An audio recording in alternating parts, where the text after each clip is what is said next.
1,000 years old. Despite its crude method of construction and age, SCP-034 is still incredibly sharp and requires no maintenance to retain its edge.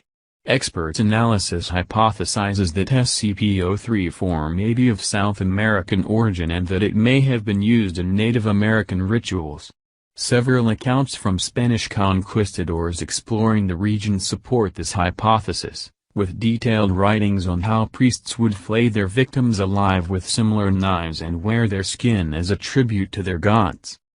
SCP-034 has the ability to allow its bearer to take on the appearance of another individual.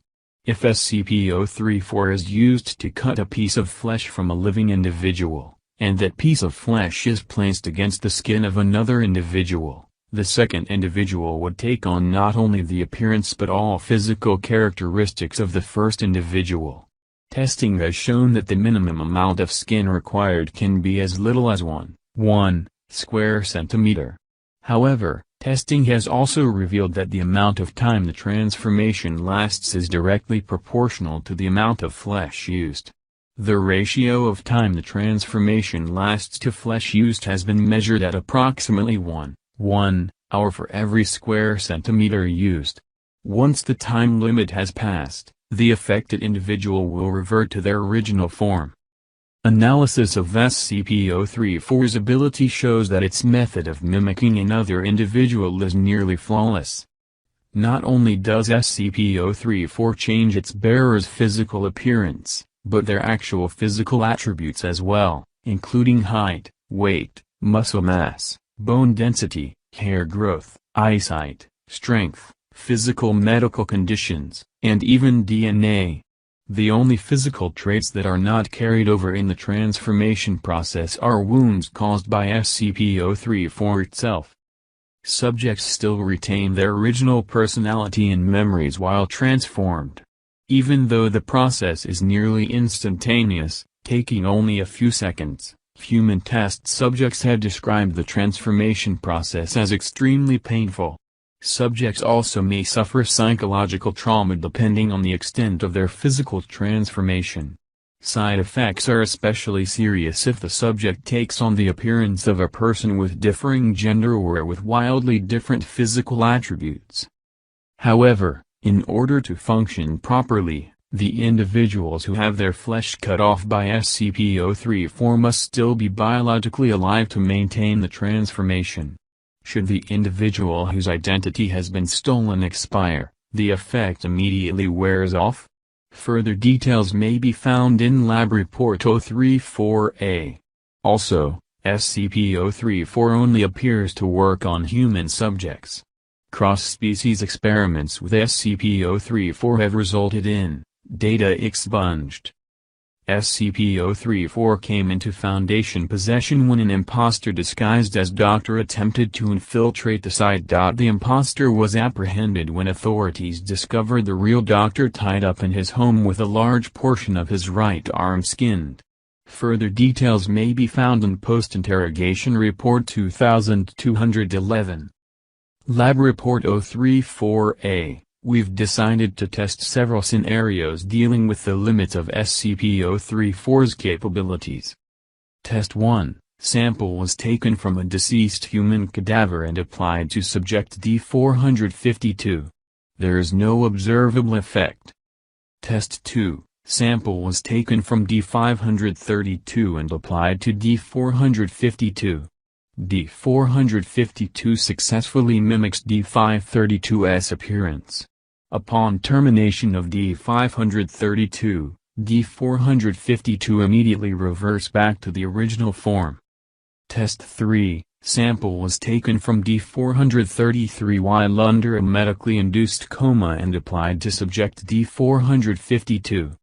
D-452 successfully mimics D-433's appearance and manages to maintain the transformation and consciousness.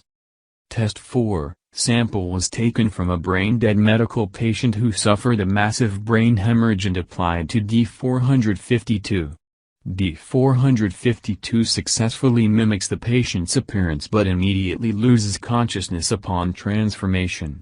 D452 does not regain consciousness until the transformation period expires.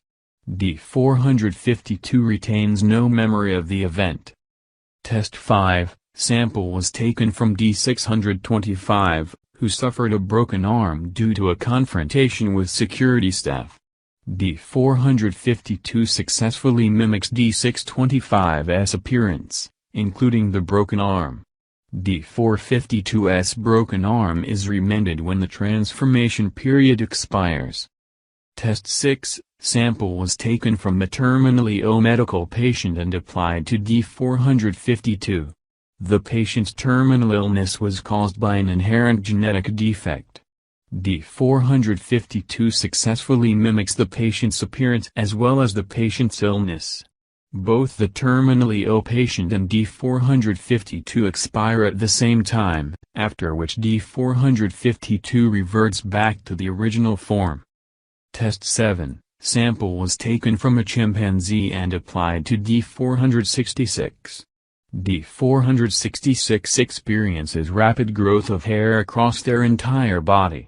There are otherwise no other significant physical or physiological changes. Body hair disappears when the transformation period expires. Test 8, sample was taken from an Atlantic salmon and applied to D466. There is no observable effect. Test 9, under O5 authorization, a sample taken from SCP is applied to D466. D466 exhibits extremely adverse reactions upon transformation and, data expunged, resulting in significant damage to the testing environment, multiple injuries among test and security staff, and the death of D466. The testing of anomalous humanoids with SCP-034 is suspended indefinitely. Post-interrogation report 2211. As per standard operating procedure, we first attempted to interrogate the prisoner via non-violent and non-invasive means. However, when such methods proved ineffective, we began to implement conventional interrogation techniques. While partially successful, we deemed it necessary to use SCP, SCP, SCP, and SCP. We managed to learn the following facts. The prisoner had extensive knowledge of the existence of the Foundation and its inner workings. The prisoner had extensive knowledge on other SCP-related agencies and groups. The prisoner was not acting under any official capacity from any government agency. The prisoner obtained SCP-034 and instructions on its operation from an unknown benefactor. The prisoner was given very specific instructions to infiltrate site and maintain his position until further notice. The prisoner had enough samples of Dr. to stay within site for days. Regrettably, the prisoner did not survive interrogation. Agent.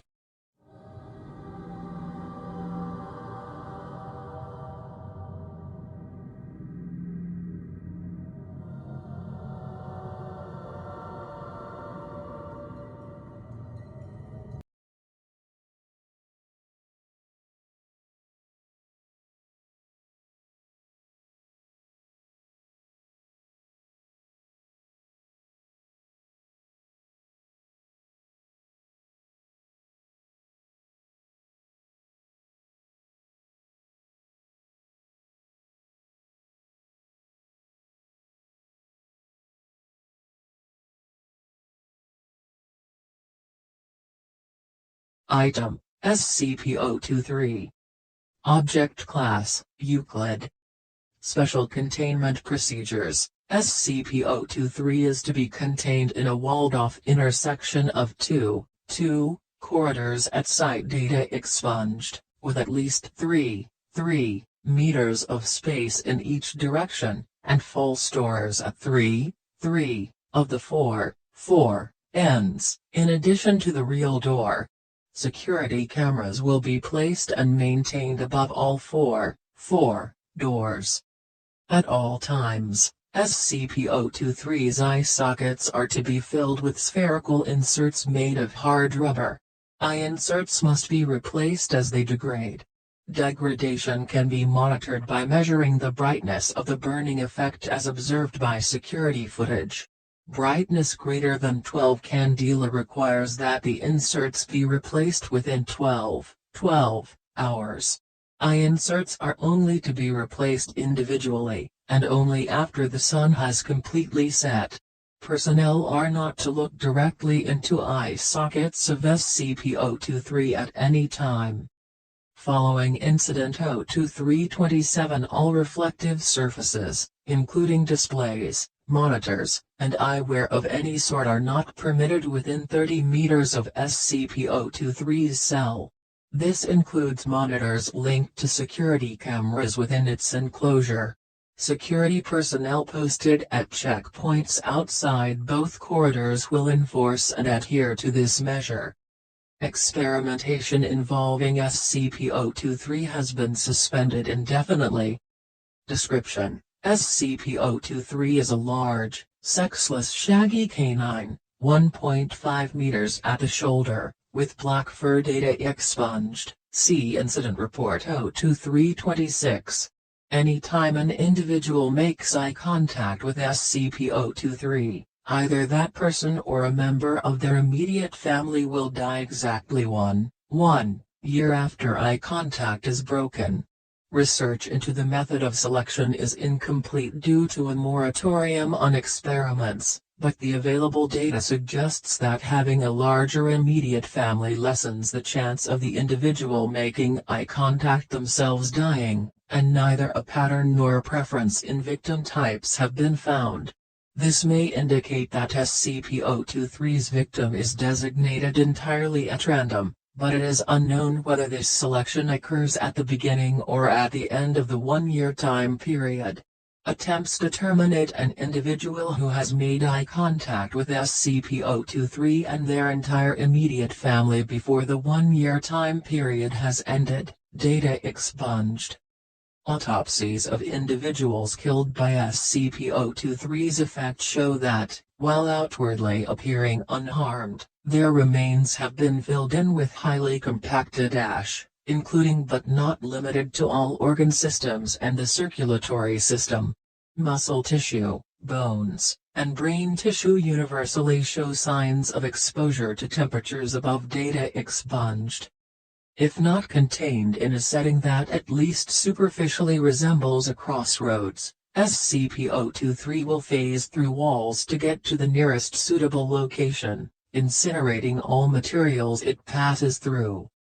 SCP-023 was first brought to the Foundation's attention when it attacked a church in. Data expunged while it was in session, killing Data expunged civilians directly and, redacted, as a result of eye contact. Following retrieval of SCP-023, Class B amnesiacs were administered to all witnesses and surviving victims. The incident was covered up as a case of arson. Addendum 023001. SCP-023 broke containment on Data expunged by passing through its cell wall. Incident 02301. SCP-023 was later discovered at the intersection of two corridors elsewhere on site. Data expunged. Agent Data expunged noted SCP-023's similarity to a redacted Special Containment Procedures for SCP-023 updated. Assistant Researcher Data expunged issued a reprimand for negligence. Addendum 023002. SCP-023 has been responsible for the deaths of Data expunged personnel and Data expunged civilians since it was first brought into containment on 10/12/Data expunged. Addendum 023003. Request for reclassification to Keter pending. Addendum 023004. Due to both anomalies focusing on specific geographic spaces, their destructive capabilities, and canine appearance, it is possible that SCP-1111-1 may be a variant of the same phenomenon observed in SCP-023, or vice versa. Investigation into the origin of both anomalies is ongoing. Due to the inability to capture SCP-1111-1 for study, investigations are currently focused on SCP-023.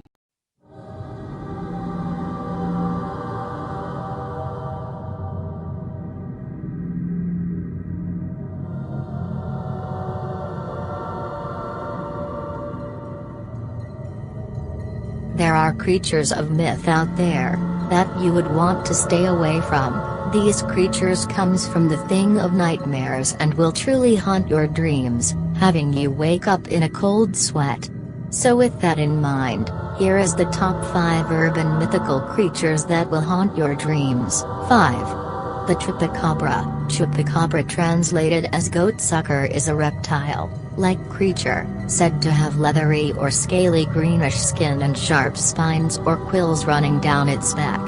It is said to be approximately 3 to 4 feet high and stands and hops in a fashion similar to that of a kangaroo. The first reported attack occurred in March 1995 in Puerto Rico.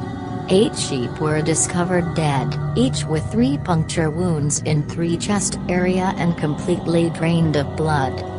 So a vampire-type creature, that can sneak up behind you, without you knowing, and suck all your blood out, definitely not something I would like to see in my dreams. 4. The Banshee. There are many varying descriptions of the Banshee. Sometimes she has long streaming hair and wears a gray cloak over a green dress, and her eyes are red from continual weeping. She may even be dressed in white with red hair and a ghastly complexion. Sometimes the Banshee assumes the form of some sweet-singing virgin of the family who died young, and has been given the mission by invisible powers to become the harbinger of coming doom to her mortal kindred. The Uabrian Banshee is thought to be named Abel and the ruler of 25 other Banshees who would always be at her attendance. It is possible that this possible story is the source of the idea that the wailing or numerous Banshees signifies the death of a great person. When several Banshees appear at once, it indicates the death of a great or holy person. The tale sometimes recounted that the woman, though called a fairy, was a ghost, often of a specified murdered woman, or a mother who died in childbirth. So hearing the wailing of a nearby Banshee that no one else can hear is not my idea of a great night or day. 3. The Headless Horseman. The Headless Horseman is traditionally depicted as a man upon his horse missing his head. Depending on the legend, the horseman is either carrying his head, or missing his head altogether, and searching for it. The legend of the Headless Horseman begins in Sleepy Hollow, New York, during the American Revolutionary War. Tradition folklore holds that the horseman was a Hessian artilleryman who was killed during the Battle of White Plains, Indiana 1776. He was decapitated by an American cannonball, and the shattered remains of his head were left on the battlefield while his comrades hastily carried his body away. In myth, the horseman is known to ride along the streets looking out for any person that may be around. There he would chop off the head of his victim, where he would then put the severed head upon his own shoulders and disappear into the night, all while looking for his next victim. I don't know about you, but I am keen on keeping my head on my shoulders. Mind having a ghostly man keeping it on his. 2. The Wendigo. The Wendigo is a mythical cannibal monster or evil spirit native to the northern forests of the Atlantic coast and Great Lakes region of both the United States and Canada. The Wendigo may appear as a monster with some characteristics of a human, or as a spirit who has possessed a human being and may then become monstrous. It is historically associated with cannibalism, murder, insatiable greed, and the cultural taboos against such behaviors.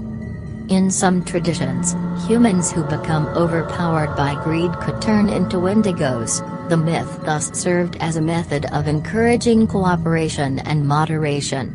Humans can also turn into Wendigos by being in contact with them for too long. The Wendigo was gaunt to the point of emaciation, its desiccated skin pulled tightly over its bones. with its bones pushing out against its skin, its complexion the ash gray of death, and its eyes pushed back deep into their sockets. The Wendigo looked like a gaunt skeleton recently disinterred from the grave. Yikes, definitely not a creature you would want to stalk you when alone in the forests. 1. The Thunderbird. The Thunderbird's a legendary creature in certain North American indigenous peoples' history and culture. It is considered a supernatural being of power and strength. It is especially important, and frequently depicted, in the art, songs and oral histories of many Pacific Northwest coast cultures, but is also found in various forms among some peoples of the American Southwest, East Coast of the United States, Great Lakes, and Great Plains. The Thunderbird controls the upper world while the underworld is controlled by the underwater panther or great horned serpent. The Thunderbird throws lightning at the underwater creatures and creates thunder by flapping its wings. Thunderbirds in tradition are commonly depicted as having an X-shape appearance. Well, seeing the Thunderbird and the underwater creatures in a battle would be glorious, but being anywhere near the battle is not a place I would want to be. Think, all that lightning being thrown around is sure you will be struck and dead.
Hey guys, and welcome to another Urban Reads and Stories video.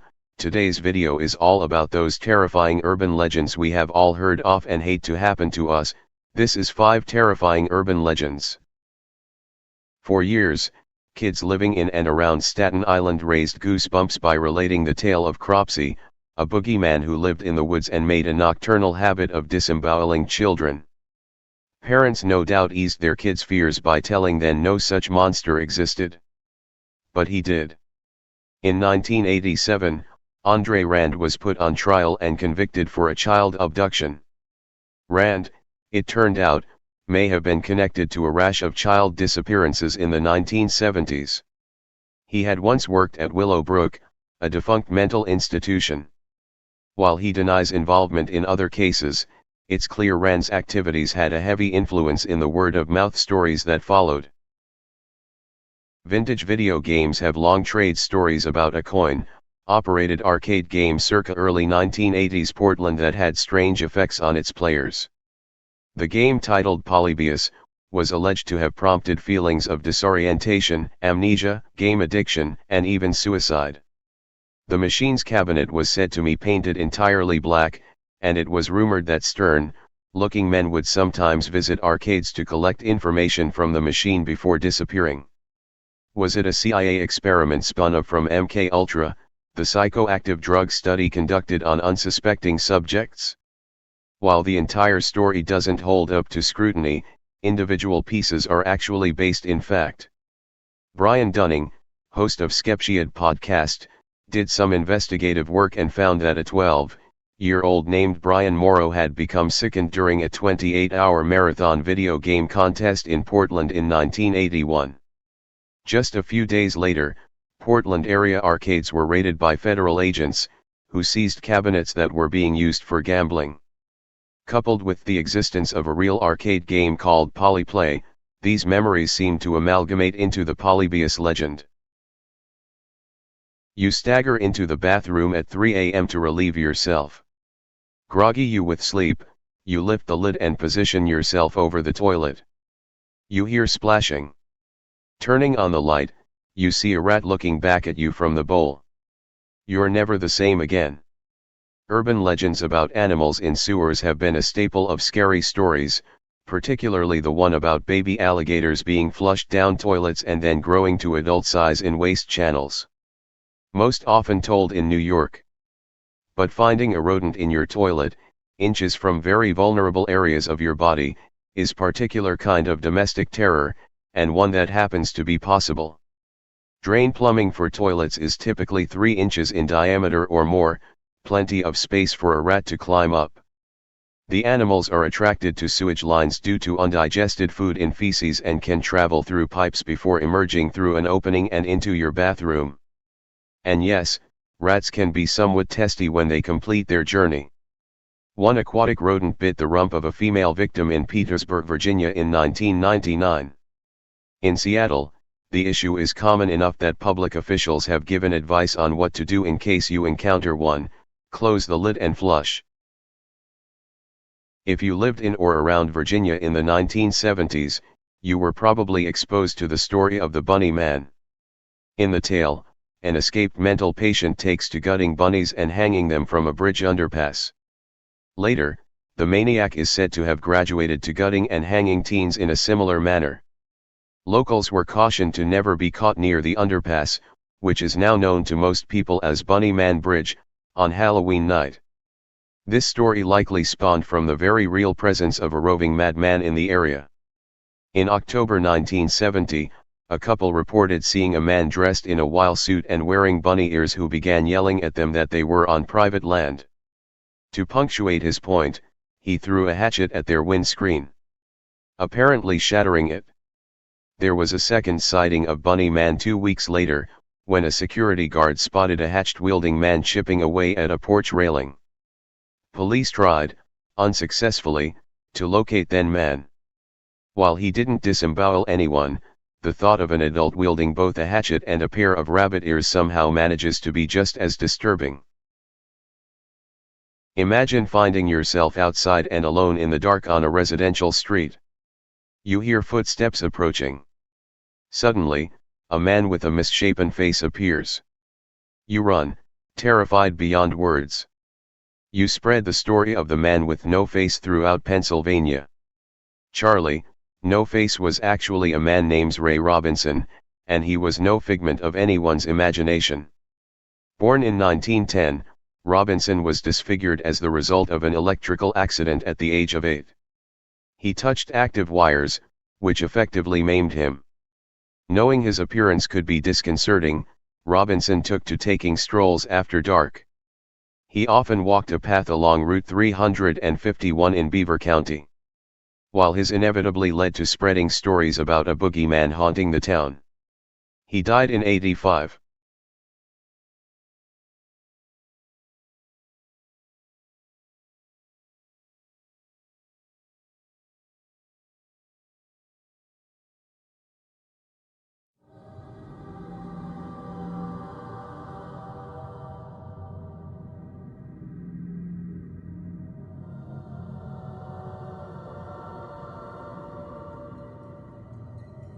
Item, SCP-026. Object Class, Euclid.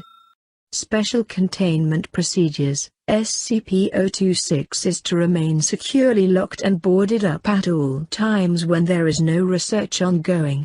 Alarms are set to alert the Foundation in case of entry by civilians or other agencies. Description: SCP-026 is a 3-story public school building built in data expunged. It has two wings connected to a central foyer.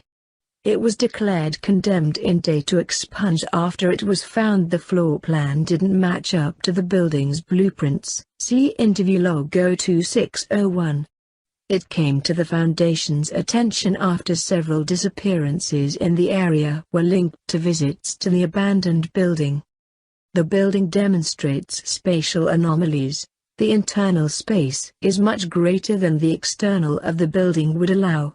Hallways display variable length, while stairways have differing number of steps going up or down. The number of rooms of the hallways changes each time they are counted. Attempts at trying to reach the far ends of the hallways have met with failure so far. Entrance located at fire escapes located at the end of the hallways lead to doors approximately midway down the length of the halls. Edit, see Note 026A. There is considerable graffiti on the interior walls of the school. Most appears typical, including gang signs, names, and street art. However, the graffiti fades and reappears, changing location. Writing on chalkboards and bulletin boards changes in a similar fashion. Subjects typically found range from standard school subjects, mathematics, literature, biology, to more esoteric subjects, such as quantum entanglement, data expunged, and eugenics. One researcher reported one board detailing information about SCP data expunged, but photographic evidence showed only a blank slate. See Note 026B.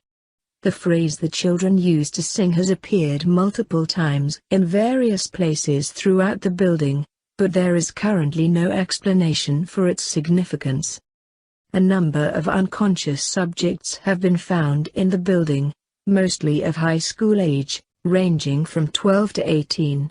They are dressed in accordance to the school's dress code, circa data expunged.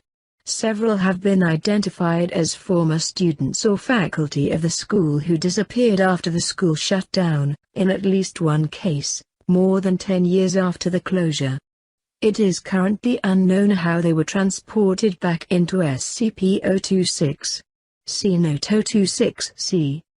All attempts to wake the subjects while inside the building have failed. On being removed from the grounds of SCP-026, the subjects wake abruptly.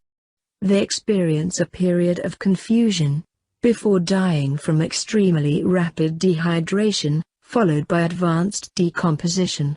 No useful intelligence has been recovered from the subjects to date. The inability to wake subjects extends to those who fall asleep on the grounds of SCP-026. Though the rapid dehydration only seems to affect those who have been found on the grounds of the school. See Incident Report 02612. Note 026A. Robotic exploration and video feeds have shown that the apparent spatial anomalies are caused by changes in the perceptions of observers, rather than actual spatial phenomena. For this reason, SCP-026 does not require the expertise of Mobile Task Force Row 8 roadside picnickers at this time. Update: further exploration has shown that some spatial phenomena do occur. See the exploration logs for more details. Note 026B. The contents of notepads, books, and pieces of paper have been observed to disappear, only to reappear on surfaces within SCP-026. New writings have appeared, mostly drawn from graffiti or textbooks. Caution should be exercised in bringing documents onto the grounds of SCP-026. Note 026C. Several Class D personnel exposed to SCP-026 have disappeared from Foundation control, only to reappear inside the anomalous building. The subjects in question had previously complained of dreams identical to those experienced by Agent Malek. Update: see interview log 02608. Incident report 02612. During a routine security check of SCP-026, Agent Malek was found unconscious by his partner, Agent Jones, in the main foyer. Initial attempts at rousing Agent Malek were ineffective, so he was moved for transportation to Site Data expunged. Upon leaving the grounds of SCP-026, he woke abruptly in a state of agitation. When questioned, he revealed that he had been dreaming of a classroom setting. This dream has been consistent throughout all subjects who have fallen asleep within the grounds of SCP-026.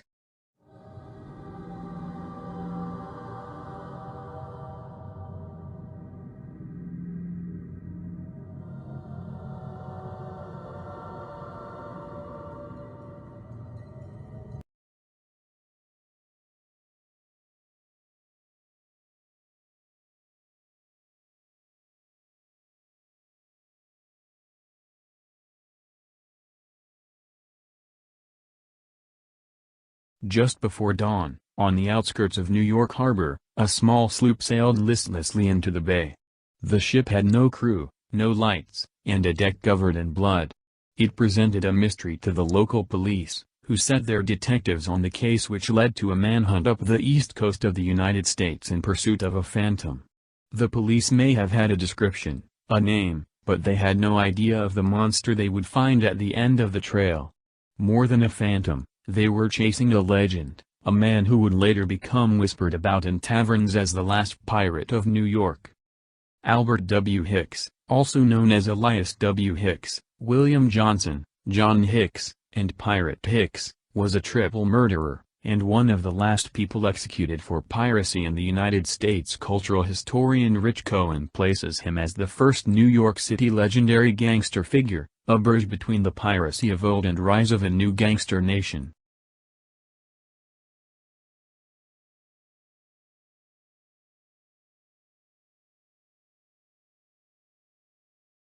According to Hicks' testimony, he was born in 1820 in Foster, Rhode Island.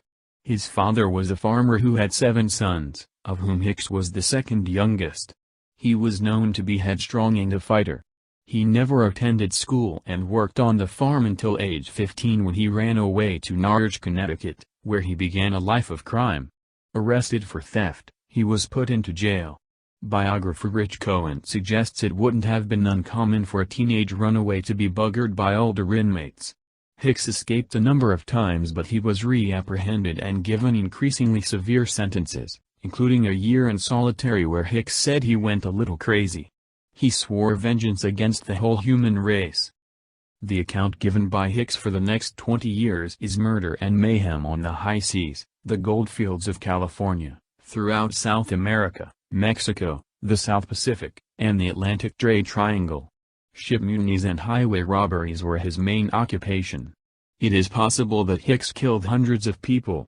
He and an accomplice typically killed their victims and stayed on the move, spending money on alcohol, prostitutes, and fine clothes until it ran out. He was a known raconteur, and when his confessions were published, the New York Times raised some doubt about their accuracy, but modern biographer Rich Cohen said there was evidence to support at least some of the stories. Hicks eventually washed up in New York City, at the age of 40, with a newly married wife who knew nothing of his criminal past and a young child to support. Needing money for his family, he turned to the skills he knew best.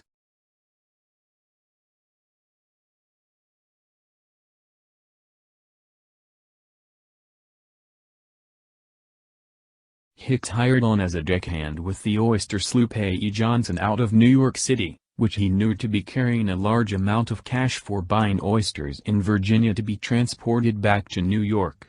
There were 4 men on the boat, including Captain George H. Burr, brothers Oliver and Smith Watts, and Hicks. It was nighttime as the boat neared the Narrows. Captain Burr and Oliver retired to their quarters to sleep. Smith had night duty and Hicks joined him on deck, politely taking a turn on the wheel. Hicks saw something and pointed it out to Smith, asking what it was. Smith didn't see anything. Hicks said, "Look again." Smith turned his back. Hicks grabbed a sea axe and struck a blow to the back of Smith's head, felling him to the deck. Hearing the commotion, Oliver Watts stuck his neck out through the cabin hatchway. Hicks struck again, decapitating Watts. Hicks recalled that the body slowly sagged downward and the head rolled onto the deck, now sprayed with the blood of two brothers. Hicks carried the bloodied axe into Captain Burr's cabin, who was by now alert. The captain was a tall, strong man and the ensuing fight lasted a while, with Burr almost strangling Hicks to death. Eventually, Hicks managed to slash the captain with the axe, slicing off half his face, including an eyeball and nose left hanging on the axe blade. Exhausted from the struggle of killing Burr, Hicks searched the living quarters for loot. When Hicks returned onto the deck, he saw a movement and was shocked to see Smith on his feet moving towards him. He believed it might be an apparition. Hicks forced the injured man overboard, but Smith grasped a rail and hung on with a death grip. Hicks swung the axe and chopped off his fingers, which fell onto the deck. The rest of Smith slipped into the water. Hicks threw the other bodies and the axe overboard. The A.E. Johnson had been running unattended and struck another ship, the schooner J.R. Mather, breaking the Johnson's mainmast and bringing down her rigging. Hicks set out to sink the ship, with the evidence of the killings, by drilling a handful of holes through the keel. He then took the money, about $230, and the possessions of the murdered crew, and abandoned ship in a yawl, rowing for shore and landing about daybreak next to a farmer's field on Staten Island just above Fort Richmond, Battery Weed. Believing that he would not be caught, he made his way back home to Manhattan, stopping at saloons merrily drinking and making a spectacle of himself. When the abandoned but still afloat A.E. Johnson was discovered the next day by the Coast Guard, they found the deck and cabin bathed in blood, including inexplicably a set of severed fingers. The city was shocked by the gruesome scene and intrigued by the mystery of what happened. Police detectives could see that a yawl was missing and began a search for it. After a few days, a local boy led them to where it had been abandoned in some rushes. They began following a chain of witnesses who had seen a strange man carrying a large heavy sea bag. The detectives followed witness sightings all the way back to an apartment in Manhattan. Hicks learned the police were on his trail through newspaper reports and fled the city. Detectives had by now determined Hicks' identity, and they continued to follow a chain of witnesses who remembered a large man with a wife and small child taking trains and boats northward. When police found the last witness to see him, a cabbie who took Hicks to a boarding home outside Providence, Rhode Island, they surrounded the house in the middle of the night and took him captive in bed without a fight. They found in his possession Captain Burr's watch, several money bags, and a daguerreotype belonging to Watts, among other damning evidence.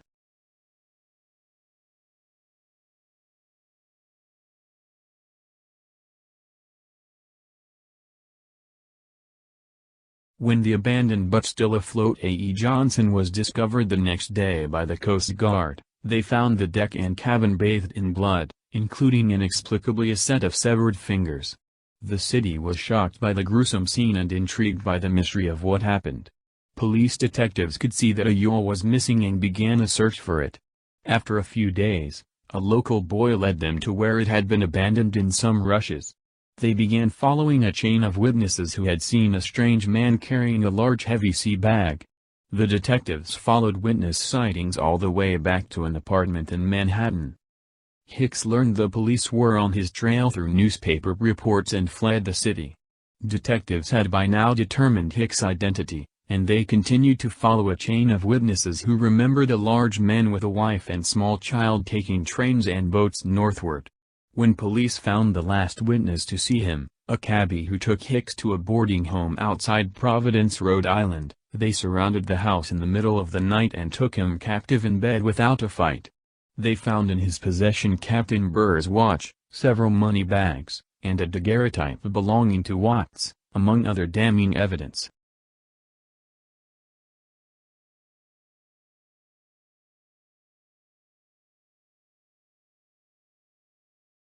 Hicks soon became a legend in the New York underworld, with the help of showman P.T. Barnum. Barnum had met Hicks in prison and made a deal that would allow Barnum to take a death mask while he was still alive. In return, Barnum would give Hicks a new set of clothes, the electric blue suit he wore for the execution. Barnum used the casting to create a full-size wax statue of Hicks wearing the same clothes as when he committed the murders. The wax likeness was displayed for 10 years and seen by millions of visitors before it melted in a museum fire. Biographer Rich Cohen argues that Hicks originated a gangster clothing fashion that can still be seen in art and real life. The Hicks look of a Kossuth hat pulled low over one eye, long-tailed monkey jacket, and pumped footwear were displayed at the Barnum Wax Figure Museum, where millions saw a very bad but handsome man. This style passed from gangster to gangster and through generations as a sort of badge of association with legends of the past, eventually reaching Hollywood films of the 1930s and broader culture to the present. Hicks was hanged on Friday the 13th. There is some speculation Hicks originated or helped solidify a superstition of the day's ill luck, though there are other theories. His name became a slang gambling phrase, meaning 6 on a pair of dice, rhymes with Hicks. Henry Sherman Backus, an itinerant composer of murder ballads that romanticized crimes, dedicated a ballad titled Hicks the Pirate, sung to the traditional Irish tune The Rose Tree. Irish singer-songwriter Vincent Cross recorded a modern take on the 1860 ballad for his album The Life and Times of James the Rooster Corcoran, 2020, titled Albert W. Hicks. 8-9.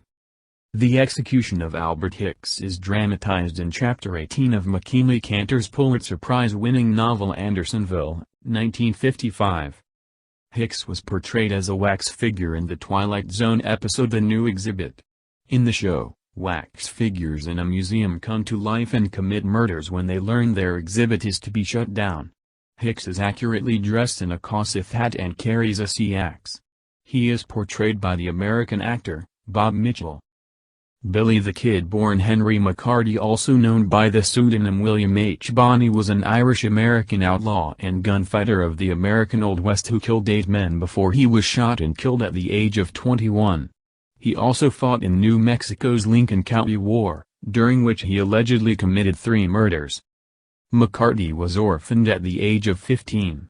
His first arrest for stealing food, at the age of 16, in late 1975.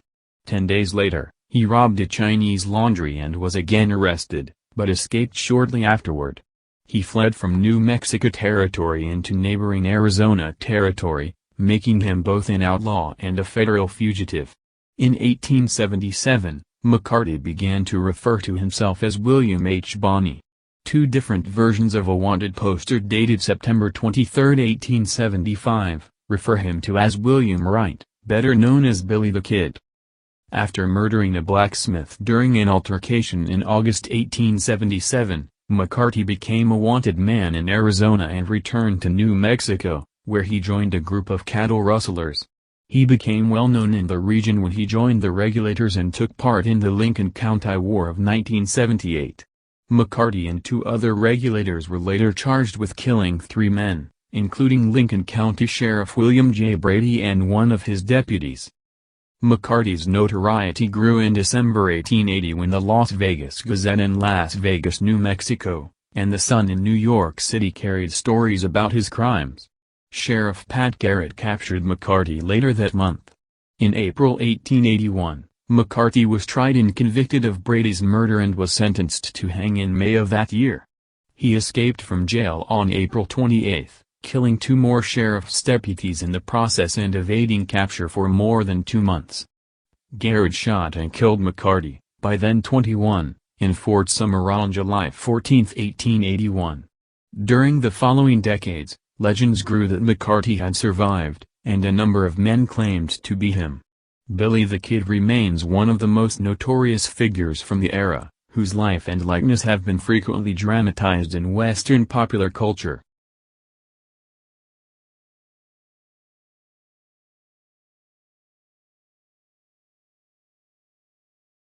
Henry McCarty was born to parents of Irish Catholic ancestry, Catherine and Patrick McCarty, in New York City. While his birth year has been confirmed as 1859, the exact date has been disputed as either September 17 or November 23 of that year. A letter from an official of St. Peter's Church in the Manhattan states it is in possession of records showing McCarty was baptized there on September 28, 1863. Following the death of her husband Patrick, Catherine McCarty and her sons moved to Indianapolis, Indiana, where she met William Henry Harrison Antrim. The McCarty family moved from Antrim to Wichita, Kansas, in 1870. After moving again a few years later, Catherine married Antrim on March 1, 1873, at the First Presbyterian Church in Santa Fe, New Mexico City Territory. McCarty and his brother Joseph were witnesses to the ceremony. Shortly afterward, the family moved from the Santa Fe to Silver City, New Mexico, and Joseph McCarty began using the name, Joseph Antrim. Shortly before McCarty's mother, Catherine, died of tuberculosis, then called consumption, on September 16, 1874, McCarty's stepfather, William Antrim, abandoned the family, leaving both McCarty boys orphans.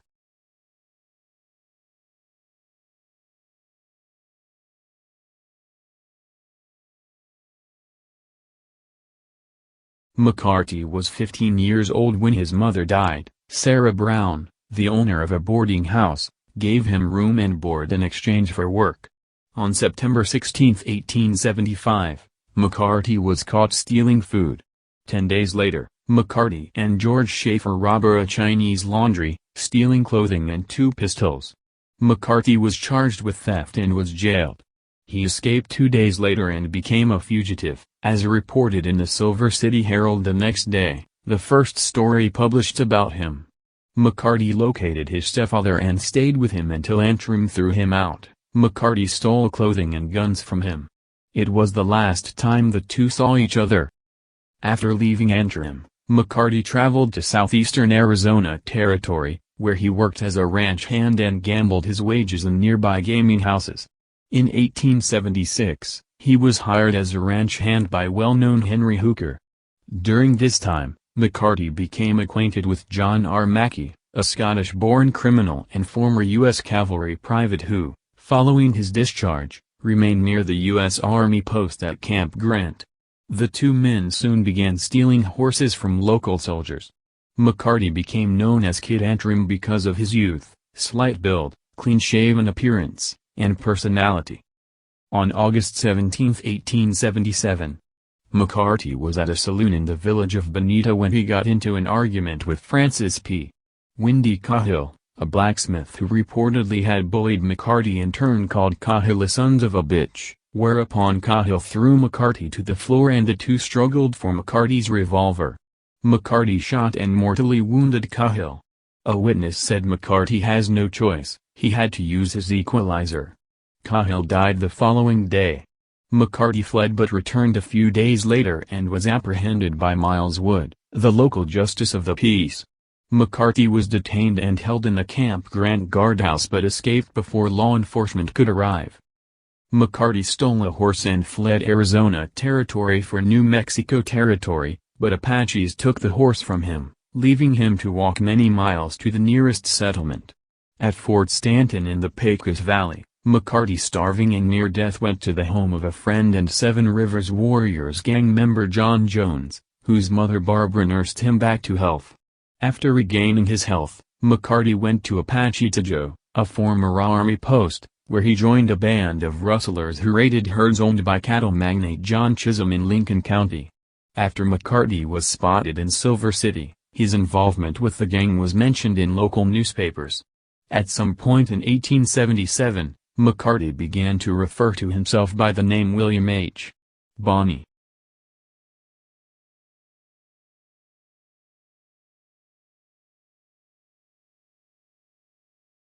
After returning to New Mexico, McCarty worked as a cowboy for English businessman and rancher John Henry Tunstall, near the Rio Felix, a tributary of the Rio Grande, in Lincoln County. Tunstall and his business partner and lawyer Alexander Lawrence Murphy, James Dolan, and John Riley. The three men had wielded an economic and political hold over Lincoln County since the early 1970s, due in part to their ownership of a beef contract with nearby Fort Stanton and a well-patronized dry goods store in the town of Lincoln. By February 1878, McSween owed £8,000 to Dolan, who obtained a court order and asked Lincoln County Sheriff William J. Brady to attack nearly $40,000 worth of Tunstall's property and livestock. Tunstall put Bonnie in charge of non-prime horses and told him to relocate them to his ranch for safekeeping. Meanwhile, Sheriff Brady assembled a large posse to seize Tunstall's cattle. On February 18, 1878, Tunstall learned of the posse's presence on his land and rose out to intervene. During the encounter, one member of the posse shot Tunstall in the chest, knocking him off his horse. Another posse member took at Tunstall's gun and killed him with a shot to the back of his head. Tunstall's mother ignited the conflict between the two factions that became known as the Lincoln County War.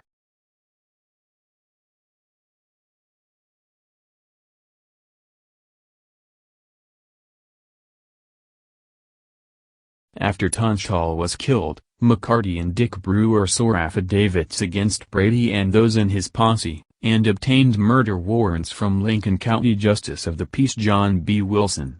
On February 20, 1878, while attempting to arrest Brady, the sheriff and his deputies found and arrested McCarty and two other men riding with him. Deputy U.S. Marshal Robert Weidenman, a friend of McCarty, and a detachment of soldiers captured Sheriff Brady's jail guards, put them behind bars, and released Bonnie and Brewer. McCarty then joined the Lincoln County Regulators. On March 9 they captured Frank Baker and William Morton, both of whom were accused of killing Tunstall. Baker and Morton were killed while allegedly trying to escape. On April 1, the Regulators ambushed Sheriff Brady and his deputies. McCarty was wounded in the thigh during the battle.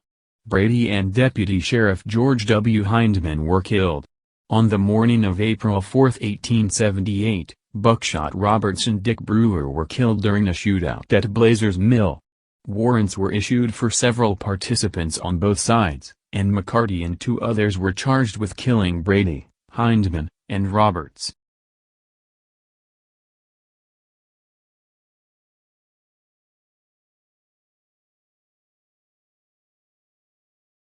On the night of Sunday, July 14, McSween and the Regulators, now a group of 50 or 60 men, went to Lincoln and stationed themselves in the town among several buildings.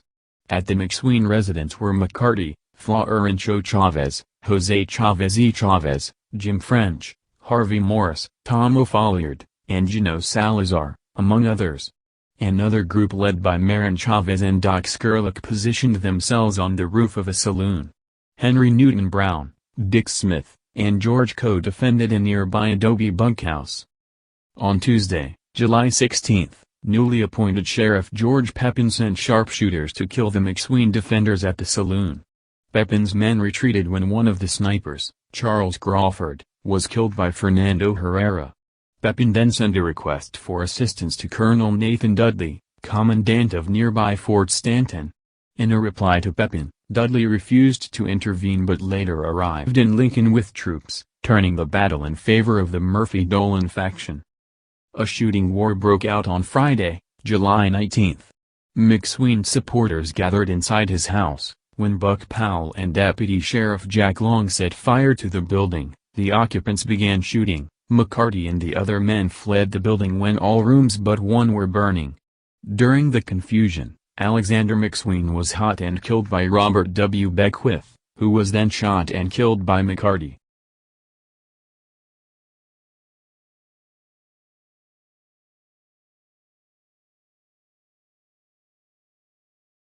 McCarty and three other survivors of the Battle of Lincoln were near the Mescalero Indian Agency when the agency bookkeeper, Morris Bernstein, was murdered on August 5, 1878. All four were indicted for the murder, despite conflicting evidence that Bernstein had been killed by Constable Ignacio Martinez. All of the indictments, except McCarty's, were later quashed. On October 5, 1878, U.S. Marshal John Sherman informed newly appointed Territorial Governor and former Union Army General Lew Wallace that he held warrants for several men, including William H. Antrim, alias Kid, alias Bonnie, but was unable to execute them owing to the disturbed condition of affairs in that county, resulting from acts of a desperate class of men. Wallace issued an amnesty proclamation on November 13, 1878, which pardoned anyone involved in the Lincoln County War since Tunstall's murder. It specifically excluded persons who had been convicted of or indicted for a crime, and therefore excluded McCarty. On February 18, 1879, McCarty and friend Tom O'Folliard were in Lincoln and watched as attorney Houston Chapman was shot and his corpse set on fire. According to eyewitnesses, the pair were innocent bystanders forced at gunpoint by Jesse Evans to witness the murder. McCarty wrote to Governor Wallace on March 13, 1879, with an offer to provide information of the Chapman murder in exchange for amnesty. On March 15 Governor Wallace replied, agreeing to a secret meeting to discuss the situation. McCarty met with Wallace in Lincoln on March 17, 1879. During the meeting and subsequent correspondence, Wallace promised McCarty protection from his enemies and clemency if he would offer his testimony to a grand jury. On March 20, Wallace wrote to McCarty, to remove all suspicion of understanding, I think it better to put the arresting party in charge of Sheriff Kimbrell, who shall be instructed to see that no violence is used. McCarty responded on the same day, agreeing to testify and confirming Wallace's proposal for his arrest and detention in a local jail to assure his safety. On March 21, McCarty let himself be captured by a posse led by Sheriff George Kimball of Lincoln County. As agreed, McCarty provided a statement about Chapman's murder and testified in court. However, after McCarty's testimony, the local district attorney refused to set him free. Still in custody several weeks later, McCarty began to suspect Wallace had used subterfuge and would never grant him amnesty. McCarty escaped from the Lincoln County Jail on June 17, 1879. McCarty avoided further violence until January 10, 1880, when he shot and killed Joe Grant, a newcomer to the area, at Hargrove Saloon in Fort Sumner, New Mexico. According to contemporary sources, McCarty had been warned Grant intended to kill him. He walked up to Grant, told him he admired his revolver, and asked to examine it. Grant handed it over. Before returning the pistol, which he noticed contained only 3 cartridges, McCarty positioned the cylinders so the next hammerfall would land on an empty chamber. Grant suddenly pointed his pistol at McCarty's face and pulled the trigger. When it failed to fire, McCarty drew his own weapon and shot Grant in the head. A reporter for the Las Vegas Optic quoted McCarty as saying the encounter was a game of 2 and I got there first. In 1880, McCarty formed a friendship with a rancher named Jim Greathouse, who later introduced him to Dave Rudabaugh. On November 29, 1880, McCarty, Rudabaugh, and Billy Wilson ran from a posse led by Sheriff's Deputy James Carlisle. Cornered at Greathouse's ranch, McCarty told the posse they were holding Greathouse as a hostage. Carlisle offered to exchange places with Greathouse, and McCarty accepted the offer. Carlisle later attempted to escape by jumping through a window, but he was shot 3 times and killed. The shootout ended in a standoff. The posse withdrew and McCarty, Rudabaugh, and Wilson rode away. A few weeks later, after the Greathouse incident, McCarty, Rudabaugh, O'Folliard, Charlie Bouger, and Tom Pickett rode into Fort Sumner. Unbeknownst to McCarty and his companions, a posse led by Parr Garrett was waiting for them. The posse opened fire, killing O'Folliard. The rest of the outlaws escaped unharmed.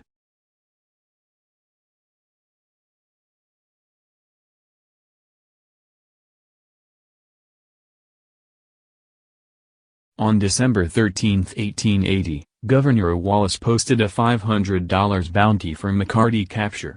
Pat Garrett continued his search for McCarty. On December 23, following the siege in which Bouger was killed, Garrett and his posse captured McCarty along with Pickett, Rudabaugh, and Wilson at Stinking Springs. The prisoners, including McCarty, were shackled and taken to Fort Sumner, then later to Las Vegas, New Mexico. When they arrived on December 26, they were met by crowds of curious onlookers. The following day, an armed mob gathered at the train depot before the prisoners, who were already on board the train with Garrett, departed for Santa Fe. Deputy Sheriff Romero, backed by the angry group of men, demanded custody of Dave Rudaball, who during an unsuccessful escape attempt on April 5, 1880, shot and killed Deputy Antonio Lino Valdez in the process. Garrett refused to surrender the prisoner, and a tense confrontation ensued until he agreed to let the sheriff and 2 other men accompany the party to Santa Fe, where they would petition the governor to release Rudaball to them. In a later interview with a reporter, McCarty said he was unafraid during the incident, saying, "If I only had my Winchester I'd lick the whole crowd." The Las Vegas Gazette ran a story from a jailhouse interview following McCarty's capture. When the report said Bonnie appeared relaxed, he replied, "What's the use of looking on the gloomy side of everything? The laugh's on me this time." During his short career as an outlaw, McCarty was the subject of numerous U.S. newspaper articles, some as far away as New York. After arriving at Santa Fe, McCarty, seeking clemency, sent Governor Wallace 4 letters over the next 3 months.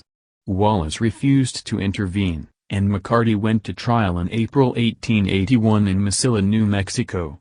Following 2 days of testimony, McCarty was found guilty of Sheriff Brady's murder. It was the only conviction secured against any of the combatants in the Lincoln County War. On April 13, Judge Warren Bristol sentenced McCarty to hang, with his execution scheduled for May 13, 1881. According to legend, upon sentencing, the judge told McCarty he was going to hang until he was dead, dead, dead. McCarty's response was, "You can go to hell, hell, hell." According to the historical record, he did not speak after the reading of his sentence.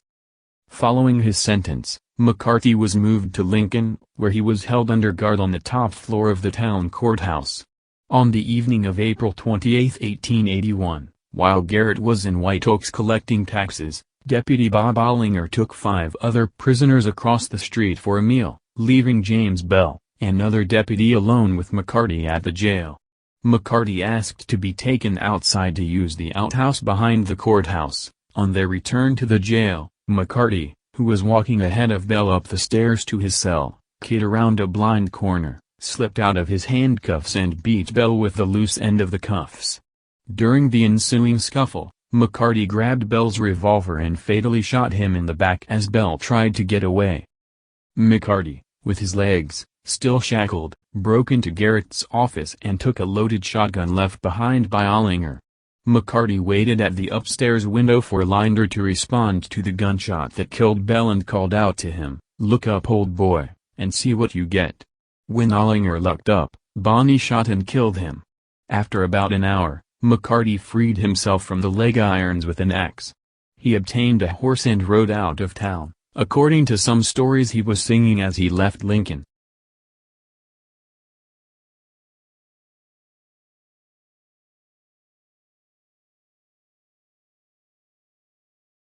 While McCarty was on the run, Governor Wallace placed a new $500 bounty on the fugitive's head. Almost 3 months after his escape, Garrett, responding to rumor that McCarty was in the vicinity of Fort Summer, left Lincoln with 2 deputies on July 14, 1881, to question resident Pete Maxwell, a friend of McCarty's. Maxwell, son of land baron Lucien Maxwell, spoke with Garrett the same day for several hours. Around midnight, the pair sat in Maxwell's darkened bedroom when McCarty unexpectedly entered. Accounts vary. After the shooting, a local justice of the peace assembled a coroner's jury of 6 people. The jury members interviewed Maxwell and Garrett, and McCarty's body and the location of the shooting were examined. The jury certified the body of McCarty and, according to a local newspaper, the jury foreman said, "It was the kid's body that we examined. McCarty was given awake by candlelight. He was buried the next day and his grave denoted with a wooden marker." 5 days after McCarty's killing, Garrett traveled to Santa Fe, New Mexico, to collect the $500 reward offered by Governor Lew Wallace for his capture, dead or alive. William G. Rich, the acting New Mexico governor, refused to pay the reward. Over the next few weeks, the residents of Las Vegas, Mesilla, Santa Fe, White Oak, and other New Mexico cities raised over $7,000 in reward money for Garrett. A year and 4 days after McCarty's death, the New Mexico Territorial Legislature passed a special act to grant Garrett the $500 reward promised by Governor Wallace. Because people had begun to claim Garrett unfairly ambushed McCarty, Garrett felt the need to tell his side of the story and called upon his friend, journalist Marshall Upson, to ghostwrite a book for him. The book, The Authentic Life of Billy the Kid, was first published in April 1882. Although only a few copies sold following its release, in time, it became a reference for later historians who wrote about McCarty's life.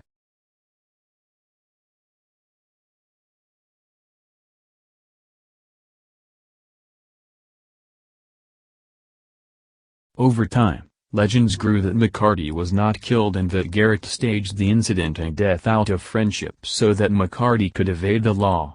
During the next 50 years, a number of men claimed they were Billy the Kid. Most of these claims were easily disproven, but have remained topics of discussion and debate.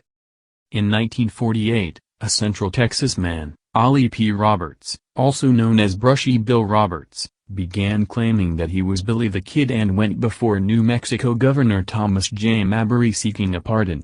Mabry dismissed Roberts' claim, and Roberts died shortly afterward. Nevertheless, Hico, Texas, Roberts' town of residence, capitalized on his claim by opening a Billy the Kid museum. John Miller, an Arizona man, also claimed he was McCarty. This was unsupported by his family until 1938, sometime after his death. Miller's body was burned in the state-owned Arizona Pioneers Home Cemetery in Prescott, Arizona. In May 2005, Miller's teeth and bones were exhumed and examined, without permission from the state.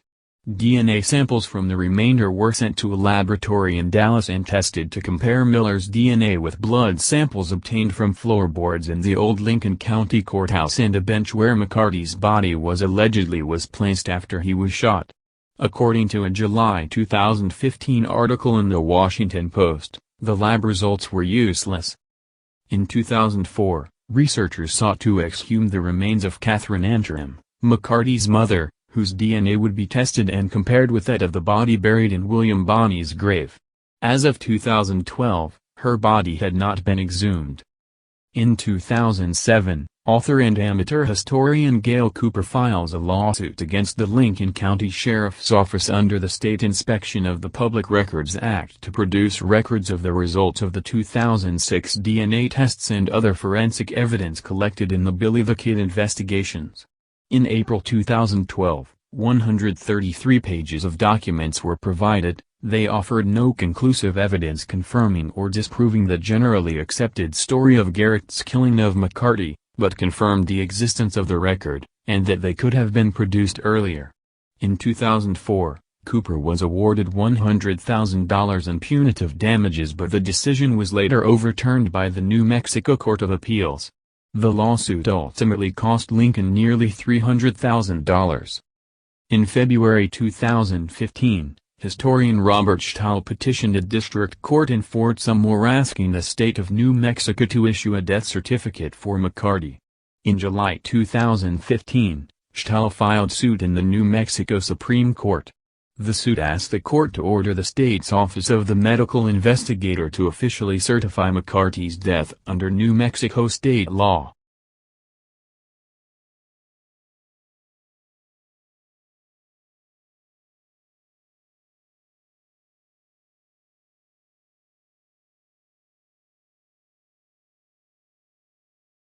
Item, SCP-023. Object Class, Euclid. Special Containment Procedures, SCP-023 is to be contained in a walled-off inner section of 2 corridors at site data expunged, with at least 3 meters of space in each direction, and full stores at 3 of the 4 ends, in addition to the real door. Security cameras will be placed and maintained above all 4 doors. At all times, SCP-023's eye sockets are to be filled with spherical inserts made of hard rubber. Eye inserts must be replaced as they degrade. Degradation can be monitored by measuring the brightness of the burning effect as observed by security footage. Brightness greater than 12 candela requires that the inserts be replaced within 12 hours. Eye inserts are only to be replaced individually, and only after the sun has completely set. Personnel are not to look directly into eye sockets of SCP-023 at any time. Following Incident 02327, all reflective surfaces, including displays, monitors, and eyewear of any sort are not permitted within 30 meters of SCP-023's cell. This includes monitors linked to security cameras within its enclosure. Security personnel posted at checkpoints outside both corridors will enforce and adhere to this measure. Experimentation involving SCP-023 has been suspended indefinitely. Description: SCP-023 is a large, sexless shaggy canine, 1.5 meters at the shoulder, with black fur. Data expunged. See Incident Report 02326.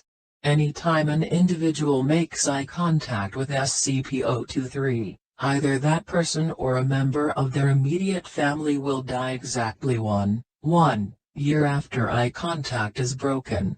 Research into the method of selection is incomplete due to a moratorium on experiments, but the available data suggests that having a larger immediate family lessens the chance of the individual making eye contact themselves dying, and neither a pattern nor a preference in victim types have been found.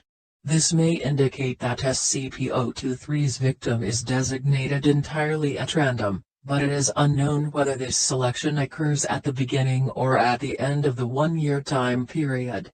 Attempts to terminate an individual who has made eye contact with SCP-023 and their entire immediate family before the 1-year time period has ended. Data expunged.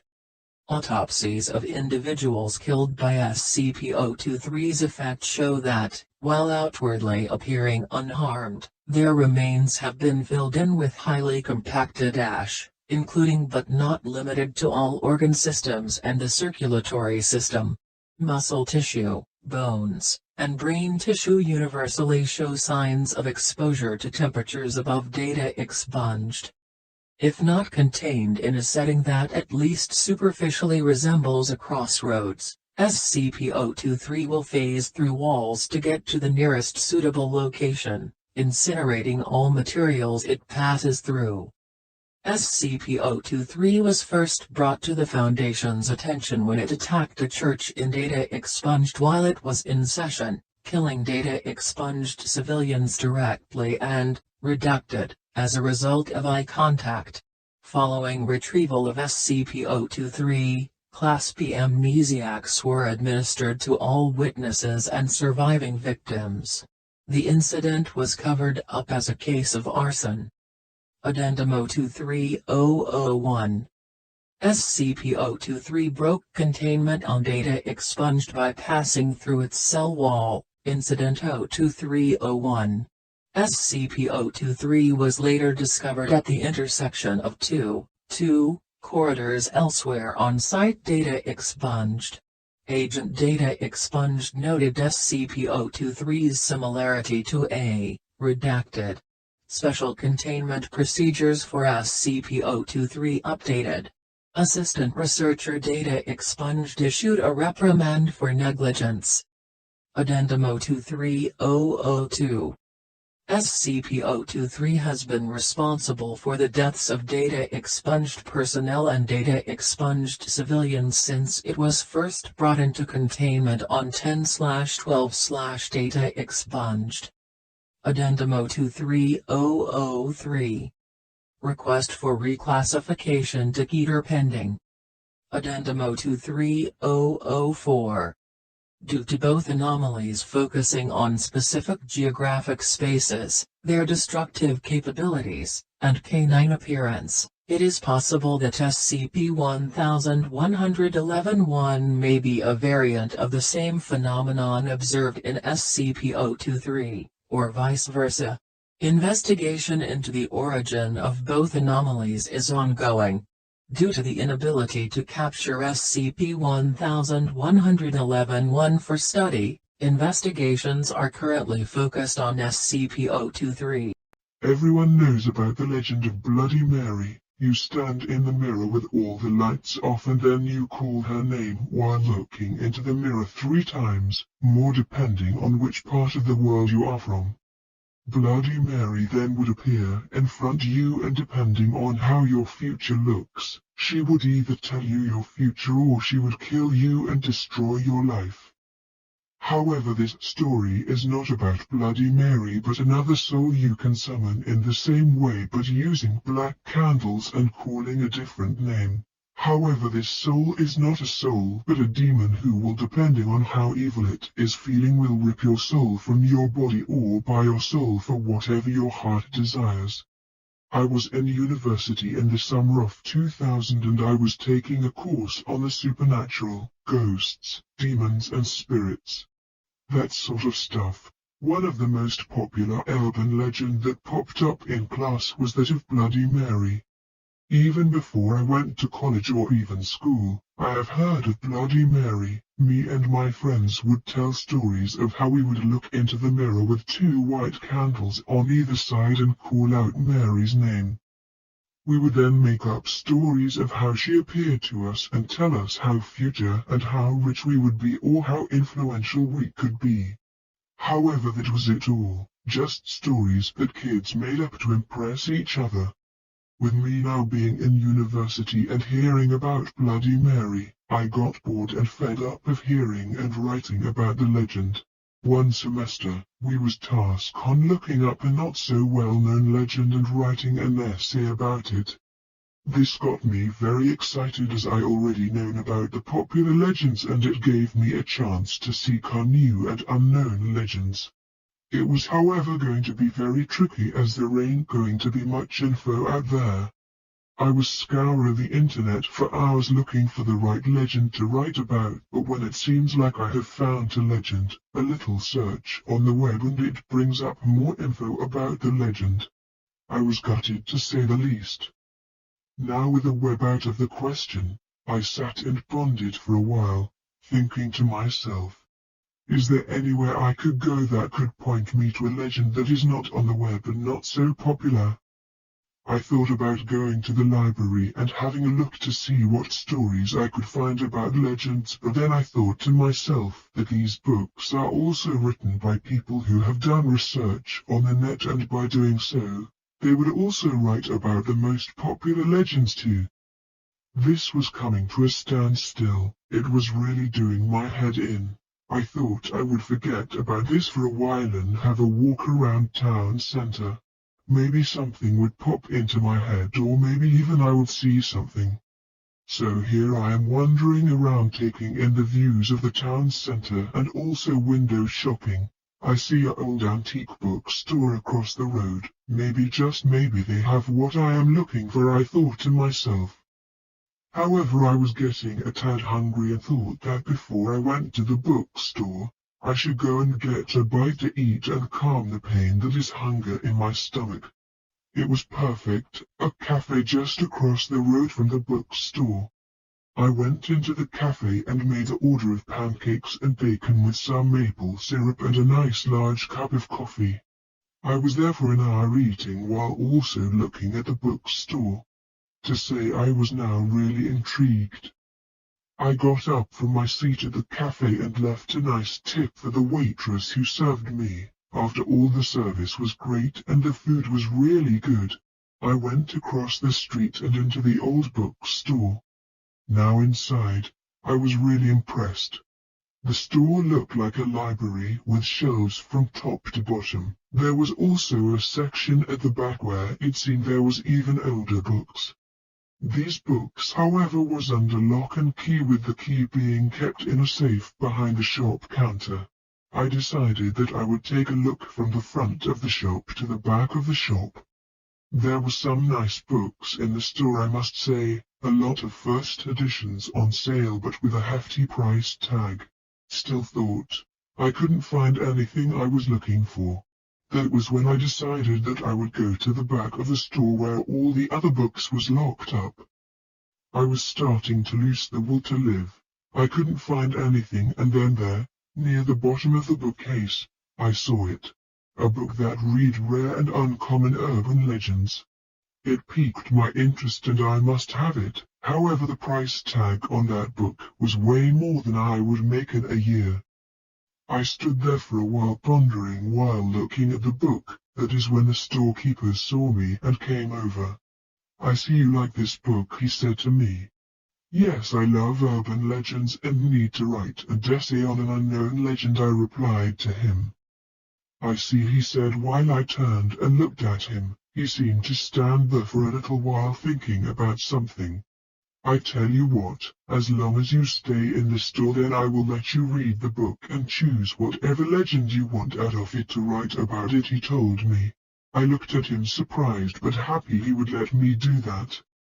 The store was closing in 10 minutes, so I couldn't quite stay in the store and study. I made arrangements with the storekeeper to come back after university and look over the book. I was really hoping it had something that would hook me. I made my way back to the store after university to look the book over. When I got into the store, I can see the man had took the book out of the bookshelf and laid on the table near the till ready for me to look over. I thank the man once again for letting me have the chance to look over the book. I then take a seat at the table, take out some pen and paper to take notes. I grab the book with caution and start to turn its pages. This book was indeed magnificent. Every page I look at an urban legend that I have never heard of before. This book was indeed a needle in a haystack. I turned the pages looking for that one story. Halfway through the book, I land a page that I thought was perfect. However, I heard of a similar legend before. Having a little time to myself to think, I got it. I remember why this story sounded so familiar. This story was very near the same to the legend of Bloody Mary, only there are differences. The story was called Bloody Lucifer. Intriguing, I thought to myself. You summon Lucifer the same way you would with Bloody Mary, however you light 2 black candles instead of white candles, and then also there is his name. Reading up and taking notes on the story, I got an idea in my head. A really stupid idea that I should have not acted upon, but I needed to know. I also thought that it would be stupid and that it would never happen. After I have taken all the notes, I packed my stuff, thanks the shopkeeper, and went down the road a few yards. There was also a pagan shop on the same side of the road that sold all sorts to do with the witching hour, and so I knew they would have some black candles. I picked up 2 black candles, but also thinking about it, I also picked up a few religious items, holy water, cross and a Bible. Even thought I knew nothing would happen. I wanted to make sure that I was ready for whatever happened. After my purchase, I hurried back to my dorm room and set up in the bathroom. I knew that in the bathroom I had no window, and so it would be quite dark in there. I put the black candles on either side of the mirror and also laid the religious items on the counter behind me but under a towel. I then light the 2 candles and turned on the light. The only thing I could see was my light reflection in the mirror. The instructions in the book told me that I would have to say his name 5 times and he should appear before me. I took a stance in front of the mirror, took a deep breath and slowly said, "Bloody Lucifer, bloody Lucifer, bloody Lucifer, bloody Lucifer, bloody Lucifer." After the 5th time I stopped but got gutted. I knew it. Then out of nowhere a gust of wind blew out the candles and a horrid apparition appeared in the mirror. I must have turned white as a ghost. "Who is it that summons me? What is it that you want? Speak now and sell me your soul," it spoke. I got very scared. I could think of what to do. I now had a demon in my mirror and it wanted my soul. I then remember something else in the book. So I took action. I took out the white candles and put them either side of the mirror while discarding the black candles. "What do you think you are doing?" "That will not work," the voice said, but I refused to listen and continued. I lighted the candles and proceeded to say his name backward 5 times. This made the demon go back to hell. I then turned on the light, sprayed the mirror with holy water and took it off the wall. I went into my room and looked for some twine. I knew I had some. I then proceeded to tie the cross and Bible to the mirror and hid it in the basement of our building where no one could find it. As for the black candles, they went into the bin. As for the legend, folks, always heed warnings from the books that you read. You never know when a legend can be true or not.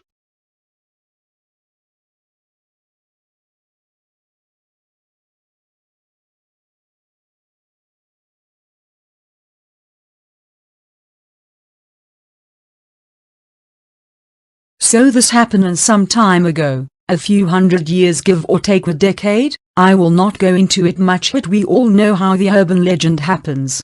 You stand in front of the mirror with the lights off, sometimes with candles, other times without candles. Anyway, you repeat the name Bloody Mary 5 times, and when you come to turn on the light, then she appears in the mirror and attacks and steals your soul.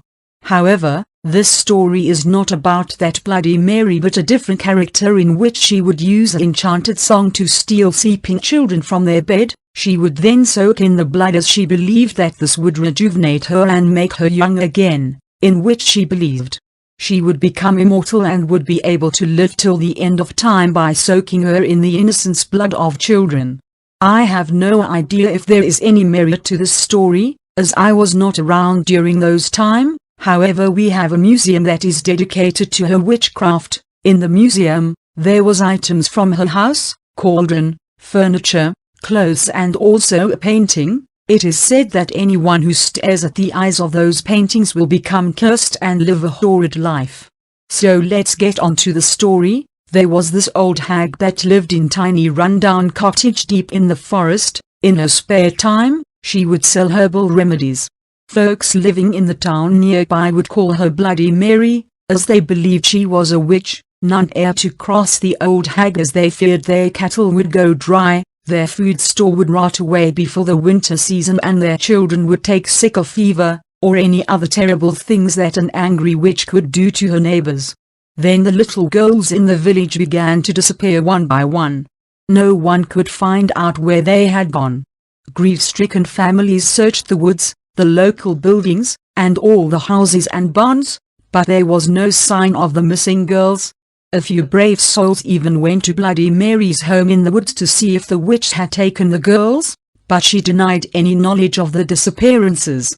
Still, it was noted that her haggard appearance had changed. She looked younger and more attractive. The neighbors were suspicious, but they could find no proof the witch had taken their young ones. Then came a night when the daughter of the miller rose from her bed and walked outside, following an enchanted sound no one else could hear. The miller's wife had toothache and was sitting up in the kitchen treating the tooth with a herbal remedy when her daughter left the house. She screamed for her husband and followed the girl out of the door. The miller came running in his nightshirt. Together, they tried to restrain the girl, but she kept breaking away from them and heading out of town. The desperate cries of the miller and wife woke the neighbors. They came to assist the frantic couple. Suddenly, a sharp-eyed farmer gave a shout and pointed towards a strange light at the end of the woods. A few townsmen followed him out into the field and saw Bloody Mary standing beside a large oak tree, holding a magic wand that was pointed towards Miller's house. She was glowing with an unearthly light as she set her evil spell upon the miller's daughter. The townsmen grabbed their guns and their pitchforks and ran towards the witch. When she heard the commotion, Bloody Mary broke off her spell and fled back into the woods. The far-sighted farmer had loaded his gun with silver bullets in case the witch ever came after his daughter. Now he took aim and shot at her. The bullet hit Bloody Mary in the hip and she fell to the ground. The angry townsmen leapt upon her and carried her back into the field, where they built a huge bonfire and burned her at the stake. As she burned, Bloody Mary screamed a curse at the villagers. If anyone mentioned her name aloud before a mirror, She would send her spirit to revenge herself upon them for her terrible death.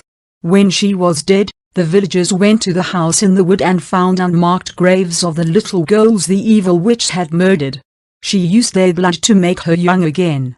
From that day to this, anyone foolish enough to chant Bloody Mary's name 3 times before a darkened mirror will summon the vengeful spirit of the witch.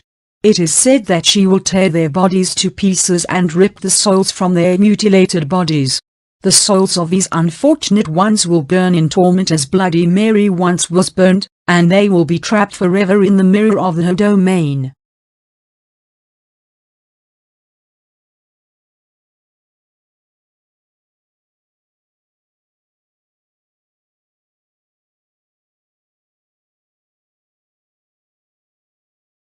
Robert Leroy Parker, April 13, 1866, November 7, 1908, better known as Butch Cassidy, was an American train and bank robber and the leader of a gang of criminal outlaws known as the Wild Bunch in the Old West. Parker engaged in criminal activity for more than a decade at the end of the 19th century, but the pressures of being pursued by law enforcement, notably the Pinkerton Detective Agency, forced him to flee the country. He fled with his accomplice Harry Alonzo Longabaugh, known as the Sundance Kid, and Longabaugh's girlfriend Etta Place.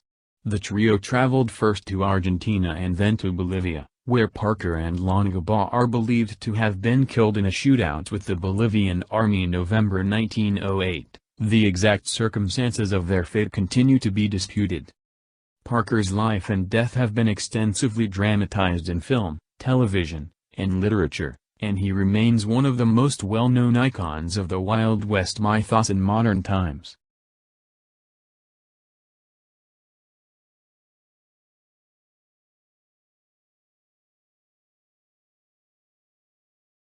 Robert Leroy Parker was born on April 13, 1866, in Beaver, Utah Territory, the first of 13 children of British immigrants Maximilian Parker and Anne Campbell Gillies.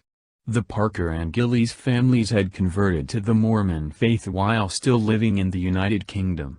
Maximilian Parker was 12 years old when his family arrived in Salt Lake City in 1856 as Mormon pioneers. Anne Gillies was born and lived in Tyneside in northeast England before immigrating to the U.S. with her family in 1859 at age 14. The couple was married in July 1865. Robert Parker grew up on his parents' ranch near Circleville, about 215 miles, 346 kilometers, south of Salt Lake City. Parker fled his home as a teenager, and while working on a dairy ranch, met cattle thief Mike Cassidy. He subsequently worked on several ranches, in addition to a brief apprenticeship with a butcher in Rock Springs, Wyoming, where he got his nickname, by the word butcher, which morphed later into Butch, to which he soon added the last name Cassidy in honor of his old friend and mentor.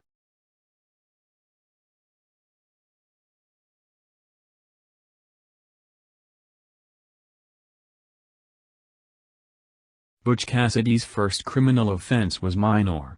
Around 1880, he journeyed to a clothier's shop in another town but found it closed. He broke into the shop and stole a pair of jeans and some pie, leaving an IOU promising to pay on his next visit. The clothier pressed charges, but Cassidy was acquitted by a jury. He continued to work on ranches until 1884, when he moved to Telluride, Colorado, ostensibly to seek work, but perhaps to deliver stolen horses to buyers. Cassidy led a cowboy's life in Wyoming and Montana before returning to Telluride in 1887, where he met Matt Warner, the owner of a racehorse. Cassidy and Warner raced the horse at various events, dividing the winnings between them. 1889 to 1895. Cassidy's first bank robbery took place on June 24, 1889, when Warner, two of the McCarty brothers, and robbed the San Miguel Valley Bank in Telluride. Businessman L.L. Nunn had taken a controlling interest in the bank the previous year. The robbers stole around $21,000, equivalent to $598,000 in 2019, after which they fled to the Robbers' Roost, a remote hideout in southeastern Utah.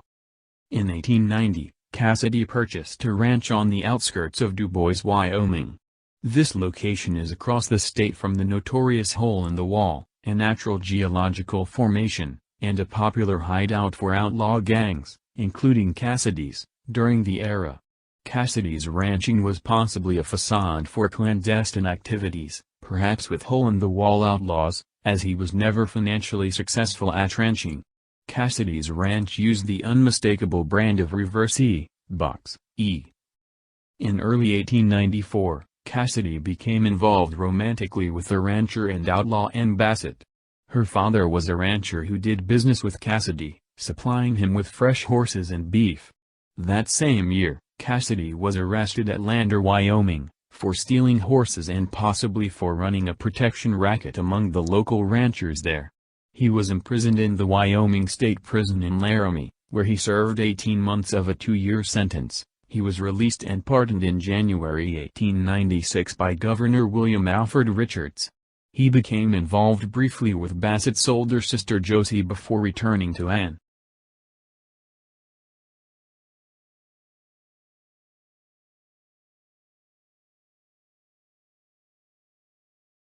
Cassidy associated with a wide circle of criminals, most notably his closest friend William Ellsworth Elsie, Harvey Kid Curry Logan, Ben Kilpatrick, Harry Tracy, Will Noose Carver, Laura Bullion, and George Flatnose Curry, who collectively became the so-called Wild Bunch. The gang assembled sometime after Cassidy's release from prison in 1896, and took its name from the Doolin Dalton Gang, also known as the Wild Bunch. On August 13, 1896, Cassidy, Leigh, Logan, and Bob Meeks robbed the bank at Montpelier, Idaho, escaping with roughly $7,000. Cassidy recruited Harry Alonzo Longabaugh, also known as the Sundance Kid, into the gang soon after. Bassett, Leigh, and Leigh's girlfriend Maud Davis all joined Cassidy at Robber's Roost in early 1897. The four hid there until early April when Leigh and Cassidy sent the women home so that the men could plan their next robbery.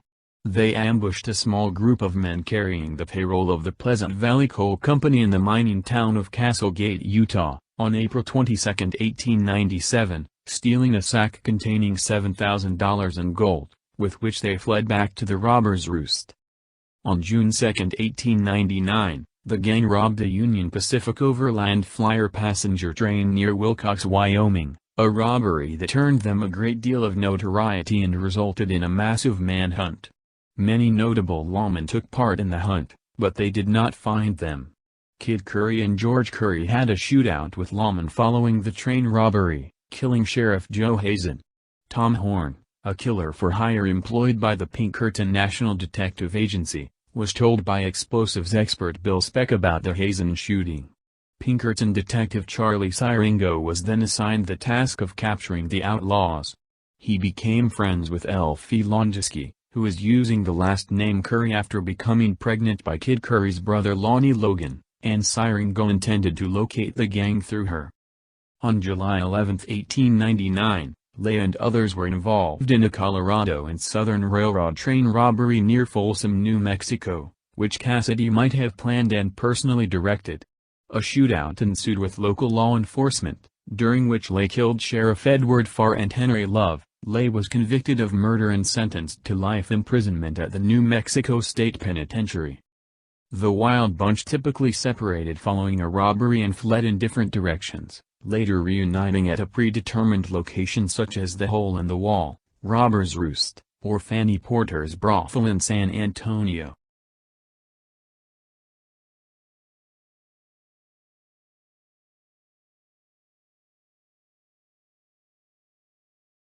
Cassidy approached Utah Governor Heber Wells to negotiate an amnesty. Wells advised him to ask the Union Pacific Railroad to drop their criminal complaints against him, and Union Pacific Chairman E. H. Harriman attempted to meet with Cassidy through Warner.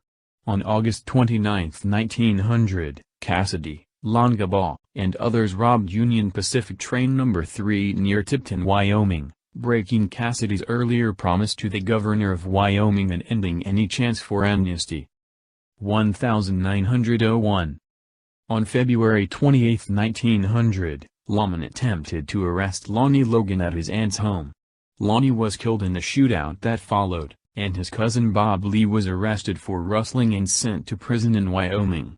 On March 28, George Curry and News Carver were pursued by a posse from St. Johns, Apache County, Arizona, after using currency they had stolen in the Wilcox train robbery. The posse engaged them in a shootout, during which deputies Andrew Gibbons and Frank Lesueur were killed, while Carver and Curry escaped. On April 17, George Curry was killed in a shootout with Grand County, Utah, Sheriff John Tyler, and Deputy Sam Jenkins. On May 26, Kid Curry rode into Moab, Utah, and killed both Tyler and Jenkins in another shootout in retaliation for the deaths of George and Lonnie. In December, Cassidy posed alongside Longabaugh, Logan, Carver, and Ben Kilpatrick in Fort Worth, Texas, for the now famous Fort Worth 5 photograph. The Pinkerton agency obtained a copy of the photograph and began to use it for wanted posters.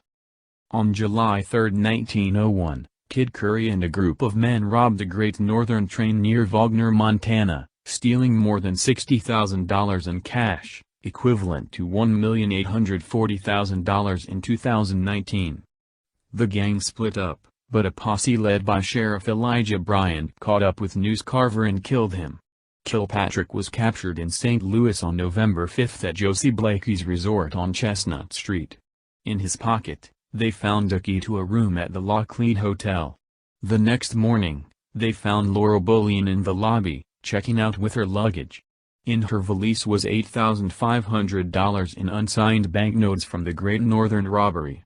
Curry killed Knoxville policeman William Dinwiddie and Robert Saylor in another shootout on December 13, then escaped.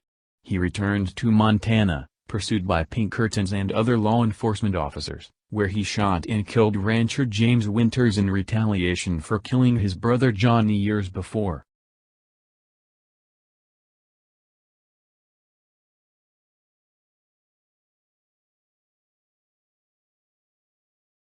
Cassidy and Longabaugh fled to New York City, feeling continuous pressure from the numerous law enforcement agencies pursuing them and seeing their gang falling apart.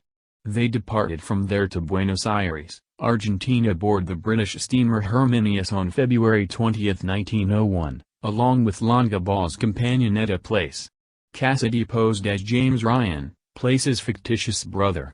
They settled in a 4-room log cabin on a 15,000-acre ranch that they purchased on the east bank of the Rio Blanco near Calilla, just east of the Andes in the Chubut.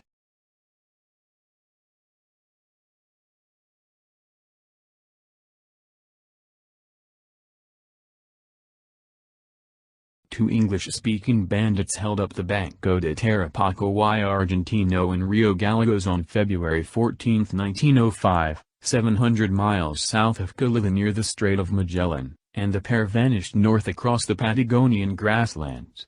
Cassidy and Longabaugh sold the Calilla ranch on May 1, fearing that law enforcement had located them. The Pinkerton agency had known their location for some time, but the snow and the hard winter of Patagonia had prevented their agent Frank de Mayo from making an arrest. Governor Julio Lozano issued an arrest warrant, but Sheriff Edward Humphreys, a Welsh Argentine who was friendly with Cassidy and enamored of Place, tipped them off.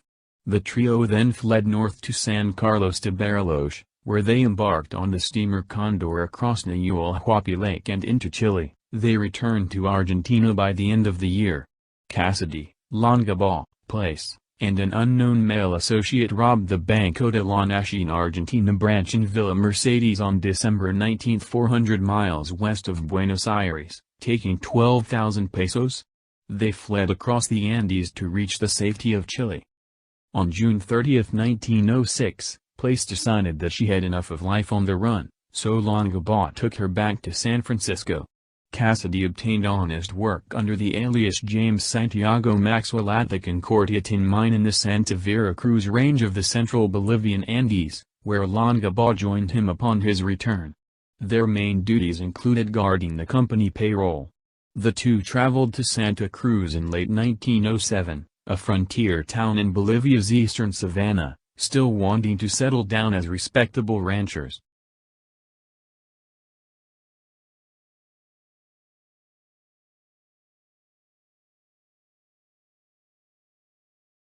A courier was carrying the payroll for the Armeo Franchi and CIA silver mine on November 3, 1908, near the small mining town of San Vicente in southern Bolivia, when he was attacked by two masked American bandits believed to be Cassidy and Longabaugh.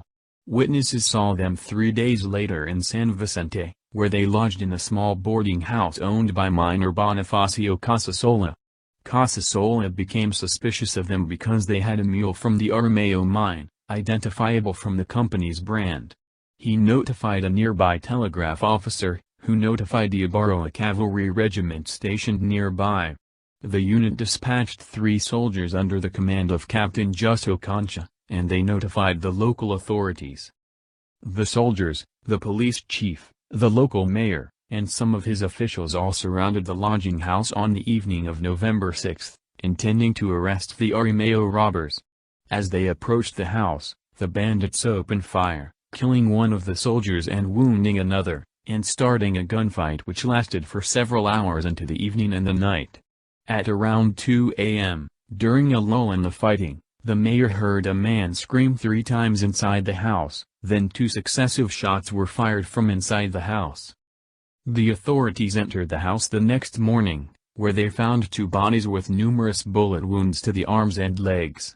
The man assumed to be Longabaugh had a bullet wound in the forehead, and the man thought to be Cassidy had a bullet hole in the temple. The local police report speculated that judging from the positions of the bodies, Cassidy had probably shot the fatally wounded Longabaugh to put him out of his misery, then killed himself with his final bullet. The 2 Pisa police identified the bandits as the men who robbed the Armeo payroll transport, but the Bolivian authorities did not know their real names, nor could they positively identify them. The 2 bodies were buried at the small San Vicente cemetery, near the grave of a German miner named Gustav Zimmer.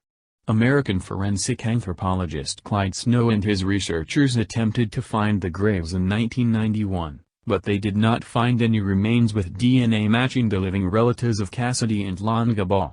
In 2017, a new search was launched for Cassidy's grave, which zeroed in on a mine outside Good Springs, Nevada. The dig found human remains, but they did not match the DNA provided.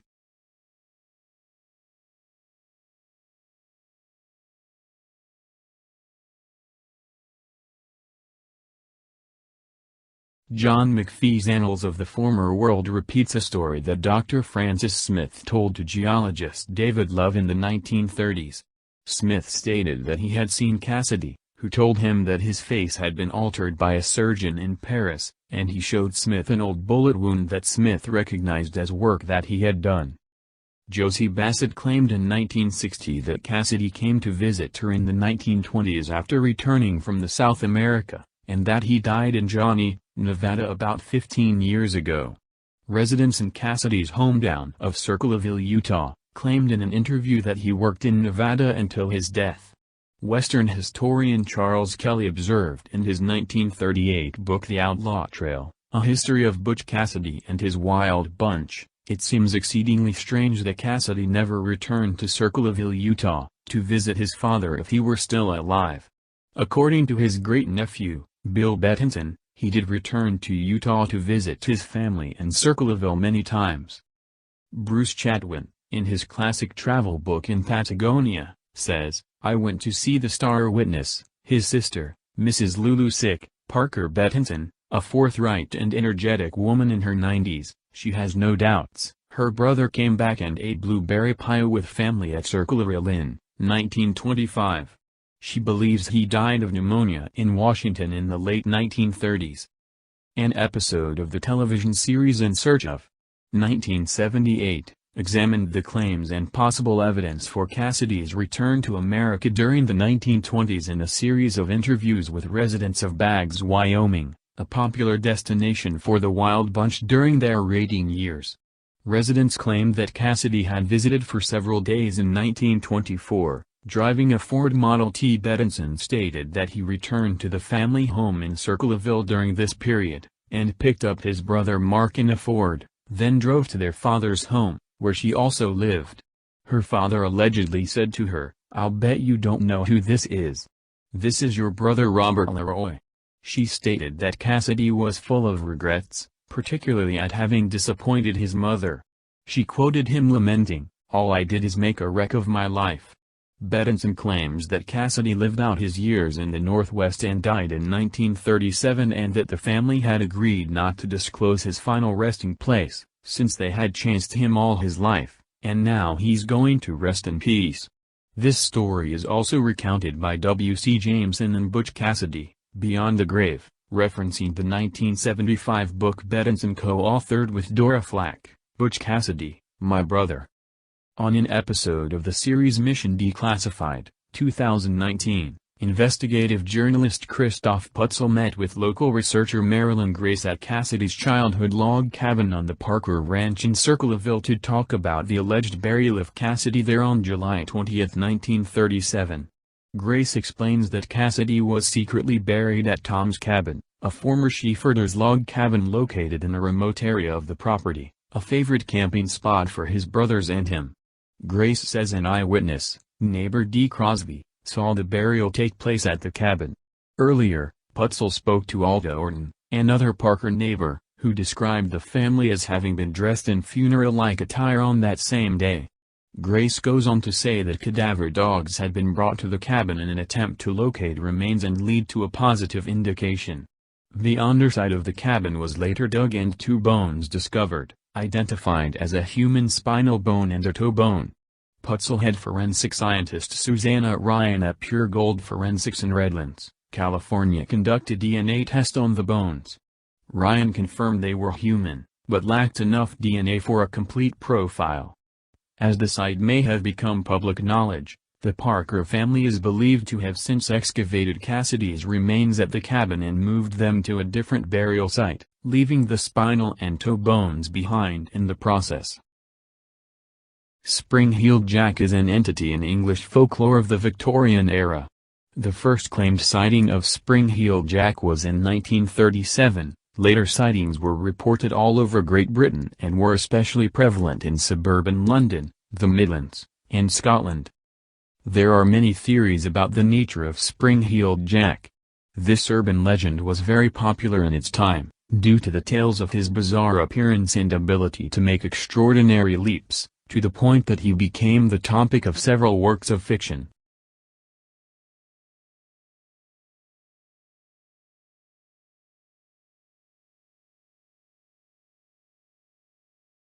Which, some writers have argued, formed the foundation of the later legend of spring-heeled Jack.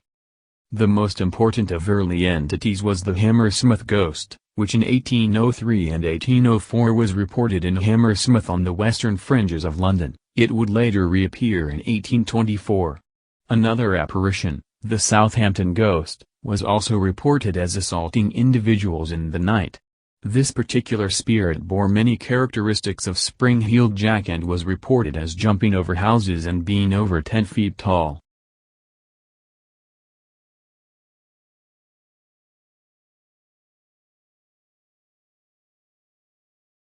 The first alleged sighting of spring-heeled Jack was made in London in 1837, and the last reported sighting is said in most of the secondary literature to have been made in Liverpool in 1904.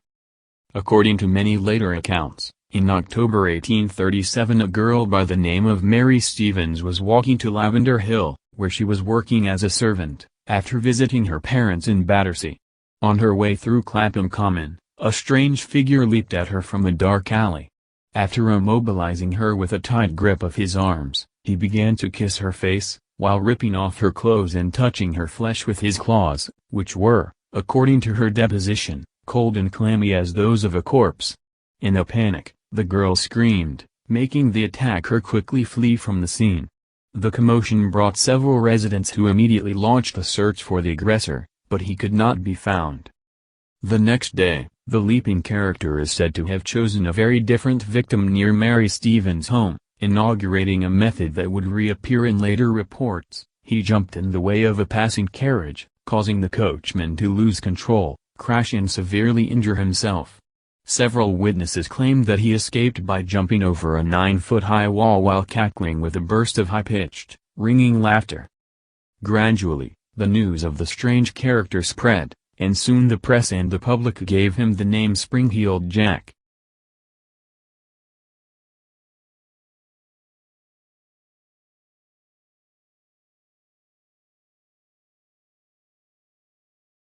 few months after these first sightings, on January 9, 1938, the Lord Mayor of London, Sir John Cowan, revealed at a public session held in the Mansion House as an anonymous complaint that he had several days earlier, which he had withheld in the hope of obtaining further information. The correspondent, who signed the letter, a resident of Peckham, wrote, "It appears that some individuals have laid a wager with a mischievous and foolhardy companion, that he durst not take upon himself the task of visiting many of the villages near London in 3 different disguises, a ghost, a bear, and a devil, and moreover, that he will not enter a gentleman's gardens for the purpose of alarming the inmates of the house. The wager has, however, been accepted, and the unmanly villain has succeeded in depriving 7 ladies of their senses, 2 of whom are not likely to recover but to become burdens to the families."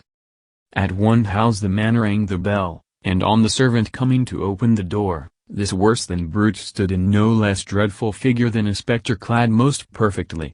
The consequence was that the poor girl immediately swooned, and has never from that moment been in her senses. The affair has now been going on for some time, and, strange to say, the papers are still silent on the subject. The writer has reason to believe that they have the whole history at their finger ends but, through interested motives, are induced to remain silent. Though the Lord Mayor seemed fairly skeptical, a member of the audience confirmed that servant girls about Kensington, Hammersmith, and Ealing, tell a dreadful story of this ghost or devil.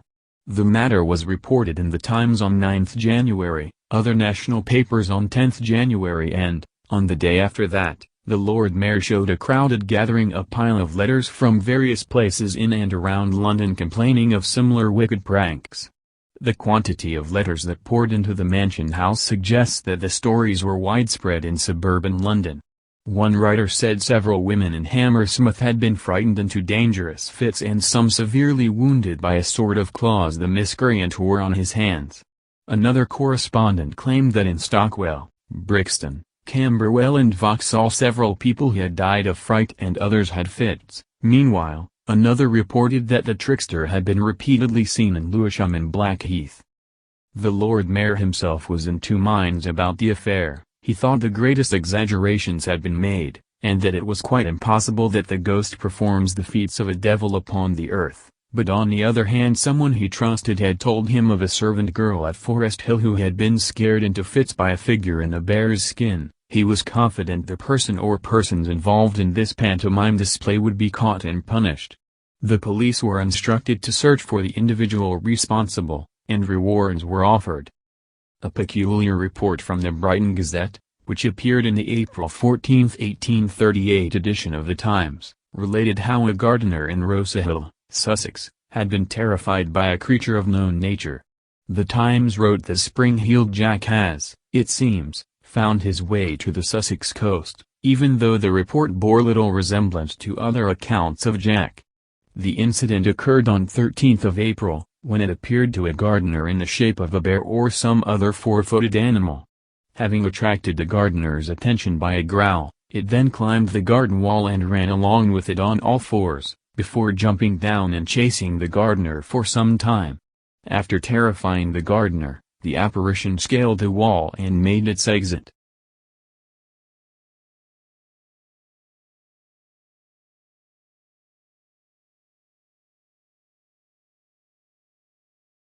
Perhaps the best known of the alleged incidents involving Spring-Heeled Jack were the attacks on 2 teenage girls, Lucy Scales, and Jane Alsop. The Alsop report was widely covered by the newspapers, including a piece in the Times, while fewer reports appeared in relation to the attack on Scales. The press coverage of these 2 attacks helped to raise the profile of Spring-Heeled Jack.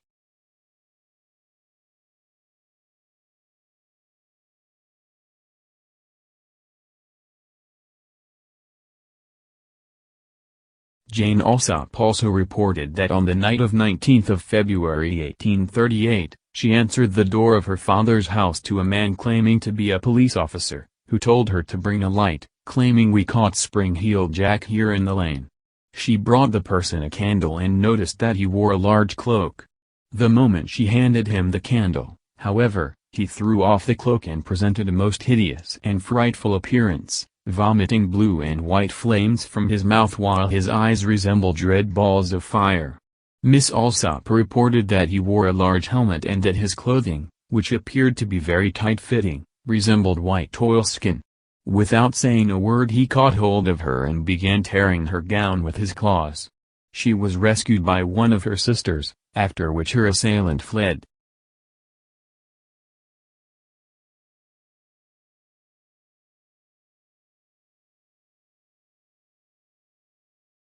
On 28 February 1838, 9 days after the attack on Miss Alsop, 18-year-old Lucy Scales and her sister were returning home after visiting their brother, a butcher who lived in a respectable part of Limehouse. Miss Scales stated in her deposition to the police that as she and her sister were passing Dragon Alley, they observed a person standing in an angle of the passage.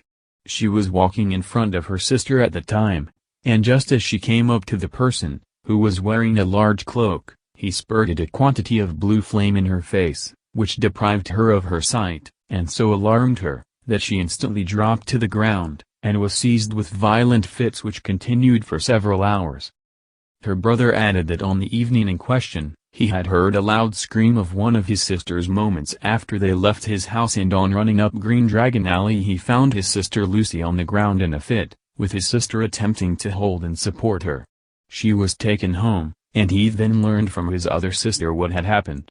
She described Lucy's assailant as being tall, thin, and gentlemanly appearance, covered in a large cloak, and carrying a small lamp or bullseye lantern similar to those used by the police.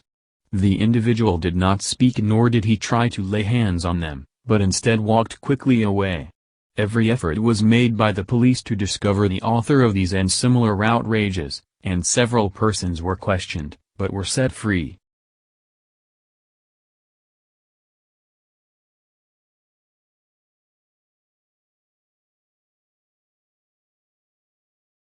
The Times reported the alleged attack on Jane Alsop on 2 March 1838 under the heading "The Late Outrage at Old Ford 2." This was followed with an account of the trial of one Thomas Milbank, who, immediately after the reported attack on Jane Alsop, had boasted in the Morgan's Arms that he was Spring-Heeled Jack. He was arrested and tried at Lambeth Street Court. The arresting officer was James Lee, who had earlier arrested William Corder, the Red Barn murderer. Milbank had been wearing overalls and a greatcoat, which he dropped outside the house, and the candle he dropped was also found. He escaped conviction only because Jane Alsop insisted her attacker had breathed fire, and Milbank admitted he could do no such thing. Most of the other accounts were written long after the date. Contemporary newspapers do not mention them. After these incidents, Spring-Heeled Jack became one of the most popular characters of the period. His alleged exploits were reported in the newspapers and became the subject of several penny dreadful and plays performed in the cheap theaters that abounded at the time. The devil was even renamed Spring-Heeled Jack in some Punch and Judy shows, as recounted by Henry Mayhew in his London Labour and the London Poor. This here is Satan, we might say the devil, but that ain't right and gentlefolk don't like such words. He is now commonly called Spring-Heeled Jack or the Russian Bear, that's since the war. But, even as his fame was growing, reports of Spring-Heeled Jack appearances became less frequent if more widespread. In 1843, however, a wave of sightings swept the country again. A report from Northamptonshire described him as the very image of the devil himself, with horns and eyes of flame, and in East Anglia reports of attacks on drivers of mail coaches became common. In July 1847 a Spring-Heeled Jack investigation in Teignmouth, Devon led to a Captain Finch being convicted of 2 charges of assault against women, during which he is said to have been disguised in a skin coat, which had the appearance of bullock's hide, skullcap, horns and mask. The legend was linked with the phenomenon of the devil footprints which appeared in Devon in February 1855.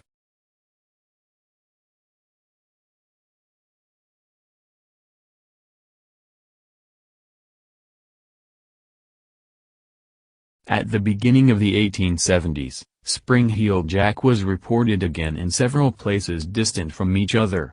In November 1877, The News of the World reported that Peckham was in state of commotion owing to what is known as the Peckham ghost, a mysterious figure, quite alarming in appearance. The editorial pointed out that it was none other than Spring-Heeled Jack, who terrified a past generation. Similar stories were published in the Illustrated Police News. In April and May 1873, it reported there were numerous sightings in Sheffield of the Park ghost, which locals came to identify as Spring-Heeled Jack.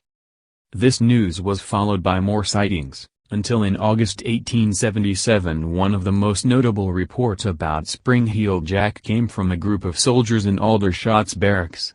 This story went as follows: a sentry on duty at the North Camp peered into the darkness, his attention attracted by a peculiar figure advancing towards him. The soldier issued a challenge, which went unheeded, and the figure came up beside him and delivered several slaps to his face. A guard shot at him, with no visible effect. Some sources claim that the soldier may have fired blanks at him, others that he missed or fired warning shots. The strange figure then disappeared into the surrounding darkness with astonishing bounds. Lord Ernest Hamilton's 1922 memoir 40 Years On mentions the Aldershot appearance of Spring-Heeled Jack. However, he says that they occurred in the winter of 1879 after his regiment, the 60th Rifles, had moved to Aldershot, and that similar appearances had occurred when the regiment was barracked at Colchester in the winter of 1878. He adds that the panic became so great at Aldershot that sentries were issued ammunition and ordered to shoot the night terror on sight, following which the appearances ceased. Hamilton thought that the appearances were actually pranks, carried out by one of his fellow officers, Lieutenant Alfrey. However, there is no record of Alfrey ever being court-martialed for the offense.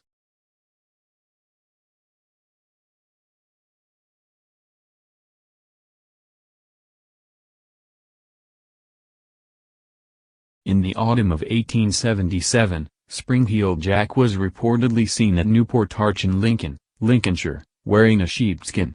An angry mob supposedly chased him and cornered him, and as in Aldershot a while before, residents fires at him to no effect. He said to have made use of his leaping abilities to lose the crowd and disappear once again.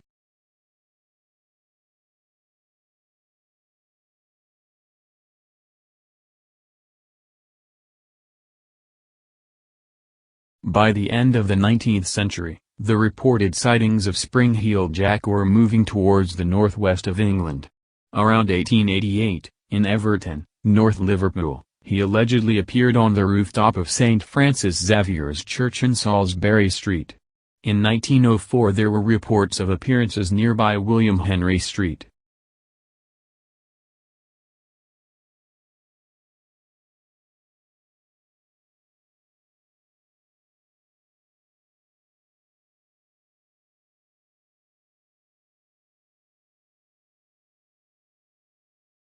The vast urban legend built around Spring-Heeled Jack influenced many aspects of Victorian life, especially in contemporary popular culture.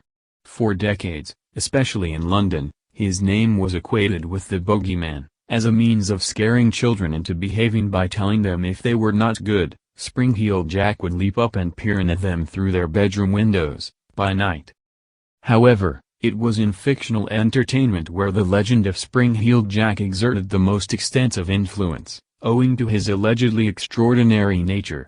3 pamphlet publications, purportedly based on the real events, appeared almost immediately, during January and February 1938.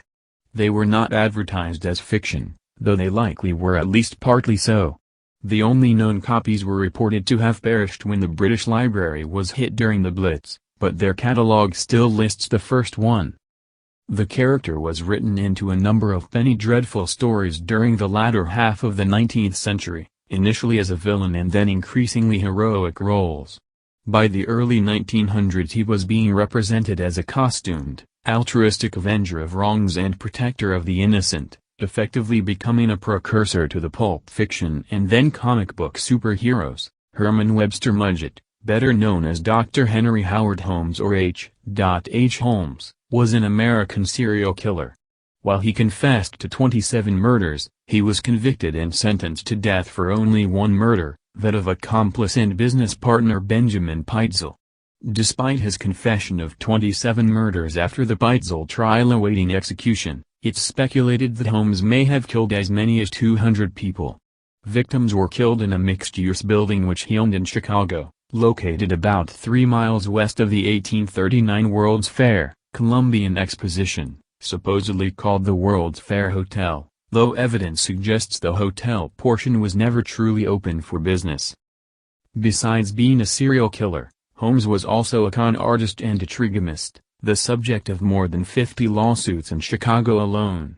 Holmes was executed on May 7, 1896, 9 days before his 35th birthday.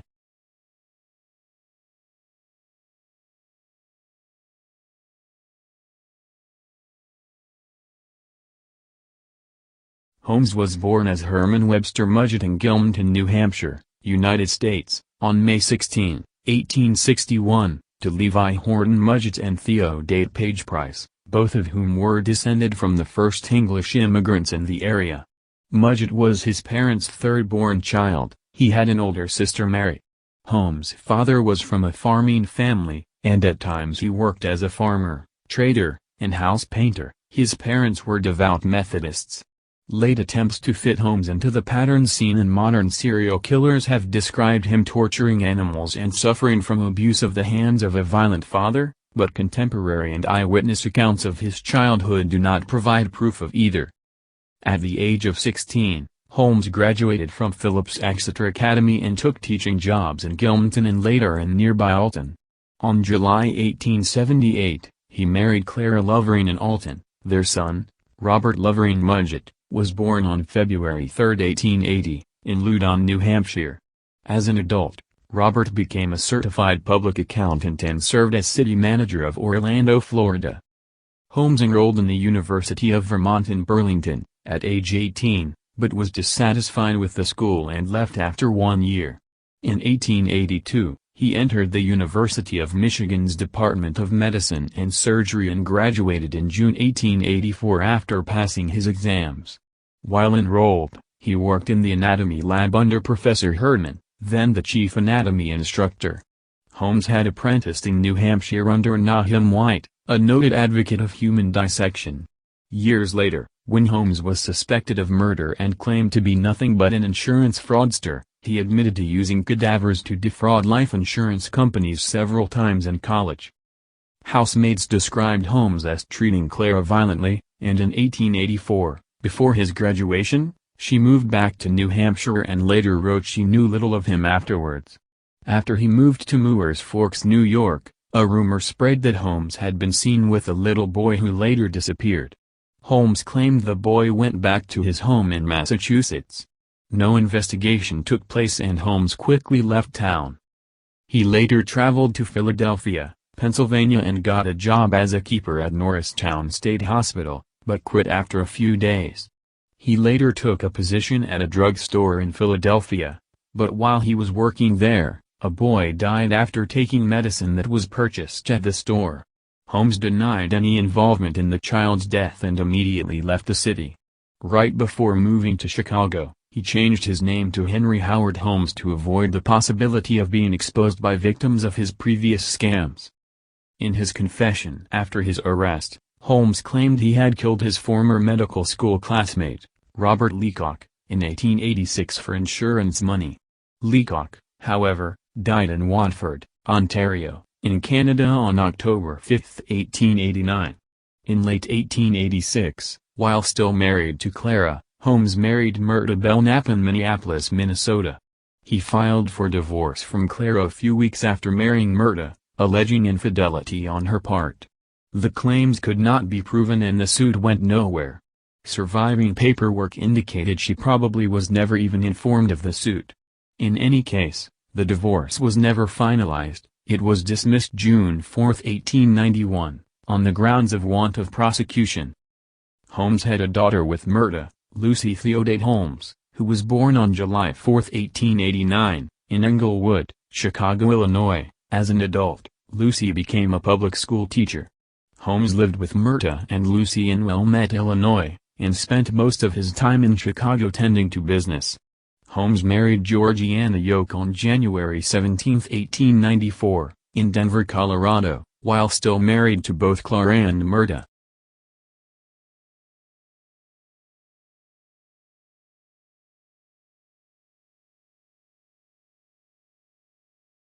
Holmes arrived in Chicago in August 1886, which is when began using the name H. H. Holmes.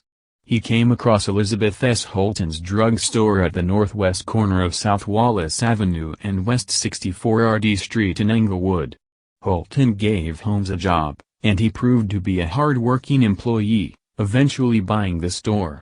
Although several books portray Holton's husband as an old man who quickly vanished along with his wife, Dr. Holton was a fellow Michigan alumnus in Englewood throughout Holmes' life and survived well into the 20th century. It is a myth that they were killed by Holmes.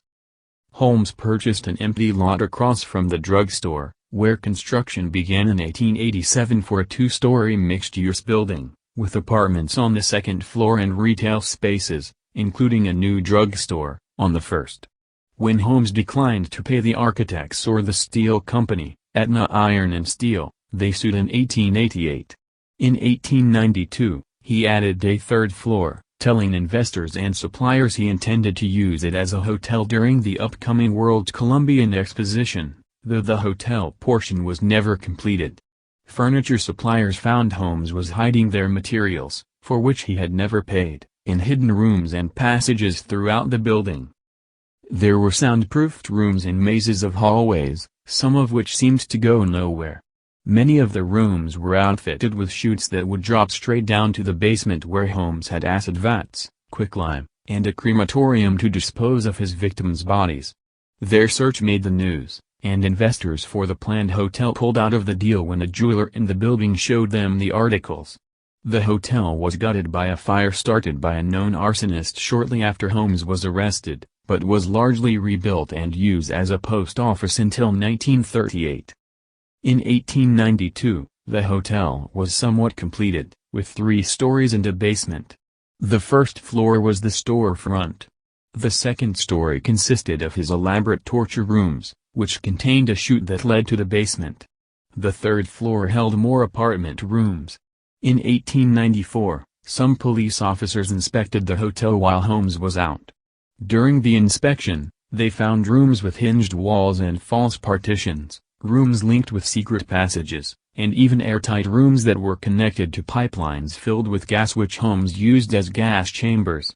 Holmes would use chutes to deliver the bodies to the basement, and once there, he made use of surgical tables and an array of medical tools to dissect them before selling their organs and bones on the black market and to medical institutions.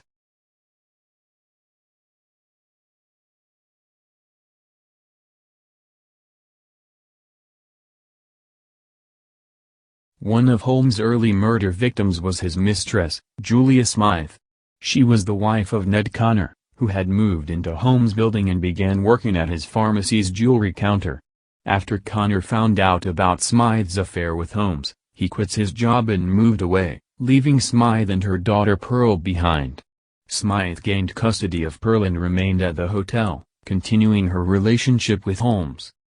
Julia and Pearl disappeared on Christmas Eve of 1891, and Holmes later claimed she had died during an abortion, though what truly happened to the two was never confirmed. Another likely Holmes paramour, M. Milan Sigrand, began working in the building in May 1892 and disappeared that December. Another woman who vanished, Edna Van Tassel, is also believed to have been among Holmes' victims. While working in the Chemical Bank building on Dearborn Street, Holmes met and became close friends with Benjamin Pitezel, a carpenter with a criminal past who was exhibiting, in the same building, a coal bin he had invented. Holmes used Pitezel as his right-hand man for several criminal schemes. A district attorney later described Pitezel as a Holmes tool. His creature. In early 1893, a one-time actress named Minnie Williams moved to Chicago. Holmes claimed to have met her in an employment office, though there were rumors he had met her in Boston years earlier. He offered her a job at the hotel as his personal stenographer and she accepted. Holmes persuaded Williams to transfer the deed to her property in Fort Worth, Texas, to a man named Alexander Bond, an alias of Holmes. In April 1893, Williams transferred the deed, with Holmes serving as the notary. The next month, Holmes and Williams, presenting themselves as man and wife, rented an apartment in Chicago's Lincoln Park. Minnie's sister, Annie, came to visit, and in July, she wrote to her aunt that she planned to accompany brother Harry to Europe. Neither Minnie nor Annie were seen alive after July 5, 1893. Holmes had an entrepreneurial spirit. Based on his former medical education and his connections, he was able to sell skeletons to medical labs and schools. He, and sometimes a hired assistant, was accused of stripping the flesh of bodies, dissecting them, and preparing the viable skeletons. The rest of the remains would be tossed in pits of lime or acid, effectively breaking down the remaining evidence.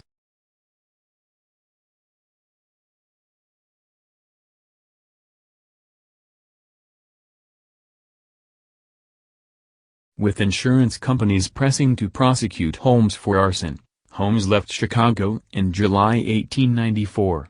He reappeared in Fort Worth, where he had inherited property from the Williams sisters, located at the intersection of modern-day Commerce Street and 2nd Street.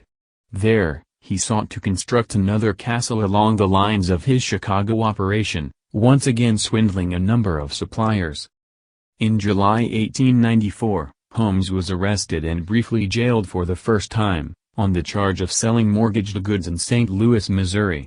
He was promptly bailed out, but while in jail he struck up a conversation with a convicted outlaw named Marion Hedgepeth, who was serving a 25-year sentence. Holmes had concocted a plan to swindle an insurance company out of $10,000 by taking out a policy on himself and then faking his death. Holmes promised Hedgepeth a $500 commission in exchange for the name of a lawyer who could be trusted. Holmes was directed to a young St. Louis attorney named Jephthah Howe. Howe was in practice with his older brother, Alphonso Howe, who had no involvement with Holmes or Beitzel or their fraudulent activities. Jephthah Howe, however, found Holmes' scheme brilliant. Nevertheless, Holmes' plan to fake his own death failed when the insurance company became suspicious and refused to pay. Holmes did not press the claim. Instead, he concocted a similar plan with Beitzel. Beitzel agreed to fake his own death so that his wife could collect on a $10,000 life insurance policy, which she was to split with Holmes and Jephthah Howe.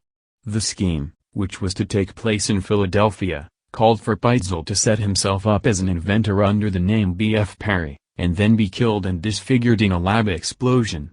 Holmes was to find an appropriate cadaver to play the role of Beitzel. Instead, Holmes killed Beitzel by knocking him unconscious with chloroform and setting his body on fire with the use of benzene. In his confession, Holmes implied Beitzel was still alive after he used the chloroform on him, prior to being set on fire. However, forensic evidence presented at Holmes's later trial showed chloroform had been administered after Beitzel's death, presumably to fake suicide. To exonerate Holmes should be charged with murder. Holmes collected the insurance payout on the basis of the genuine Beitzel corpse. Holmes then went on to manipulate Beitzel's unsuspecting wife into allowing 3 of her 5 children, Alice, Nee, and Howard, to be in his custody. The eldest daughter and the baby remained with Mrs. Beitzel. Holmes and the 3 remaining Beitzel children traveled throughout the northern United States and into Canada. Simultaneously, he escorted Mrs. Beitzel along a parallel route, all the while using various aliases and lying to Mrs. Beitzel concerning her husband's death, claiming he was hiding out in London, as well as lying to her about the true whereabouts of her 3 missing children. In Detroit, just prior to entering Canada, they were only separated by a few blocks. In an even more audacious move, Holmes was staying at another location with his wife, who was unaware of the whole affair. Holmes would later confess to murdering Alice and Nellie by forcing them into a large trunk and locking them inside. He drilled a hole in the lid of the trunk and put on the end of a hose through the hole, attaching the other end to a gas line to asphyxiate the girls. Holmes buried their nude bodies in the cellar of his rental house at 16 St. Vincent Street, having long since been realigned into a part of Bay Street. Frank Gayer, a Philadelphia police detective assigned to investigate Holmes and find the 3 missing children, found the decomposed bodies of the two Peitzel girls in the cellar of the Toronto home. Detective Gayer wrote, "The deeper we dug, the more horrible the odor became, and when we reached a depth of 3 feet, we discovered what appeared to be the bone of a forearm of a human being." Gayer then went to Indianapolis, where Holmes had rented a cottage. Holmes was reported to have visited a local pharmacy to purchase the drugs which he used to kill young Howard Peitzel, and a repair shop to sharpen the knives he used to chop up the body before he burned it. The boy's teeth and bits of bone were discovered in the home's chimney. Holmes's murder spree finally ended when he was arrested in Boston on November 17, 1894, after being tracked there from Philadelphia by the Pinkertons. He was held on an outstanding warrant for horse theft in Texas, as the authorities had become more suspicious at this point, and Holmes appeared poised to flee the country in the company of his unsuspecting wife. Following the discovery of Alice and Nellie's body, in July 1895, Chicago police and reporters began investigating Holmes' building in Englewood, now locally referred to as the Castle.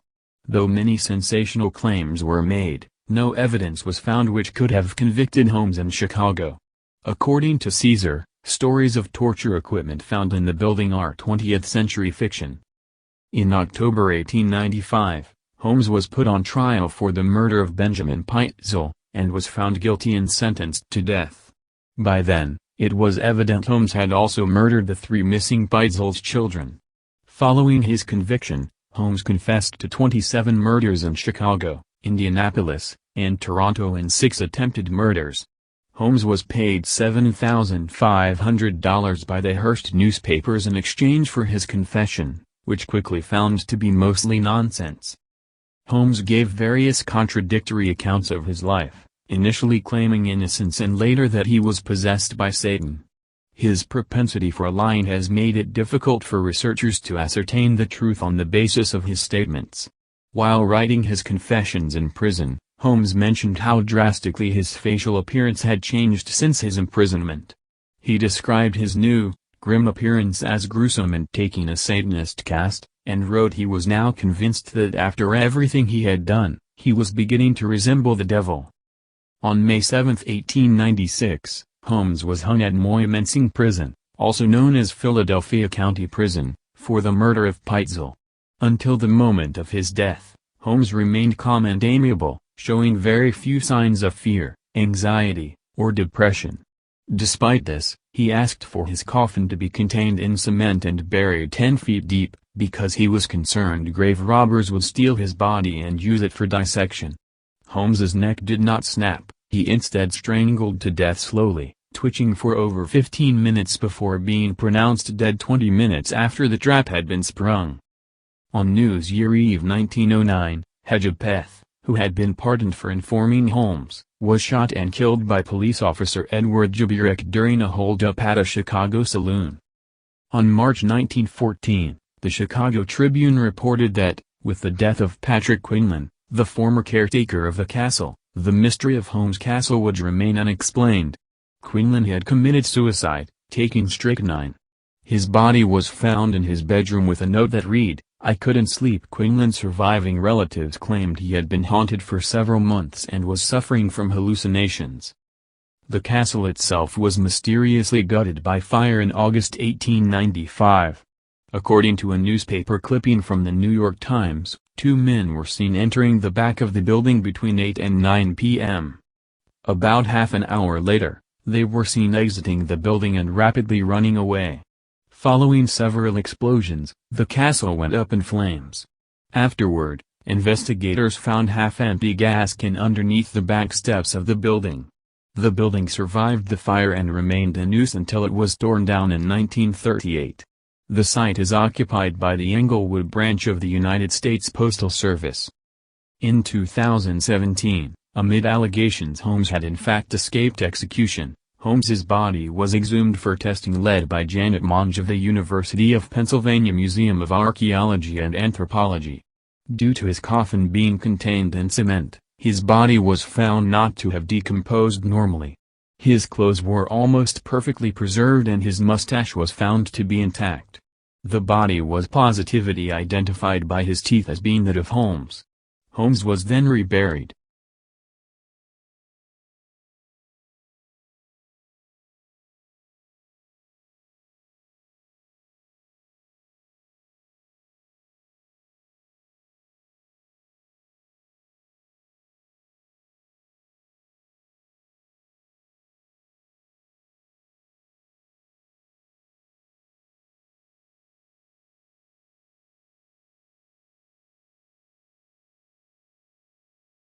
The case was notorious in its time and received publicity in the international press.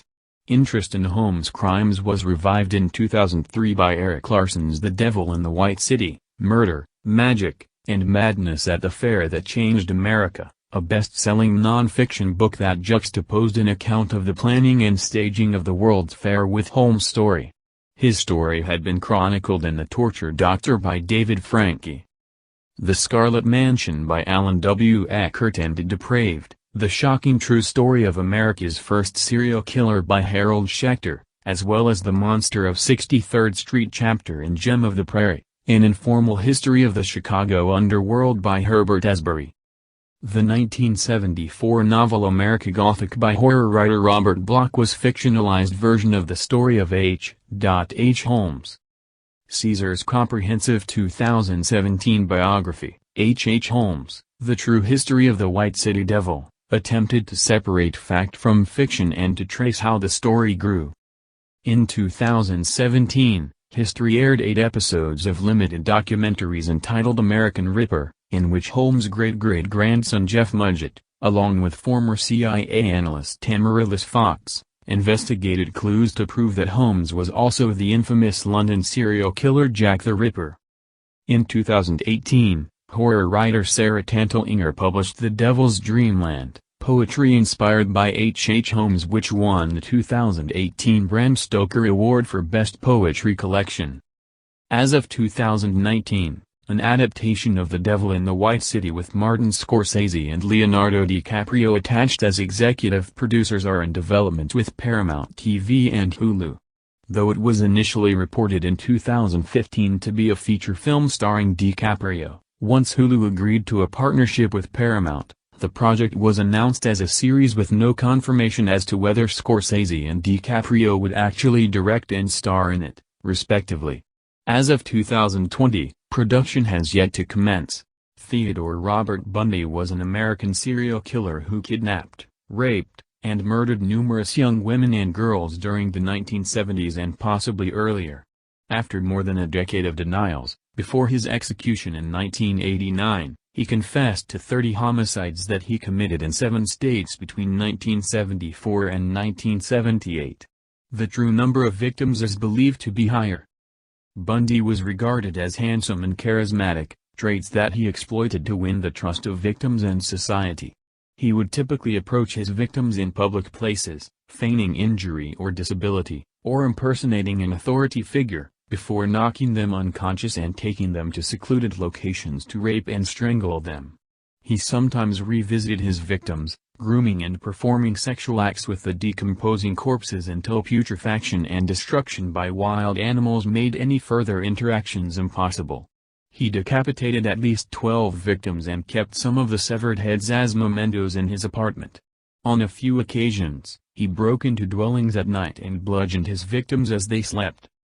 In 1975, Bundy was jailed for the first time in Utah for aggravated kidnapping and attempted criminal assault. He then became a suspect in a progressively longer list of unsolved homicides in several states. Facing murder charges in Colorado, he engineered 2 dramatic escapes and committed further assaults in Florida, including 3 murders, before his ultimate recapture in 1978. For the Florida homicides, he received 3 death sentences and 2 trials. Bundy was executed in the electric chair at Florida State Prison in Rayford, Florida, on January 24, 1989. Biographer Ann Rule, who had previously worked with Bundy, described him as a sadistic sociopath who took pleasure from another human's pain and the control he had over his victims, to the point of death, and even after. Bundy once called himself the most cold-hearted son of a bitch you'll ever meet. Attorney Polly Nelson, a member of his last defense team, wrote that Bundy was the very definition of heartless evil.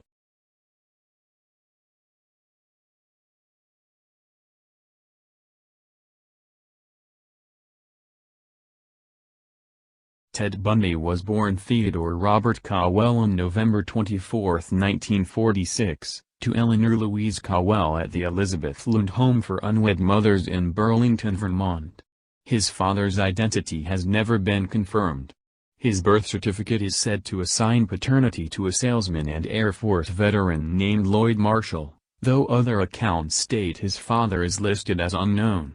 Louise claimed she had been seduced by an old money war veteran named Jack Worthington, and the King County Sheriff's Office has him listed as the father in their files. Some family members have expressed suspicions that Bundy might have been fathered by Louise's own violent, abusive father, Samuel Cowell, but no material evidence has ever been cited to support this. For the first 3 years of his life, Bundy lived in the Philadelphia home of his maternal grandparents, Samuel and Eleanor Cowell, who raised him as their own son to avoid the social stigma that accompanied birth outside of wedlock. Family, friends, and even young Ted were told that his grandparents were his parents and that his mother was his older sister. He eventually discovered the truth, although he had varied recollections of the circumstances. He told a girlfriend that a cousin showed him a copy of his birth certificate after calling him a bastard, but he told biographers Stephen Michaud and Hugh Ainsworth that he found the certificate himself. Biographer and true crime writer Ann Rule, who knew Bundy, expressed a lifelong resentment towards his mother for never talking to him about his real father, and for leaving him to discover his true parentage for himself. In some interviews, Bundy spoke warmly of his grandparents and told Rule that he identified with and clung to his grandfather. In 1987, however, he and other family members told attorneys that Samuel Cowell was a tyrannical bully and a bigot who hated blacks, Italians, Catholics, and Jews, and beat his wife and the family dog, and swung neighborhood cats by their tails. He once threw Louise's younger sister Julia down a flight of stairs for oversleeping. He sometimes spoke aloud to unseen presences, and at least once flew into a violent rage when the question of Bundy's paternity was raised. Bundy described his grandmother as a timid and obedient woman who periodically underwent electroconvulsive therapy for depression and feared to leave her house toward the end of her life. Bundy occasionally exhibited disturbing behavior at an early age. Julia recalled awakening from a nap to find herself surrounded by knives from the kitchen and Bundy standing by the bed smiling. In 1950, Louise changed her surname from Cowell to Nelson, and at the urging of multiple family members, she left Philadelphia with her son to live with cousins Alan and Jane Scott in Tacoma, Washington. In 1951, Louise met Johnny Culpeper Bundy, a hospital cook, at an adults' single night at Tacoma's First Methodist Church. They married later that year and Johnny Bundy formally adopted Ted.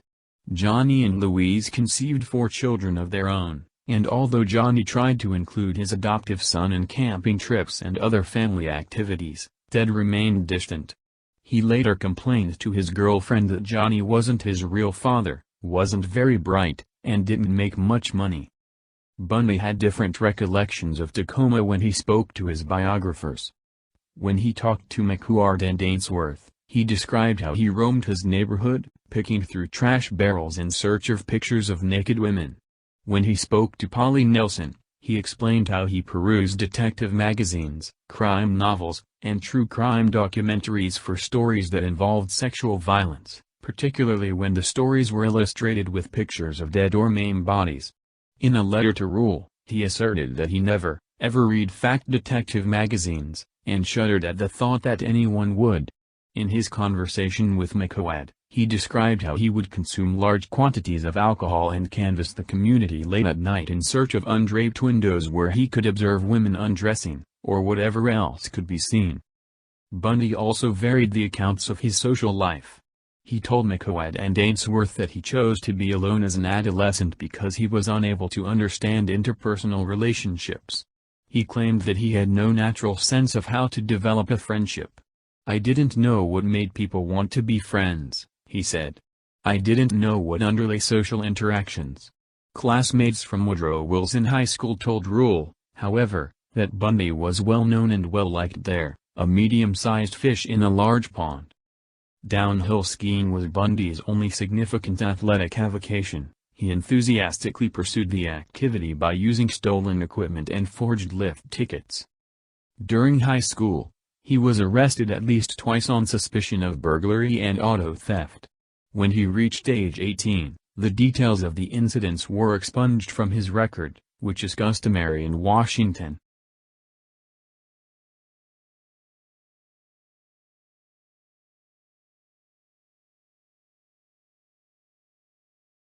After graduating from high school in 1965, Bundy attended the University of Puget Sound for 1 year before transferring to the University of Washington to study Chinese.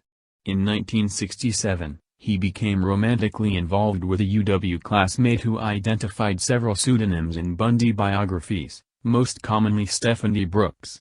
In early 1968, he dropped out of college and worked at a series of minimum-wage jobs. He also volunteered at the Seattle office of Nelson Rockefeller's presidential campaign and became Arthur Fletcher's driver and bodyguard during Fletcher's campaign for lieutenant governor of Washington state. In August, Bundy attended the 1968 Republican National Convention in Miami as a Rockefeller delegate. Shortly thereafter, Brooks ended their relationship and returned to her family in California, frustrated by what she described as Bundy's immaturity and lack of ambition. Psychiatrist Dorothy Lewis would later pinpoint this crisis as probably the pivotal time in his development. Devastated by Brooks' rejection, Bundy traveled to Colorado and then farther east, visiting relatives in Arkansas and Philadelphia and enrolling for 1 semester at Temple University. It was at this time in early 1969, Rule believes, that Bundy visited the Office of Birth Records in Burlington and confirmed his true parentage. Bundy was back in Washington by the fall of 1969 when he met Elizabeth Klopfer, a divorcee from Ogden, Utah who worked as a secretary at the University of Washington School of Medicine. Their stormy relationship would continue well past his initial incarceration in Utah in 1976. In mid-1970, Bundy, now focused and goal-oriented, re-enrolled at UW, this time as a psychology major. He became an honor student and was well regarded by his professors. In 1971, he took a job at Seattle's Suicide Hotline Crisis Center, where he met and worked alongside Ann Rule, a former Seattle police officer. An aspiring crime writer, she would later write one of the definitive Bundy biographies, The Stranger Beside Me. Rule saw nothing disturbing in Bundy's personality at the time and described him as kind, solicitous, and empathic.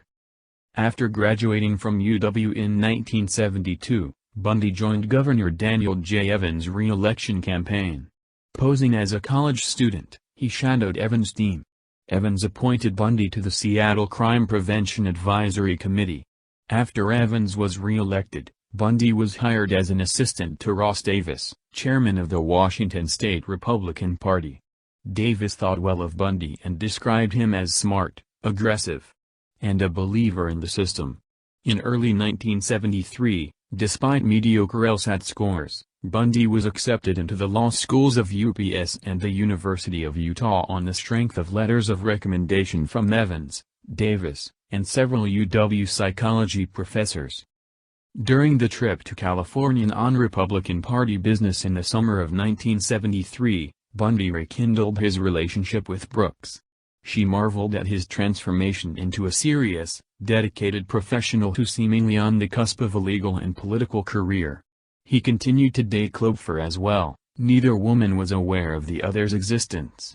In the fall of 1973, Bundy matriculated at UPS Law School and continued courting Brooks, who flew to Seattle several times to stay with him.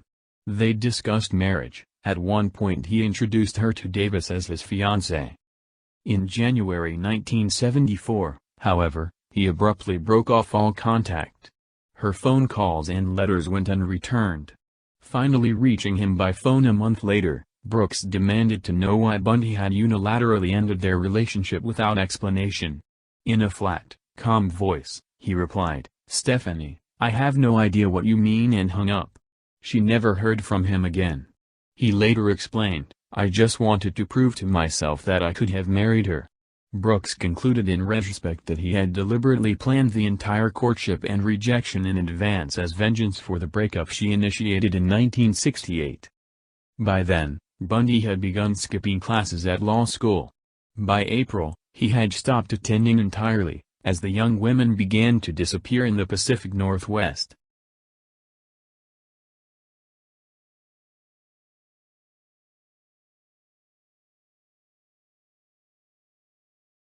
There is no consensus on when or where Bundy began killing women. He told different stories to different people and refused to divulge the specifics of his earliest crimes, even as he confessed in graphic detail to dozens of murders in the days preceding his execution. He told Nelson that he attempted his first kidnapping in 1969 in Ocean City, New Jersey, but did not kill anyone until sometime in 1971 in Seattle. He told psychologist Art Norman that he killed 2 women in Atlantic City in 1969 while visiting family in Philadelphia. He hinted but refused to elaborate to homicide detective Robert D. Keppel that he committed a murder in Seattle in 1972, and another murder in 1973 that involved a hitchhiker near Tumwater. Rule and Keppel both believed he might have started killing as a teenager. Circumstantial evidence suggested that he may have abducted and killed 8-year-old Anne Marie Burr of Tacoma when he was 14 years old in 1961, an allegation that he repeatedly denied. His earliest documented homicides were committed in 1974 when he was 27 years old.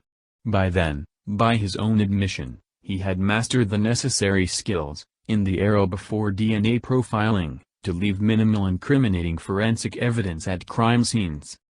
Shortly after midnight on January 4, 1974, Bundy entered the basement apartment of 18-year-old Karen Sparks and Terry Caldwell, a dancer and student at UW.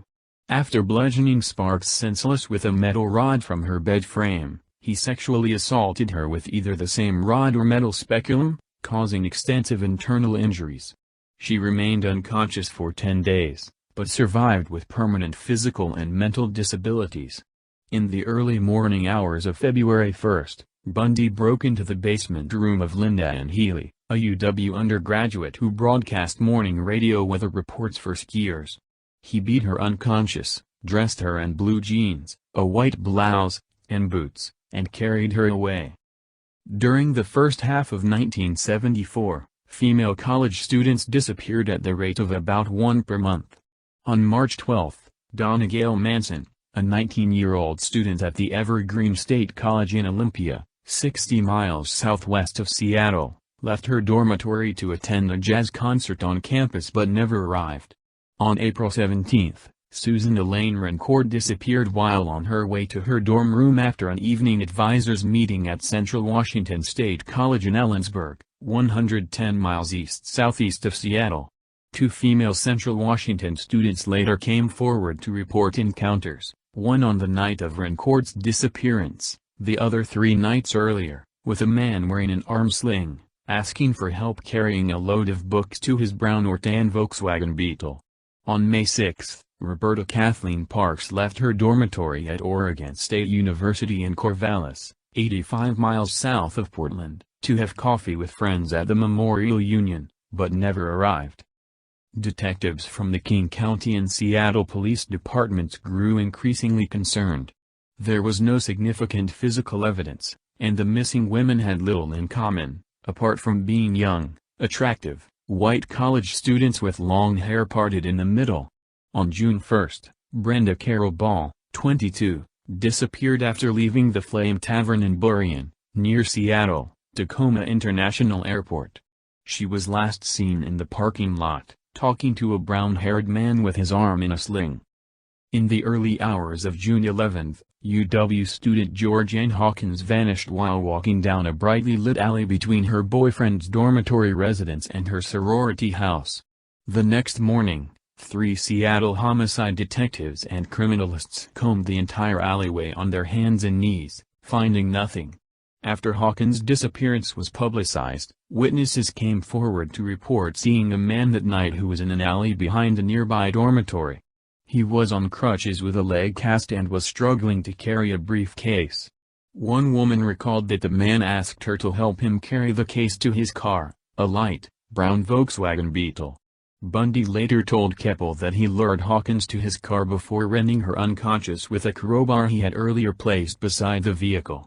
He then handcuffed Hawkins and drove her to Issaquah, where he had strangled her, before spending the entire night with her body.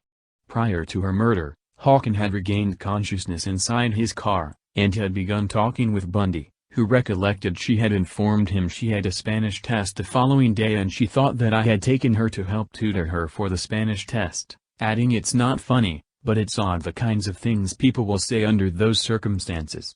He admitted to revisiting Hawkins' corpse on 3 occasions. He stated that he returned to the UW alley the morning after Hawkins's abduction and murder. There, in the very midst of a major crime scene investigation, he located and gathered Hawkins' earring and one of her shoes, where he had left them in the adjoining parking lot, and departed, unobserved. During this period, Bundy was working in Olympia as the assistant director of the Seattle Crime Prevention Advisory Commission. Later he worked at the Department of Emergency Services, a state government agency involved in the search for the missing women.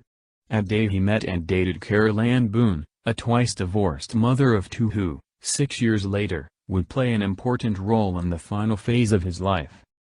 Reports of the 6 missing women and Sparks' brutal beating appeared prominently in newspapers and on television throughout Washington and Oregon. Fear spread among the population, hitchhiking by young women dropped sharply.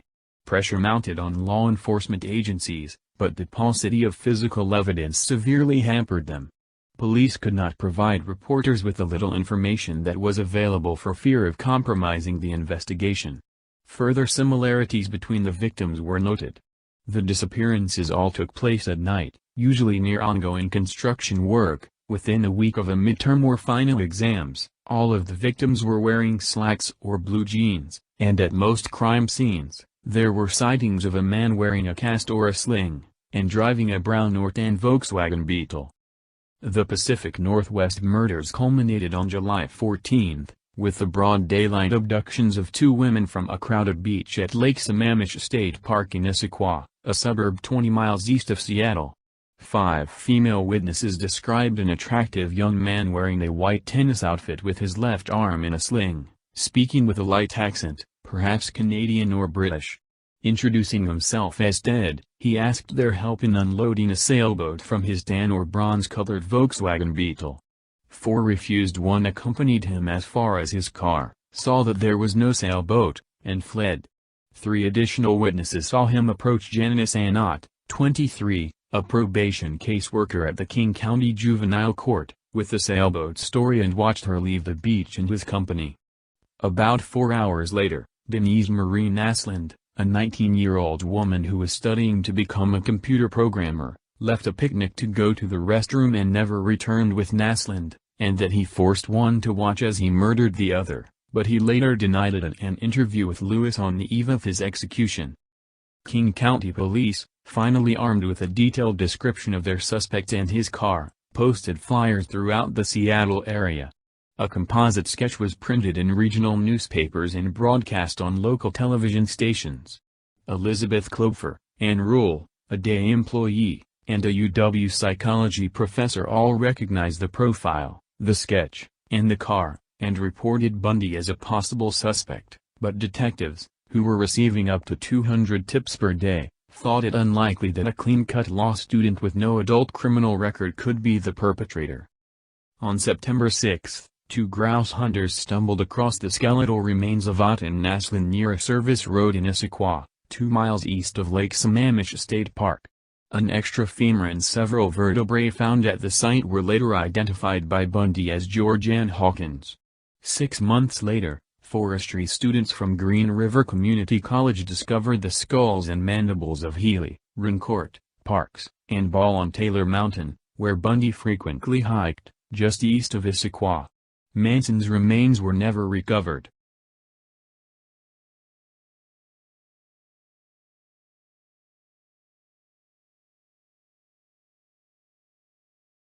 In August 1974, Bundy received a second acceptance from the University of Utah Law School and moved to Salt Lake City, leaving Klopfer in Seattle. While he called Kleopher often, he dated at least a dozen other women. When he studied the first-year law curriculum a second time, he was devastated to find out that the other students had some intellectual capacity, that he did not. He found the classes completely incomprehensible. "It was a great disappointment to me," he said. A new string of homicides began the following month, including 2 that would remain undiscovered until Bundy confessed to them shortly before his execution. On September 2, he raped and strangled a still unidentified hitchhiker in Idaho, then either disposed of the remains immediately in a nearby river or returned the next day to photograph and dismember the corpse. On October 2, he seized 16-year-old Nancy Wilcoxon Holiday, a suburb of Salt Lake City. Her remains were buried near Capitol Reef National Park, some 200 miles south of Holiday, but were never found. On October 18, Melissa Ann Smith, the 17-year-old daughter of the police chief of Midvale, disappeared after leaving a pizza parlor. Her nude body was found in a nearby mountainous area 9 days later.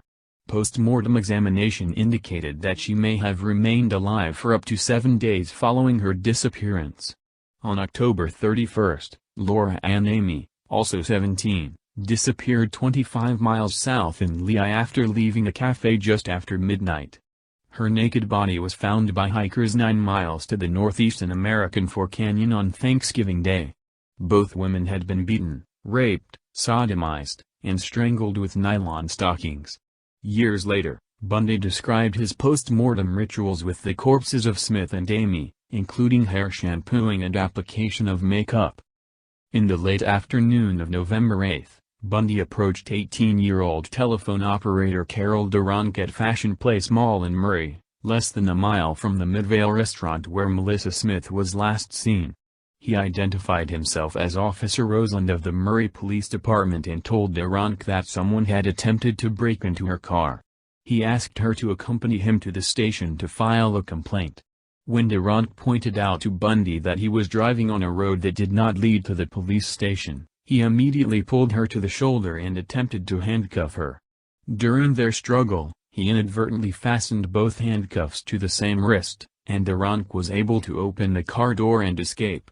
Later that evening, Deborah Jean Kent, a 17-year-old student at Viewmont High School in Bountiful, 20 miles north of Murray, disappeared after leaving a theater production at the school to pick up her brother. The school's drama teacher and the student told the police that a stranger had asked each of them to come out to the parking lot to identify a car.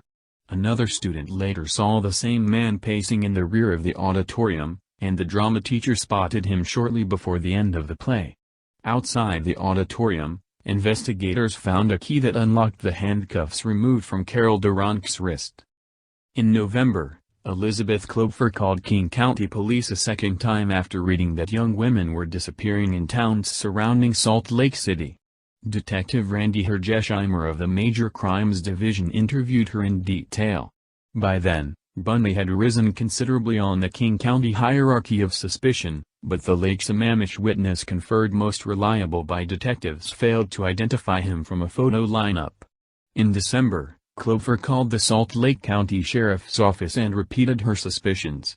Bundy's name was added to their list of suspects, but at that time no credible forensic evidence linked him to the Utah crimes. In January 1975, Bundy returned to Seattle after his final exams and spent a week with Klopfer, who did not tell him that she had reported him to police on 3 occasions.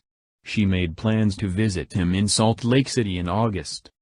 In 1975, Bundy shifted much of his criminal activity eastward, from his base in Utah to Colorado. On January 12, a 23-year-old registered nurse named Karen Eileen Campbell disappeared while walking down a well-lit hallway between the elevator and her room at the Wildwood Inn in Snowmist Village, 400 miles southeast of Salt Lake City. Her nude body was found a month later next to a dirt road just outside the resort. She had been killed by blows to her head from a blunt instrument that left distinctive linear grooved depressions on her skull. Her body also bore deep cuts from a sharp weapon. On March 15, 100 miles northeast of Snowmist, Velski instructor Julie Cunningham, 26, disappeared while walking from her apartment to a dinner date with a friend.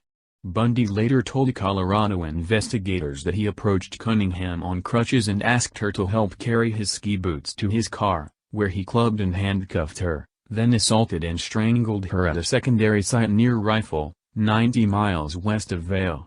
Weeks later, he made the 6-hour drive from Salt Lake City to revisit her remains.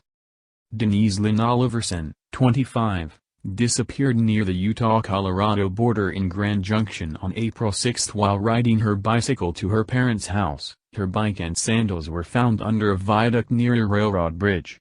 On May 6, Bundy lured 12-year-old Lynette Dawn Culver from Alameda Junior High School in Pocatello, Idaho, 160 miles north of Salt Lake City.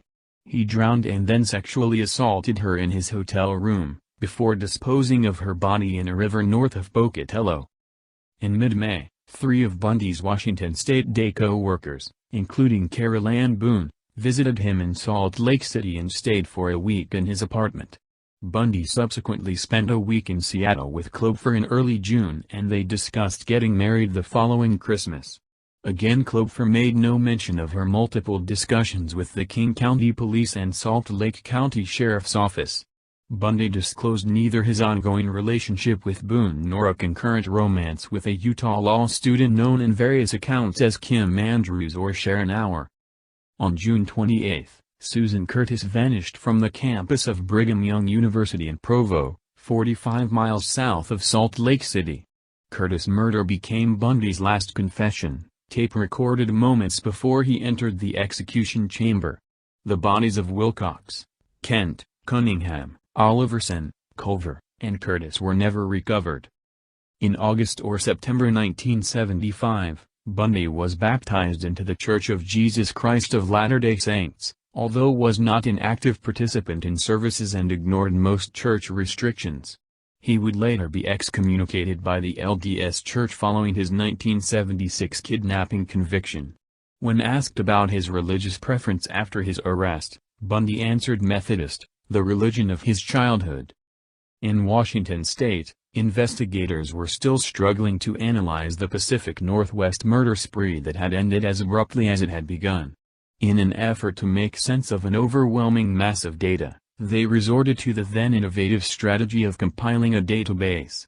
They used the King County payroll computer, a huge, primitive machine by contemporary standards, but the only one available for their use. After inputting the many lists they had compiled, classmates and acquaintances of each victim, Volkswagen owners named Ted, known sex offenders, and so on, they queried the computer for coincidences. Out of thousands of names, 26 turned up on 4 lists. One was Ted Bundy.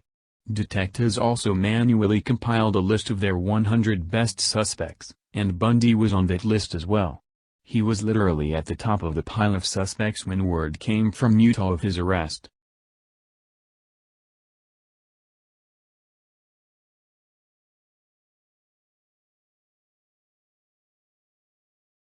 On August 16, 1975, Bundy was arrested by Utah Highway Patrol Officer Bob Hayward in Granger. Hayward had observed Bundy cruising a residential area in the pre-dawn hours. Bundy fled the area at high speed after seeing the patrol car. The officer searched the car after he noticed that the Volkswagen's front passenger seat had been removed and placed on the rear seats.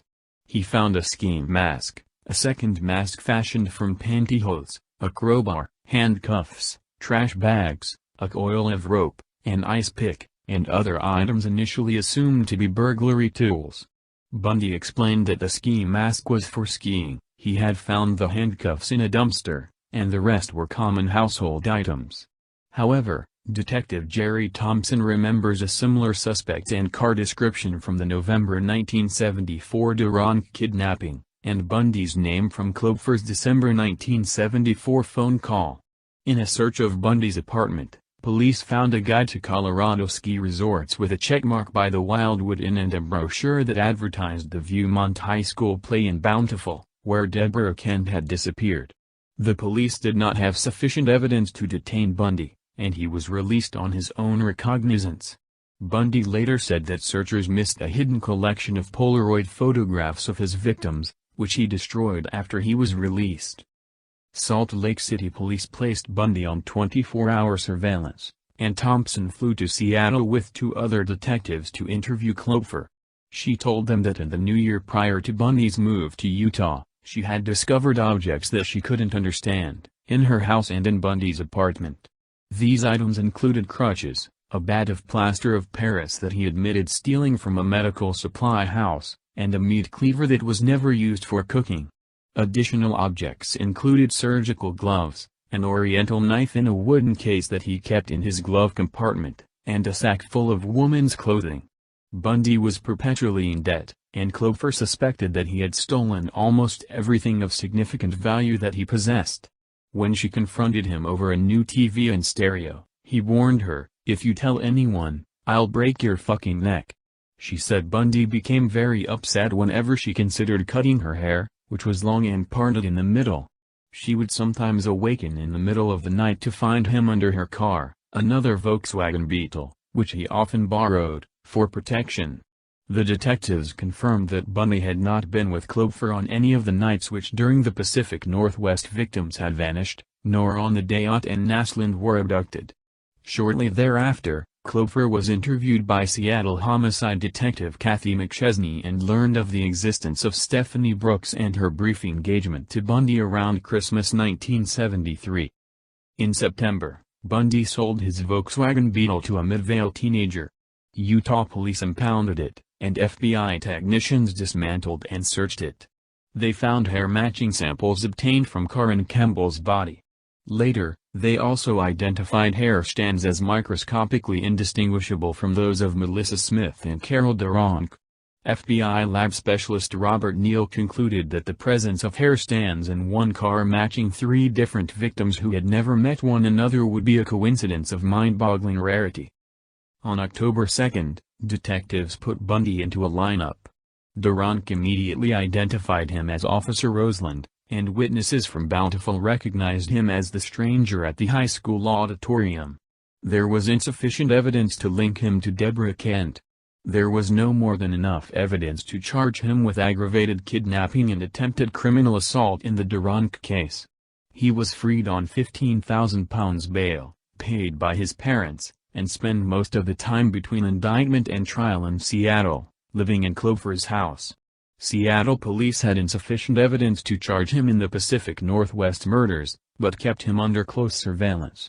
When Ted and I stepped out on the porch to go somewhere, Clover wrote, so many unmarked police cars started up that it sounded like the beginning of the Indy 500. In November, the three principal Bundy investigators, Jerry Thompson from Utah, Robert Keppel from Washington, and Michael Fisher from Colorado, met in Aspen, Colorado and exchanged information with 30 detectives and prosecutors from 5 states. While officials left the meeting convinced that Bundy was the murderer they sought, they agreed that more hard evidence would be needed before he could be charged with any of the murders. In February 1976, Bundy stood trial for the Durank kidnapping. On the advice of his attorney, John O'Connell, Bundy waived his right to a jury due to the negative publicity surrounding the case. After a 4-day bench trial and a weekend of deliberation, Judge Stuart Hansen Jr. found him guilty of kidnapping and assault. In June he was sentenced to 1 to 15 years in the Utah State Prison. In October, he was found hiding in bushes in the prison yard carrying an escape kit, road maps, airline schedules, and a social security card, and spent several weeks in solitary confinement. Later that month, Colorado authorities charged him with Karen Campbell's murder. After a period of resistance, he waived the extradition proceeding and was transferred to Aspen in January 1977.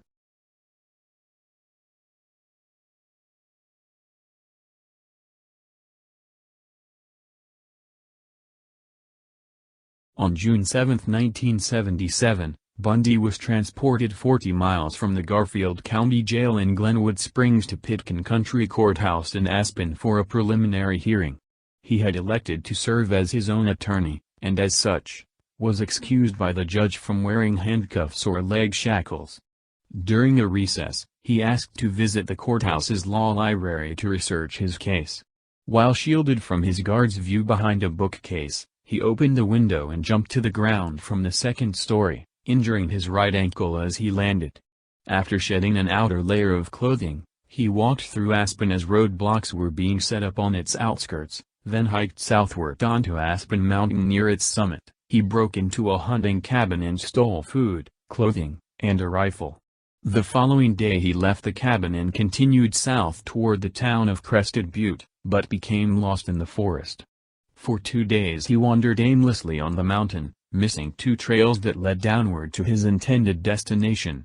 On June 10, he broke into a camping trailer on Maroon Lake, 10 miles south of Aspen, taking food and a ski parka, but instead of continuing southward, he walked back north toward Aspen, eluding roadblocks and search parties along the way.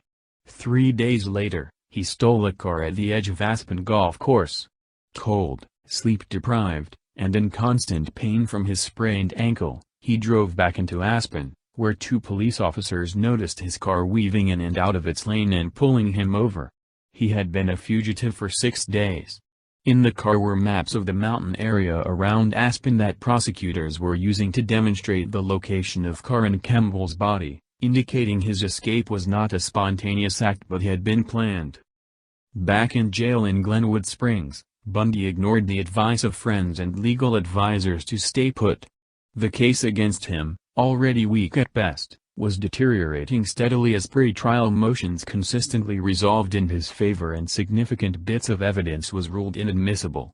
A more rational defendant might have realized that he stood a good chance of acquittal and that beating the murder charge in Colorado would probably have dissuaded other prosecutors.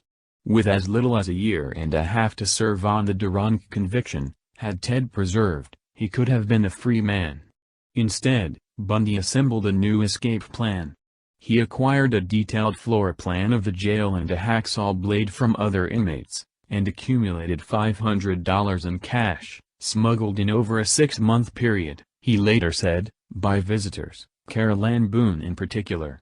During the evenings, while other prisoners were showering, he sawed a hole about 1 square foot between the steel-reinforced bars in the ceiling of his cell and, having lost 35 pounds, was able to wriggle through it into the crawl space above. In the weeks that followed, he made a series of practice runs, exploring the space. Multiple reports from an informant of movement within the ceiling during the night were not investigated. By late 1977, Bundy's impending trial had become a cause célèbre in the small town of Aspen, and Bundy filed a motion for a change of venue to Denver. On December 23, the Aspen trial judge granted the request, but to Colorado Springs, where juries had historically been hostile to murder suspects. On the night of December 30, with most of the jail staff on Christmas break and nonviolent prisoners on furlough with their families, Bundy piled books and files in his bed, covered them with a blanket to simulate his sleeping body, and climbed into the crawl space. He broke through the ceiling into the apartment of the chief jailer, who was out for the evening with his wife, changed into street clothes from the jailer's closet, and walked out the front door to freedom. After stealing a car, Bundy drove eastward out of Glenwood Springs, but the car soon broke down in the mountains on Interstate 70. A passing motorist gave him a ride into Vail, 60 miles to the east. From there he caught a bus to Denver, where he boarded a morning flight to Chicago. In Glenwood Springs, the jailer's skeleton crew did not discover the escape until noon on December 31, more than 17 hours later. By then, Bundy was already in Chicago.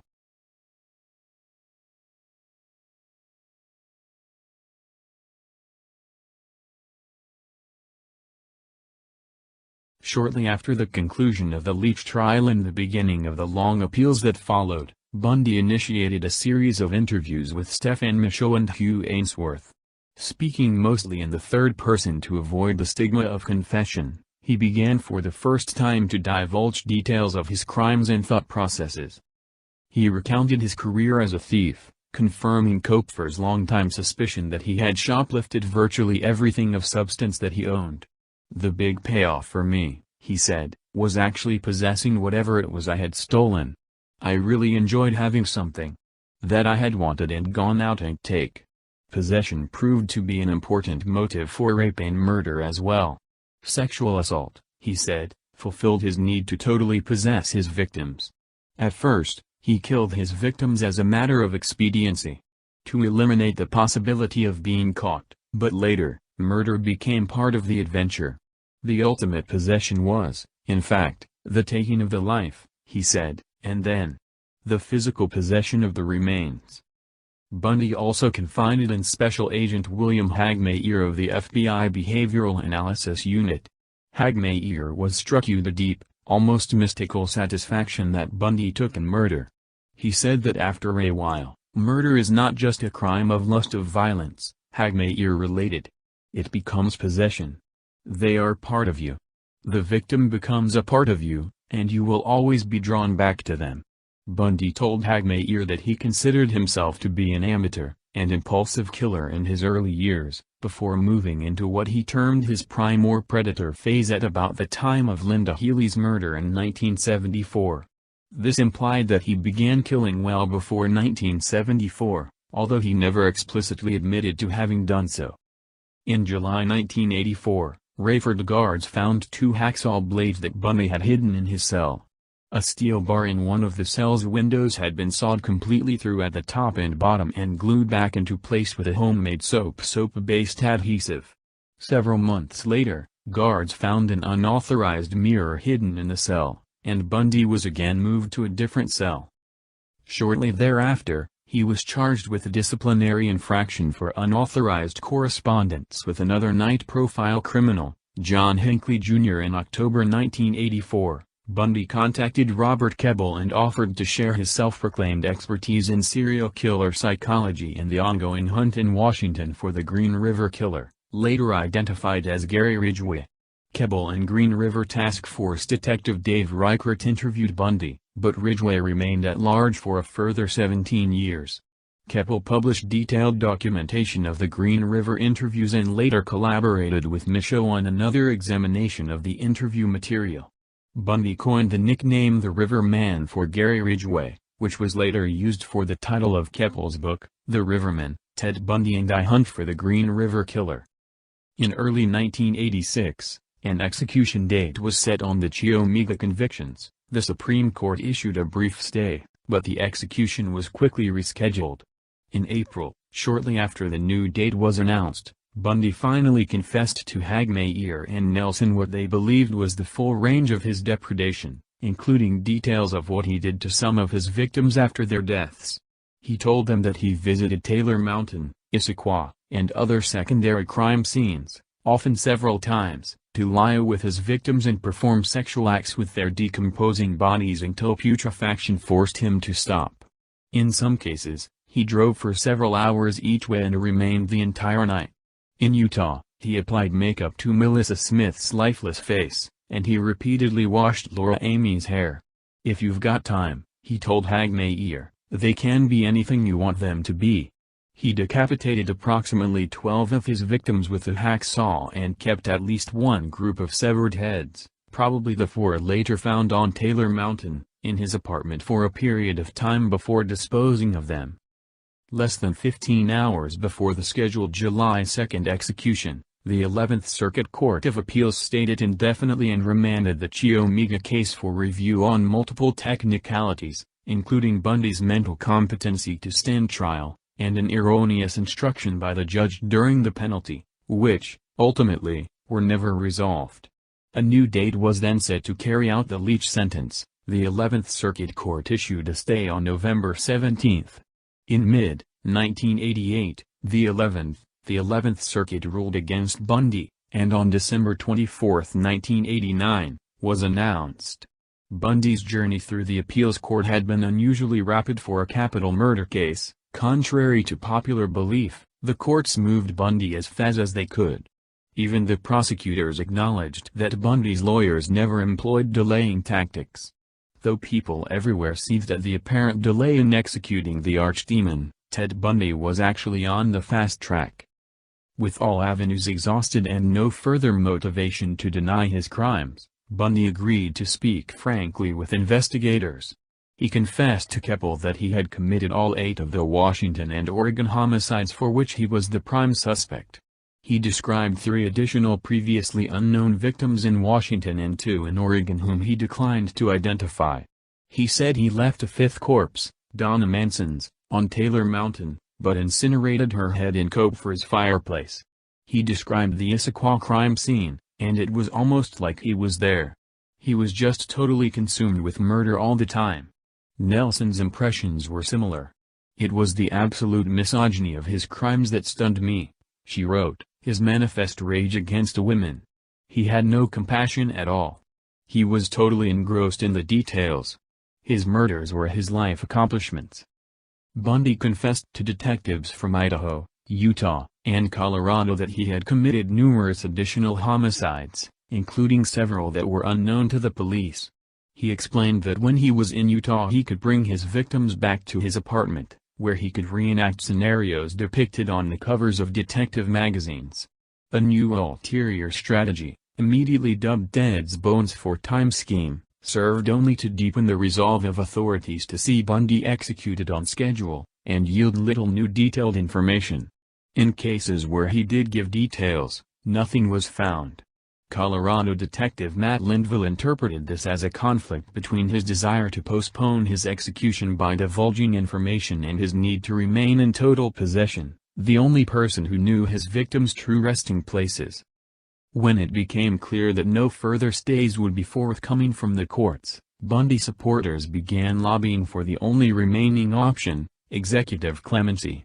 Diana Weiner, a young Florida attorney and Bundy's last purported love interest, asked the families of several Colorado and Utah victims to petition Florida Governor Bob Martinez for a postponement to give Bundy time to reveal more information.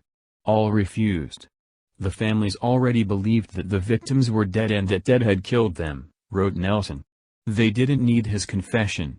Martinez made it clear that he would not agree to further delays in any case. "We are not going to have the system manipulated," he told the reporters. "For him to be negotiating for his life over the bodies of victims is despicable." Boone had championed Bundy's innocence throughout all of his trials and felt deeply betrayed by his admission that H was, in fact, guilty. She moved back to Washington with her daughter and refused to accept his phone call on the morning of his execution. She was hurt by his relationship with Diana, Nelson wrote, too, and devastated by his sudden wholesale confessions in his last days. Hagmaier was present during Bundy's final interviews with investigators. On the eve of his execution, he talked of suicide. He did not want to give the state the satisfaction of watching him die, Hagmaier said. Bundy died in the Rayford electric chair at 1:16 a.m. EST on January 24, 1989. Hundreds of revealers sang, danced, and set off fireworks in a pasture across from the prison as the execution was carried out, then cheered as the white hearse containing Bundy's corpse departed the prison. He was cremated in Gainesville, and his ashes scattered at an undisclosed location in the Cascade Range of Washington state, in accordance with his will. Jack the Ripper was an unidentified serial killer active in the largely impoverished areas in and around the Whitechapel district of London in 1888. In both the criminal case files and contemporary journalistic accounts, the killer was called the Whitechapel Murderer and Leather Apron. Attacks ascribed to Jack the Ripper typically involved female prostitutes who lived and worked in the slums of the East End London. Their throats were cut prior to abdominal mutilations. The removal of internal organs from at least 3 of the victims led to proposals that their killer had some anatomical or surgical knowledge. Rumors that the murders were connected intensified in September and October 1888, and numerous letters were received by the media outlets in Scotland Yard from individuals purporting to be the murderer. The name Jack the Ripper originated in a letter written by an individual claiming to be the murderer that was disseminated in the media. The letter is widely believed to have been a hoax and may have been written by journalists in an attempt to heighten interest in the story and increase the circulation of their newspapers. The From Hell letter received by George Lusk of the Whitechapel Vigilance Committee came with half a preserved human kidney, purportedly taken from one of the victims. The public came increasingly to believe in a single serial killer known as Jack the Ripper, mainly because of both the extraordinarily brutal nature of the murders and media coverage of the crimes. Extensive newspaper coverage bestowed widespread and enduring international notoriety on the Ripper, and the legend solidified. A police investigation into a series of 11 brutal murders committed in Whitechapel and Spitalfields between 1888 and 1891 was unable to connect all the killings conclusively to the murders of 1888. 5 victims, Mary Ann Nichols, Annie Chapman, Elizabeth Stride, Catherine et al., and Mary Jane Kelly are known as the Canonical Five, and their murders between 31st August and 9th of November 1888 are often considered the most likely to be linked. The murders were never solved, and the legends surrounding these crimes became a combination of historical research, folklore and pseudo-history.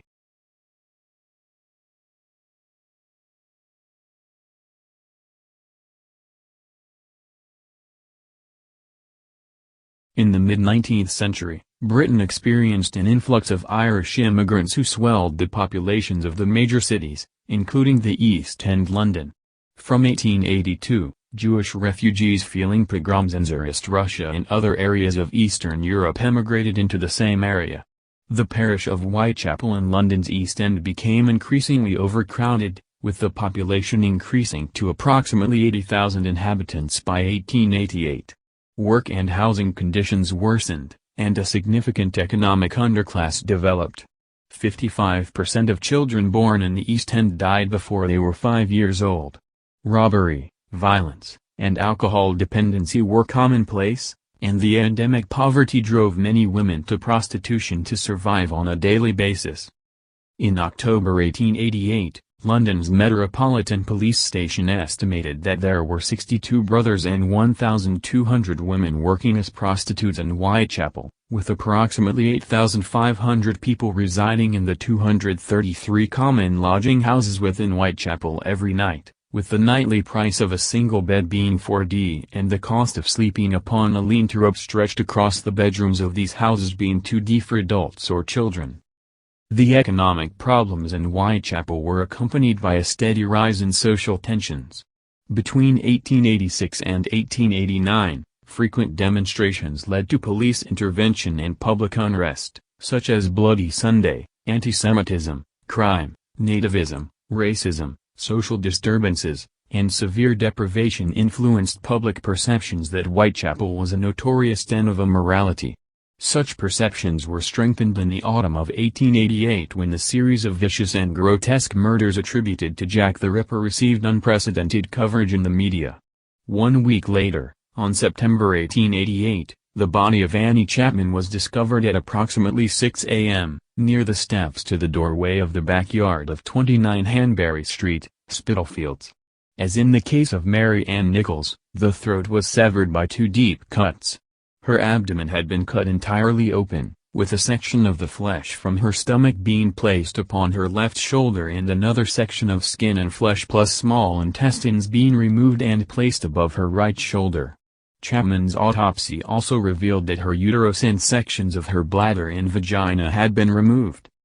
At the inquest into Chapman's murder, Elizabeth Long describes having seen Chapman standing outside 29 Hanbury Street at about 5:30 a.m. in the company of a dark-haired man wearing a brown deerstalker hat and dark overcoat, and of a shabby genteel appearance. According to this eyewitness, the man had asked Chapman the question, "Will you?" to which Chapman replied yes. Elizabeth Stride and Catherine Eddowes were both killed in the early morning hours of Sunday, September 30, 1888. Stride's body was discovered at approximately 1 a.m. in Dudfield's Yard, off Burner Street in Whitechapel. The cause of death was a single clear-cut incision, measuring 6 inches across her neck, which had severed her left, carotid artery and her trachea before terminating beneath her right jaw. The absence of any further mutilations to her body has led to uncertainty as to whether Stride's murder was committed by the Ripper, or whether he was interrupted during the attack. Several witnesses later informed police they had seen Stride in the company of a man in or close to Burner Street on the evening of 29th of September and in the early hours of 30th of September, but each gave differing descriptions. Some said that her companion was fair, others dark, some said that he was shabbily dressed, others well dressed. Eddowes' body was found in Mitre Square in the City of London, 3/4 of an hour after the discovery of the body of Elizabeth Stride. Her throat was severed and her abdomen ripped open by a long, deep, and jagged wound before her intestines had been placed over her right shoulder. The left kidney and the major part of the uterus had been removed, and her face had been disfigured, with her nose severed, her cheeks slashed, and cuts measuring 1/4 of an inch and 1/2 inch respectively incised through each of her eyelids. A triangular incision the apex of which pointed towards Edow's eye had also been carved upon each of her cheeks, and a section of the auricle and lobe of her right ear was later recovered from her clothing. The police surgeon who conducted the post-mortem upon Edow's body stated his opinion these mutilations would have taken at least 5 minutes to complete. A local cigarette salesman named Joseph Lawand had passed through the square with 2 friends shortly after the murder, and he described seeing a fair-haired man of shabby appearance with a woman who may have been Edow's. Lawand's companions were unable to confirm his description. The murders of Stride and Edow's ultimately became known as the double event. A section of Edow's bloodied apron was found at the entrance to a tenement in Goulston Street, Whitechapel, at 2:55 a.m. A chalk inscription upon the wall directly above the piece of apron read, "The Jews are the real men that will not be blamed for nothing." The graffito became known as the Goulston Street graffito. The message appeared to imply that Jew or Jews, in general, were responsible for the series of murders, but it is unclear whether the graffito was commonplace in Whitechapel. Police Commissioner Charles Warren feared that the graffito might spark anti-Semitism riots and ordered the writing washed away before dawn. Pathologist Thomas Bond believed this to be a Ripper murder, though his colleague George Bagster Phillips, who had examined the bodies of 3 previous victims, disagreed. Opinions among writers are also divided between those who suspect Mackenzie's murder copied the modus operandi of Jack the Ripper to deflect suspicion from himself, and those who ascribe this murder to Jack the Ripper. The Pinchin Street torso was the decomposing headless and legless torso of an unidentified woman aged between 30 and 40 discovered beneath a railway arch in Pinchin Street, Whitechapel, on September 10, 1889. Bruising about the victim's back, hip, and arm indicated the decedent had been extensively beaten shortly before her death. The victim's abdomen was also extensively mutilated, although her genitals had not been wounded. She appeared to have been killed approximately 1 day prior to the discovery of her torso. The dismembered sections of her body are believed to have been transported to the railway arch, hidden under an old chemise. At 2:15 in on February 13, 1891, P.C. Ernest Thompson discovered a 25-year-old prostitute named Frances Coles lying beneath a railway arch at Swallows Gardens, Whitechapel. Her throat had been deeply cut but her body was not mutilated, leading some to believe Thompson had disturbed her assailant. Coles was still alive, although she died before medical help could arrive. A 53-year-old stoker, James Thomas Sadler, had earlier been seen drinking with Coles, and the two are known to have argued approximately 3 hours before her death. Sadler was arrested by the police and charged with her murder. He was briefly thought to be the Ripper but was later discharged from the court for a lack of evidence on March 3, 1891.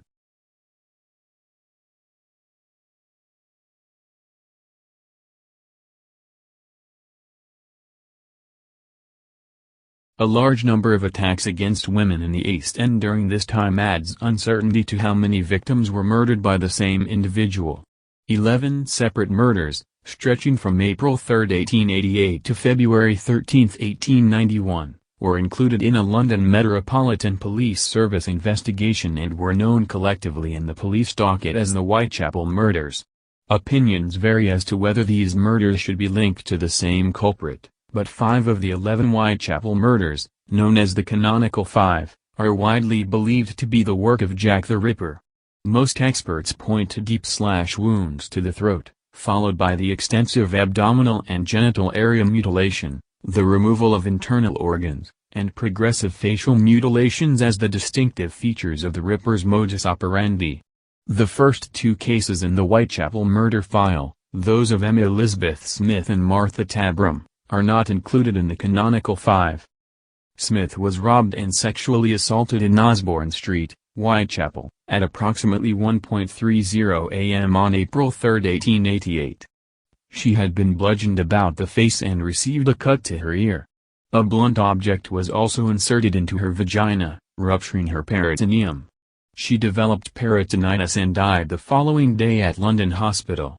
Smith stated that she had been attacked by 2 or 3 men, one of whom she described as a teenager.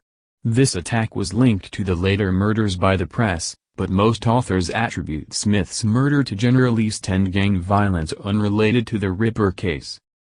Tabram was murdered on a staircase landing on George Yard, Whitechapel, on August 7, 1888. She had suffered 39 stab wounds to her throat, lungs, heart, liver, spleen, stomach, and abdomen, with additional knife wounds inflicted to her breast and vagina. All but one of Tabram's wounds had been inflicted with a bladed instrument such as a penknife, and one possible exception, all the wounds had been inflicted by a right-handed individual. Tabram had not been raped. The savagery of this murder, the lack of an obvious motive, and the closeness of the location and date to the later canonical Ripper murders led police to link this murder to those later committed by Jack the Ripper. However, this murder differs from the later canonical murders because although Tabram had been relatedly stabbed, she had not suffered any slash wounds to her throat or abdomen. Many experts do not connect Tabram's murder with the later murders because of this difference in the wound pattern.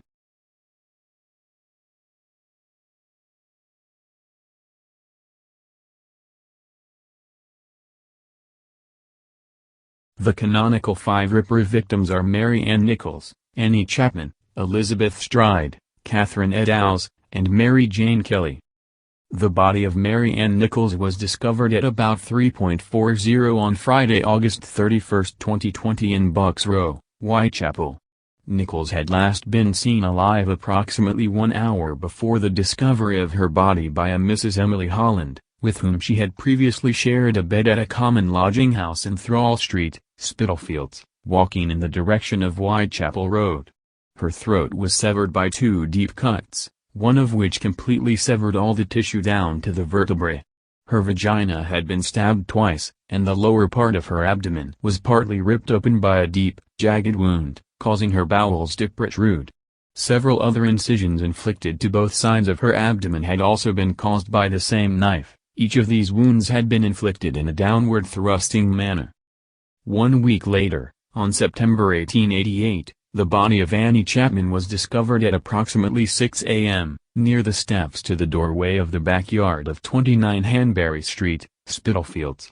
As in the case of Mary Ann Nichols, the throat was severed by 2 deep cuts. Her abdomen had been cut entirely open, with a section of the flesh from her stomach being placed upon her left shoulder and another section of skin and flesh plus small intestines being removed and placed above her right shoulder. Chapman's autopsy also revealed that her uterus and sections of her bladder and vagina had been removed. At the inquest into Chapman's murder, Elizabeth Long describes having seen Chapman standing outside 29 Hanbury Street at about 5:30 a.m. in the company of a dark-haired man wearing a brown deerstalker hat and dark overcoat, and of a shabby genteel appearance. According to this eyewitness, the man had asked Chapman the question, "Will you?" to which Chapman replied yes. Elizabeth Stride and Catherine Eddowes were both killed in the early morning hours of Sunday, September 30, 1888. Stride's body was discovered at approximately 1 a.m. in Duckfield's Yard, off Berner Street in Whitechapel. The cause of death was a single clear-cut incision, measuring 6 inches across her neck, which had severed her left carotid artery and her trachea before terminating beneath her right jaw. The absence of any further mutilations to her body has led to uncertainty as to whether Stride's murder was committed by the Ripper, or whether he was interrupted during the attack. Several witnesses later informed police they had seen Stride in the company of a man in or close to Berner Street on the evening of 29th of September and in the early hours of 30th of September, but each gave differing descriptions. Some said that her companion was fair, others dark, some said that he was shabbily dressed, others well dressed. Eddowes' body was found in Mitre Square in the City of London, 3/4 of an hour after the discovery of the body of Elizabeth Stride. Her throat was severed and her abdomen ripped open by a long, deep, and jagged wound before her intestines had been placed over her right shoulder.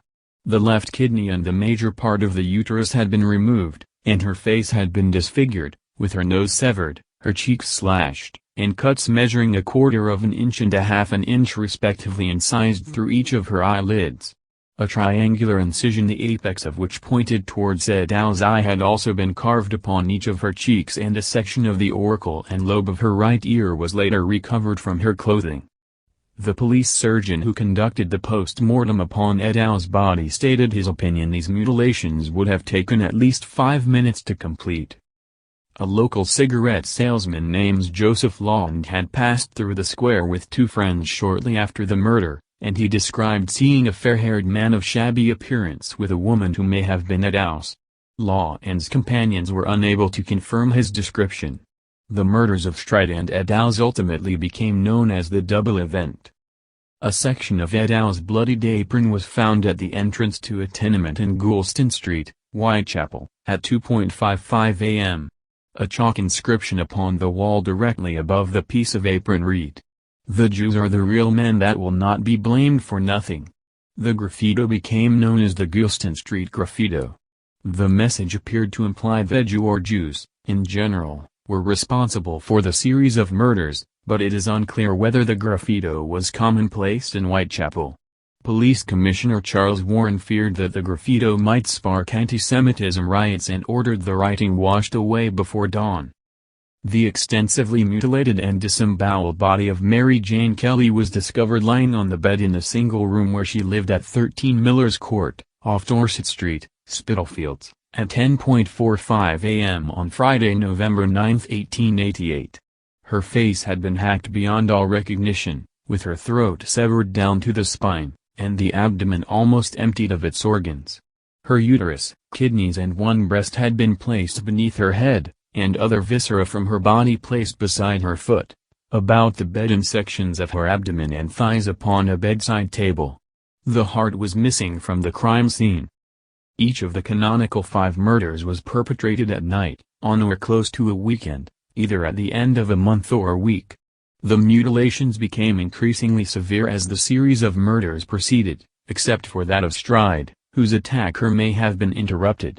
Nichols was not missing organs. Chapman's uterus and sections of her bladder and vagina were taken. Adele's had her uterus and left kidney removed and her face mutilated, and Kelly's body was extensively eviscerated, with her face gashed in all directions and the tissue of her neck being severed to the bone, although the heart was the sole body organ missing from this crime scene.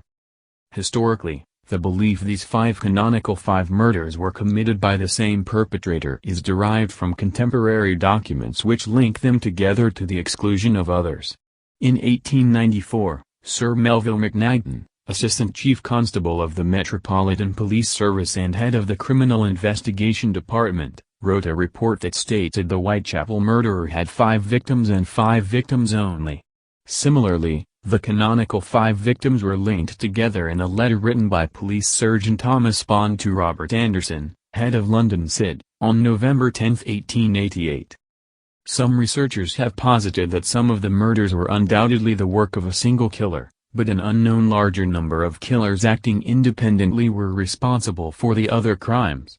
Authors Stuart P. Evans and Donald Rumbelow argue that the canonical 5 is a Ripper myth and that 3 cases, Nichols, Chapman, and Adele's, can be definitely linked to the same perpetrator, but that less certainty exists as to whether Stride and Kelly were also murdered by the same individual. Conversely, others suppose that the 6 murders between Tabram and Kelly were the work of a single killer.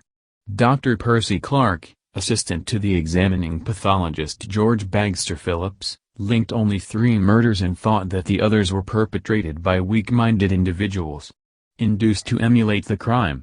Macnaghten did not join the police force until the year after the murders, and his memorandum contains serious factual errors about possible suspects.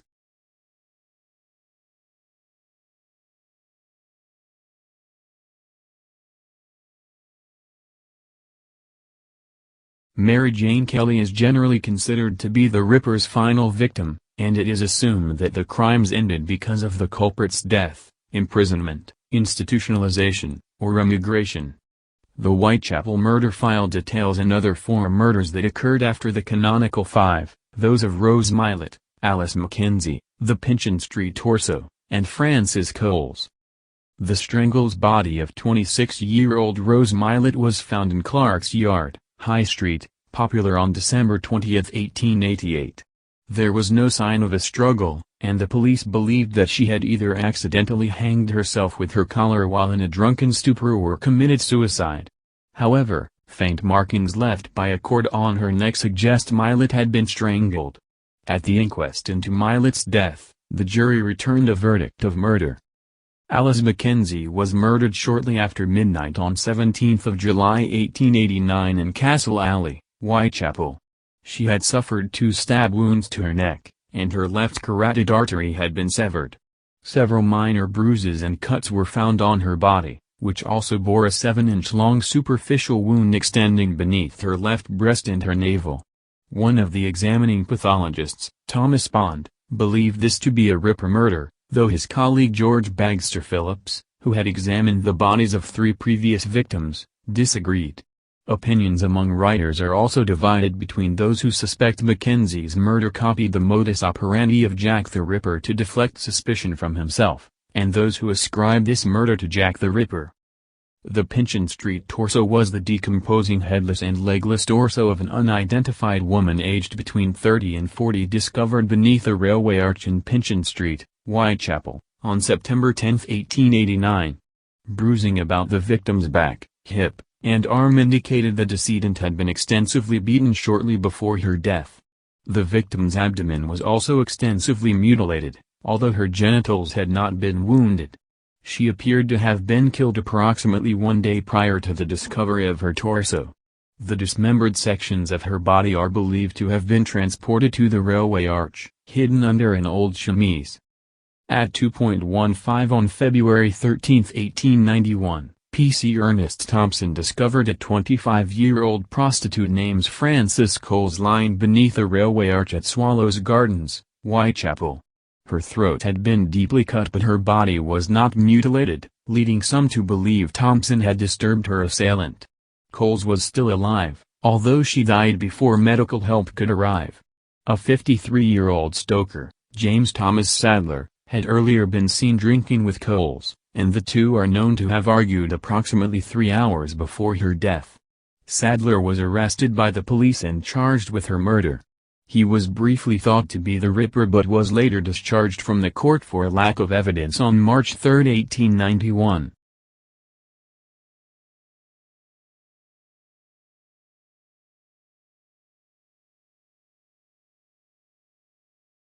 In addition to the 11 Whitechapel murders, commentators have linked other attacks to the Ripper. In the case of Fairy Faye, it is unclear whether this attack was real or fabricated as a part of Ripper lore.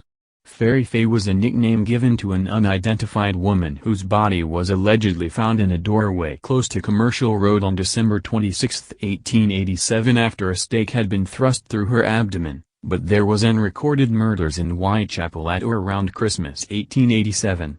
Fairy Faye seems to have been created through a confused press report of the murder of Emma Elizabeth Smith, who had a stick or other blunt object shoved into her vagina.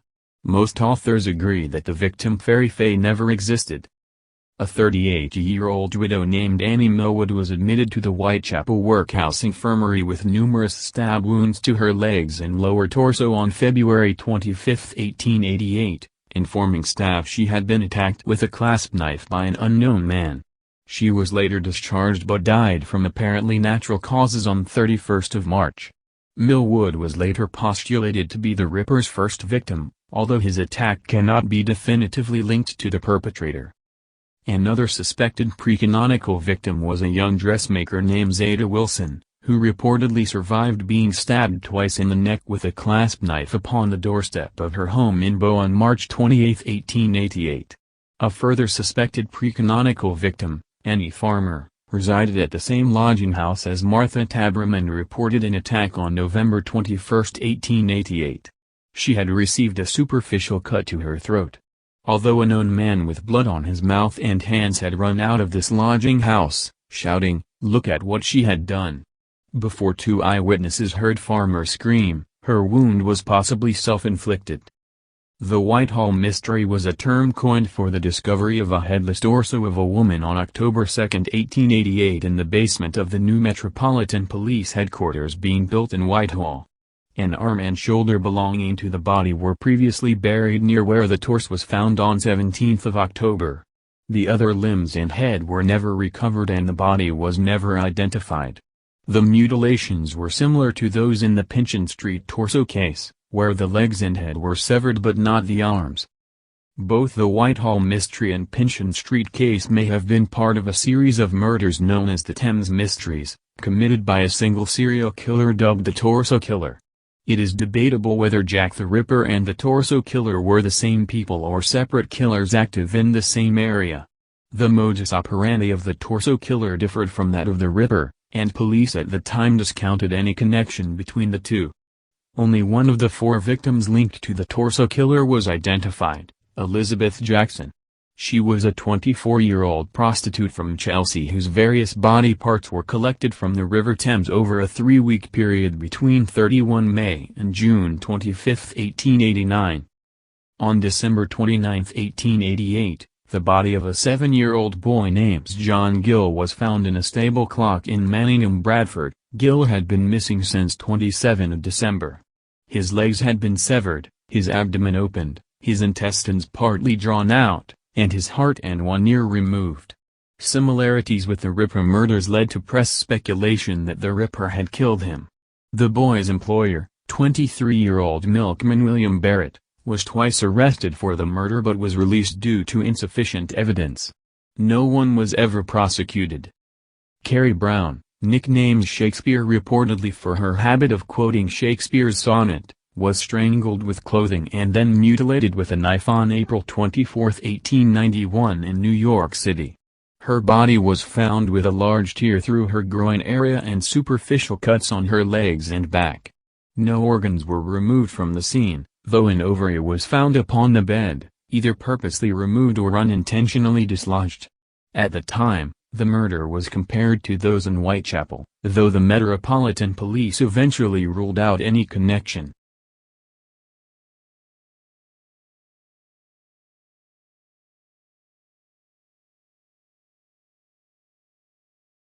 The vast majority of the City of London police files relating to their investigation into the Whitechapel murders were destroyed in the Blitz.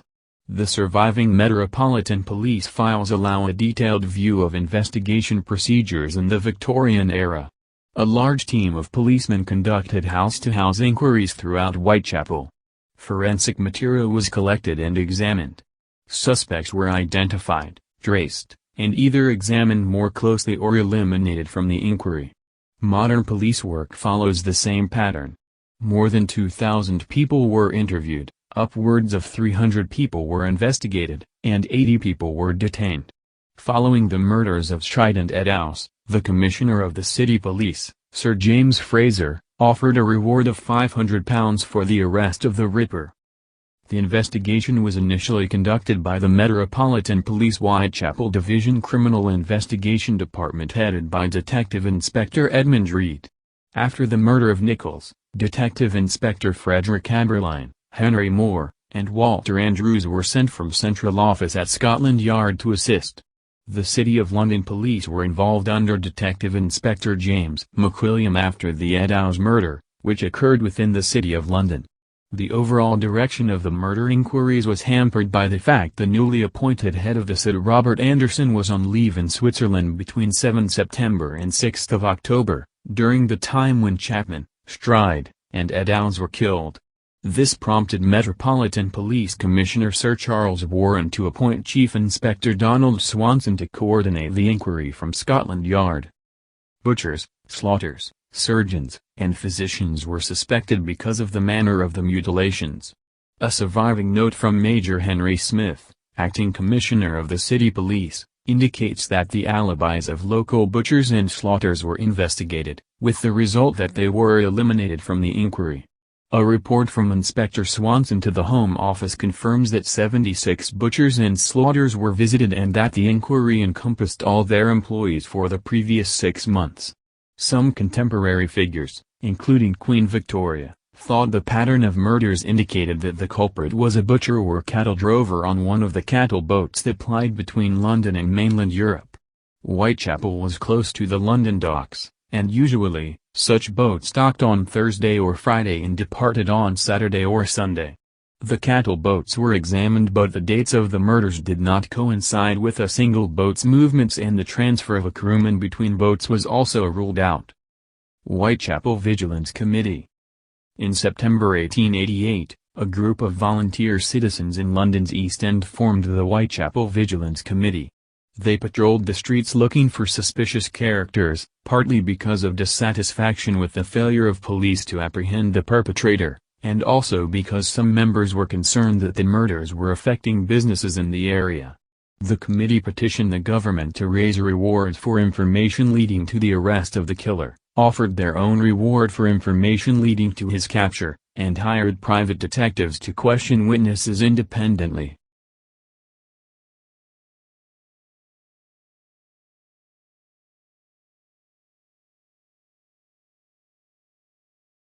At the end of October, Robert Anderson asked Police Surgeon Thomas Bond to give his opinion on the extent of the murderer's surgical skill and knowledge.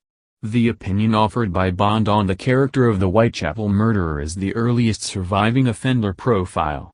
Bond's assessment was based on his own examination of the most extensively mutilated victim and the post-mortem notes from the 4 previous canonical murders. He wrote, "All 5 murders no doubt were committed by the same hand. In the first 4 the throats appear to have been cut from left to right. In the last case, owing to the extensive mutilation, it is impossible to say in what direction the fatal cut was made, but arterial blood was found on the wall in splashes close to where the woman's head must have been lying.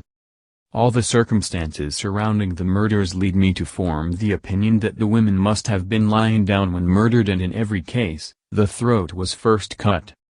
Bond was strongly opposed to the idea that the murderer possessed any kind of scientific or anatomical knowledge, or even the technical knowledge of a butcher or horse slaughter. In his opinion, the killer must have been a man of solitary habits, subject to periodical attacks of homicidal and erotic mania, with the character of the mutilations possibly indicating satyriasis. Bond also stated that religious mania may have been the original disease, but I do not think either hypothesis is likely.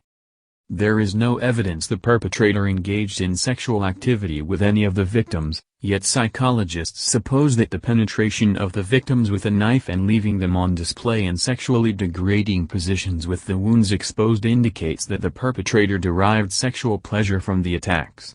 This view is challenged by others, who dismissed such hypotheses as insupportable supposition. In addition to the contradictions and unreliability of contemporary accounts, attempts to identify the murderer are hampered by the lack of any surviving forensic evidence. DNA analysis on extant letters is inconclusive, the available material has been handled many times and is too contaminated to provide meaningful results. There have been mutually incompatible claims that DNA evidence points conclusively to 2 different suspects, and the methodology of both has also been criticized. Suspects. The concentration of the killings around weekends and public holidays and within a short distance of each other has indicated to many that the tipper was in regular employment and lived locally. Others have thought that the killer was an educated upper-class man, possibly a doctor or an aristocrat who ventured into Whitechapel from a more well-to-do area. Such theories draw on cultural perceptions such as fear of the medical profession, mistrust of modern science, or the exploitation of the poor by the rich. Suspects proposed years after the murders include virtually anyone remotely connected to the case by contemporary documents, as well as many famous names who were never considered in the police investigation, including a member of the British royal family, an artist, and a physician.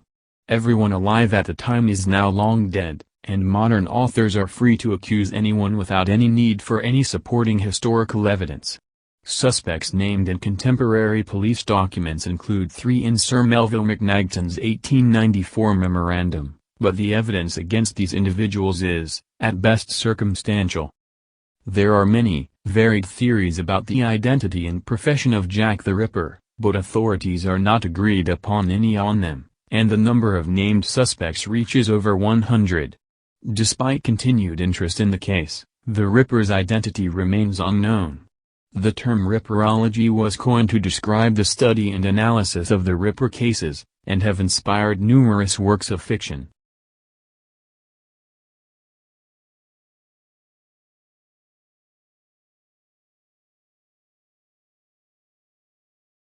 Over the course of the Whitechapel murders, the police, newspapers, and other individuals received hundreds of letters regarding the case. Some letters were well-intentioned offers of advice as to how to catch a killer, but the vast majority were either hoaxes or generally useless. The Dear Boss letter dated 25th of September and postmarked September 27, 1888, was received that day by the Central News Agency and was forwarded to Scotland Yard on 29th of September. Initially, it was considered a hoax, but when Adalza's ear appears to have been nicked by the incidentally during his attack, and the letter writer's threat to send the ears to the police was never carried out. The name Jack the Ripper was first used in this letter by the signatory and gained worldwide notoriety after its publication. Most of the letters that followed copied this letter's tone. Some sources claim that another letter dated September 17, 1888 was the first to use the name Jack the Ripper, but most experts believe that it was fake inserted into police records in the 20th century.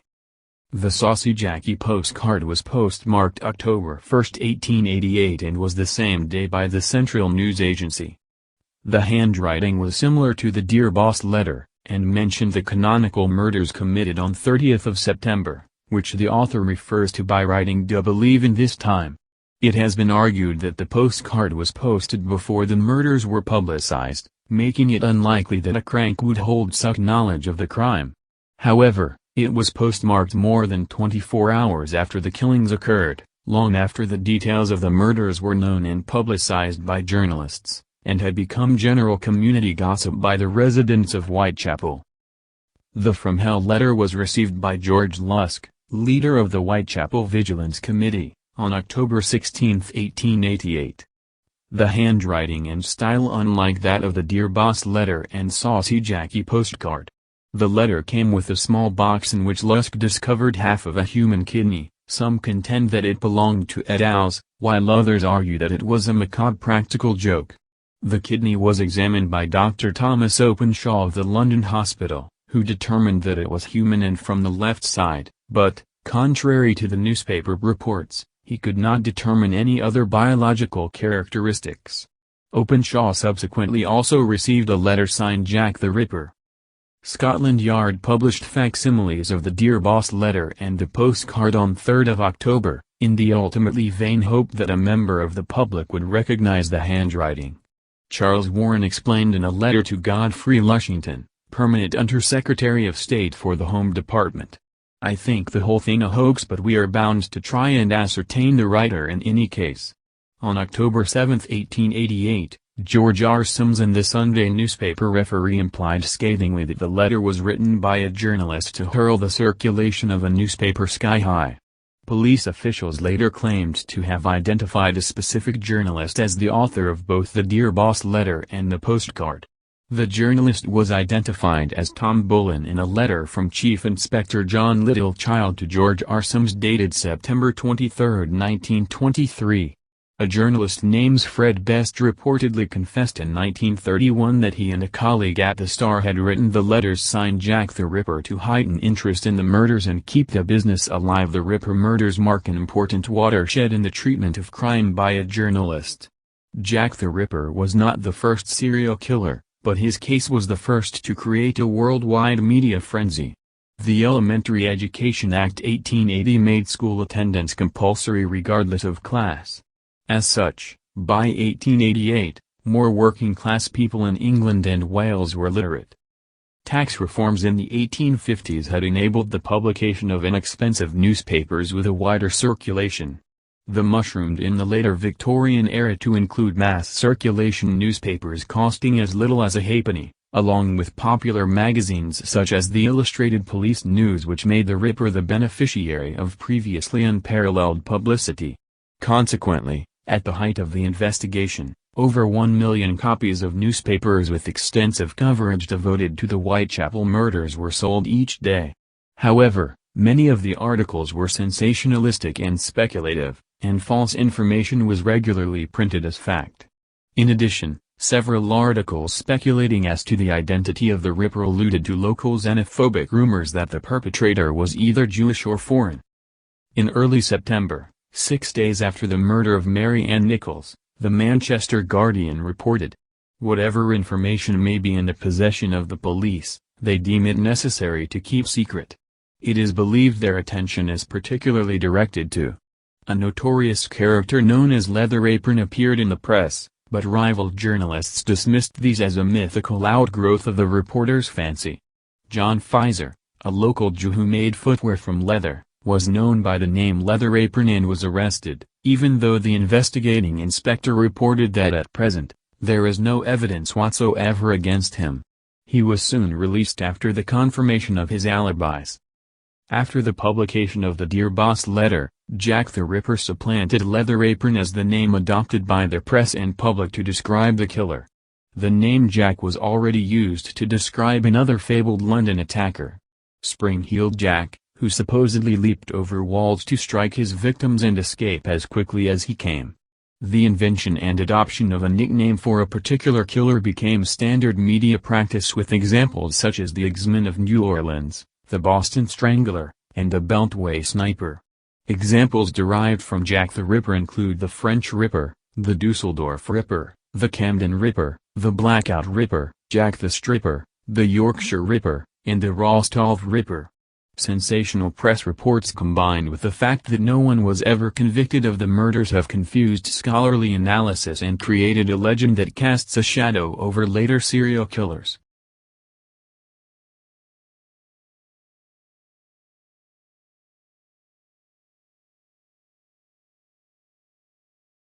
The nature of the Ripper murders and the impoverished lifestyle of the victims drew attention to the poor living conditions in the East End and galvanized public opinion against the overcrowded, unsanitary slums. In the 2 decades after the murders, the worst of the slums were cleared and demolished, but the streets and some buildings survive, and the legend of the Ripper is still promoted by various guided tours of the murder sites and other locations pertaining to the case. For many years, the 10 Bells public house in Commercial Street was the focus of tours. In the immediate aftermath of the murders and later, Jack the Ripper became the children's bogeyman. Depictions were often phantasmagoric or monstrous.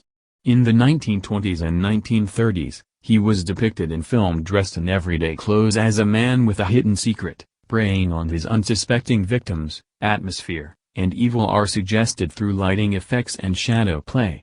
By the 1960s, the Ripper had become the symbol of a predatory aristocracy and was more often portrayed in a top hat dressed as a gentleman.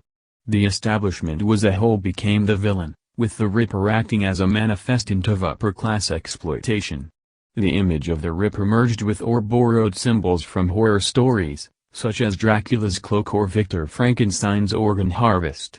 The fictional world of the Ripper can fuse with multiple genres, ranging from Sherlock Holmes to Japanese erotic horror.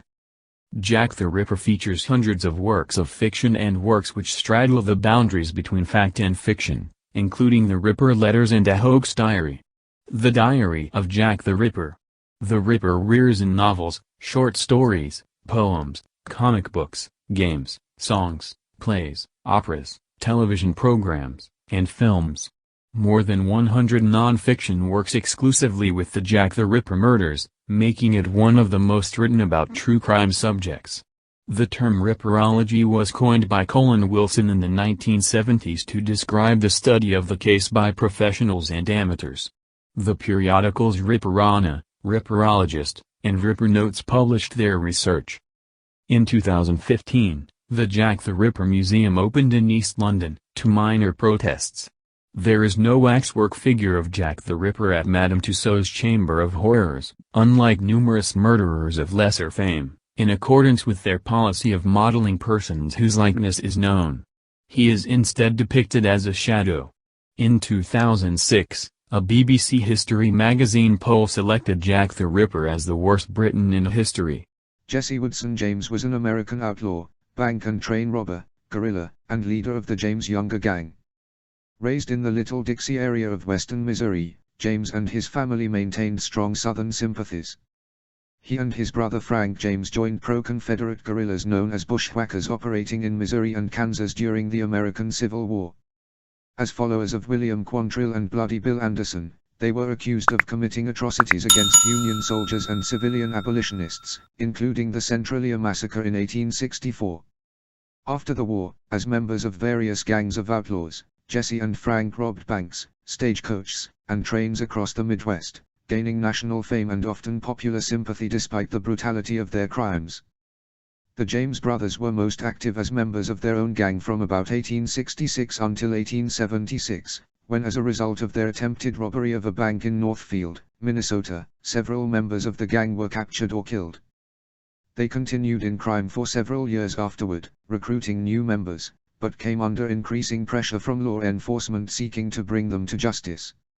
On the 3rd of April, 1882, Jesse James was shot and killed by Robert Ford, a new recruit to the gang who hoped to collect a reward on Jame's head and a promised amnesty for his previous crime.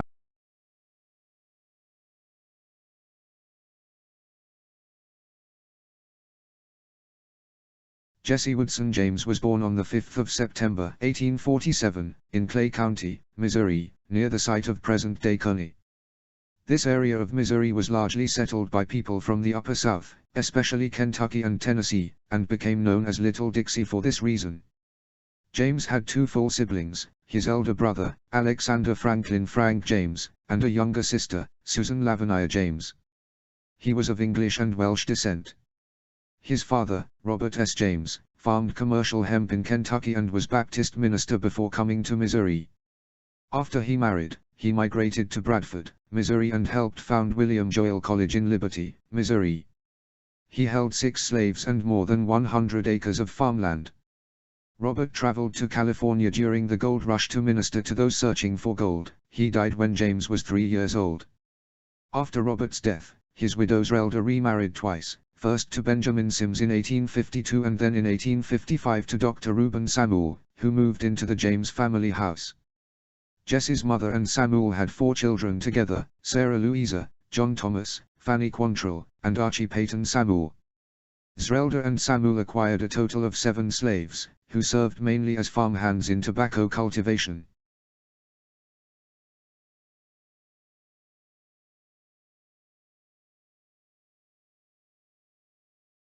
The approach of the American Civil War loomed large in the James Samuel household. Missouri was a border state, sharing characteristics of both North and South, but 75% of the population was from the South or other border states. Clay County in particular was strongly influenced by the Southern culture of its rural pioneer families. Farmers raised the same crops and livestock as in the areas from which they had migrated. They brought slaves with them and purchased more according to their needs. The county counted more slaveholders and more slaves with them and purchased more according to their needs. The county counted more slaveholders and more slaves than most other regions of the state. In Missouri as a while, slaves accounted for only 10% of the population, but in Clay County they constituted 25%. Aside from slavery, the culture of Little Dixie was Southern in other ways as well. They influenced how the population acted during and for a period of time after the war. After the passage of the Kansas-Nebraska Act in 1854, Clay County became the scene of great turmoil, as the question of whether slavery would be expanded into the neighboring Kansas territory bred tension and hostility. Many people from Missouri migrated to Kansas to try to influence its future. Much of the dramatic build-up to the Civil War centered on the violence that erupted.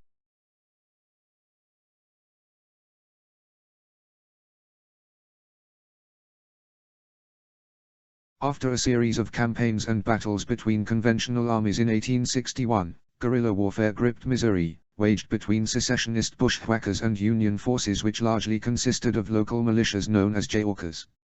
A bitter conflict ensued, resulting in an escalating cycle of atrocities committed by both sides. Confederate guerrillas murdered civilian Unionists, executed prisoners, and scalped the dead. The Union presence enforced martial law with raids on homes, arrests of civilians, summary executions, and banishment of Confederate sympathizers from the state. The James Samuel family sided with the Confederate at the outbreak of war. Frank James joined a local company recruited for the secessionist Drew Lobb's army, and fought at the Battle of Wilson's Creek in August 1861. He fell ill and returned home soon afterward. In 1863, he was identified as a member of a guerrilla squad that operated in Clay County. In May of that year, a Union militia company raided the James Samuel farm looking for Frank's group. They tortured Reuben Samuel by briefly hanging him from a tree. According to legend, they lashed young Jesse.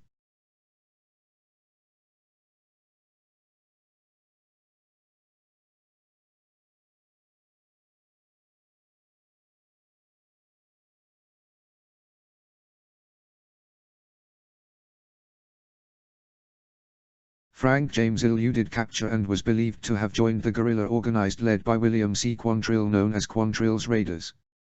It is thought that he took part in the notorious massacre of some 200 men and boys in Lawrence, Kansas, a center of abolitionists. Frank followed Quantrill to Sherman, Texas over the winter of 1863-1864. In the spring he returned in a squad commanded by Fletch Taylor. After they arrived in Clay County, 16-year-old Jesse James joined his brother in Taylor's group. Taylor was severely wounded in the summer of 1864, losing his right arm to a shotgun blast. The James brothers then joined the bushwhacker group led by William Bloody Bill Anderson. Jesse suffered a serious wound to the chest that summer. The Clay County Provost Marshal reported that both Frank and Jesse James took part in the Centralia Massacre in September, in which guerrillas stopped a train carrying unarmed Union soldiers returning home from duty and killed or wounded some 22 of them. The guerrillas scalped and dismembered some of the dead. The guerrillas also ambushed and defeated a pursuing regiment of Major A.V.E. Johnson's Union troops, killing all who tried to surrender, who numbered more than 100. Frank later identified Jesse as a member of the band who had fatally shot Major Johnson. As a result of the James brothers' activity,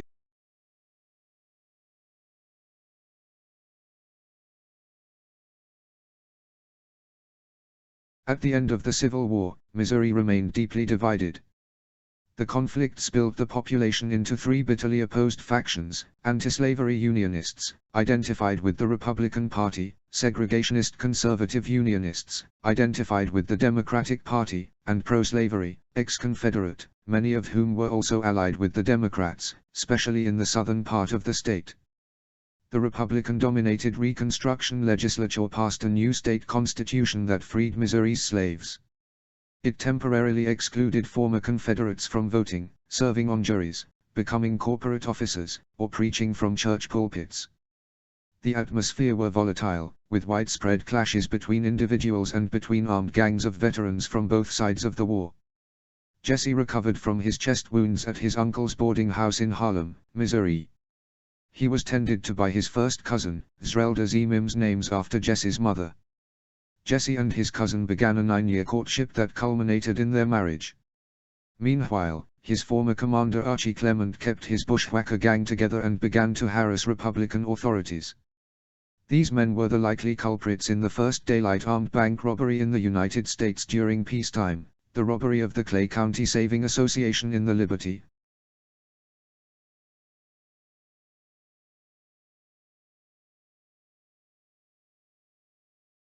Meanwhile, the James brothers joined the Cole Younger and his brothers John, Jim and Bob, as well as Cole Miller and other former Confederates, to form what came to be known as the James Younger Gang, with Jesse James as the most public face of the gang. The gang carried out a string of robberies from Iowa to Texas, and from Kansas to West Virginia. They robbed banks, stagecoaches and a fair in Kansas City, often carrying out their crimes in front of crowds, and even hammering it up for the bystanders. On the 21st of July, 1873, they turned to train robbery, derailing a Rock Island Line train west of Adair, Iowa, and stealing approximately $3,000. For this, they wore Ku Klux Klan masks. By this time, the Klan had been suppressed in the South by President Grant's use of the Enforcement Acts. Former rebels attacked the railroads as symbols of threatening centralization. The gang's later train robberies had a lighter touch. The gang held up passengers only twice, choosing in all other incidents to take only the contents of the express safe in the baggage car. John Newman Edwards made sure to highlight such techniques when creating an image of James as a kind of Robin Hood. Despite sentiment toward the gang's crimes, there is no evidence that the James gang ever shared any of the robbery money outside their personal.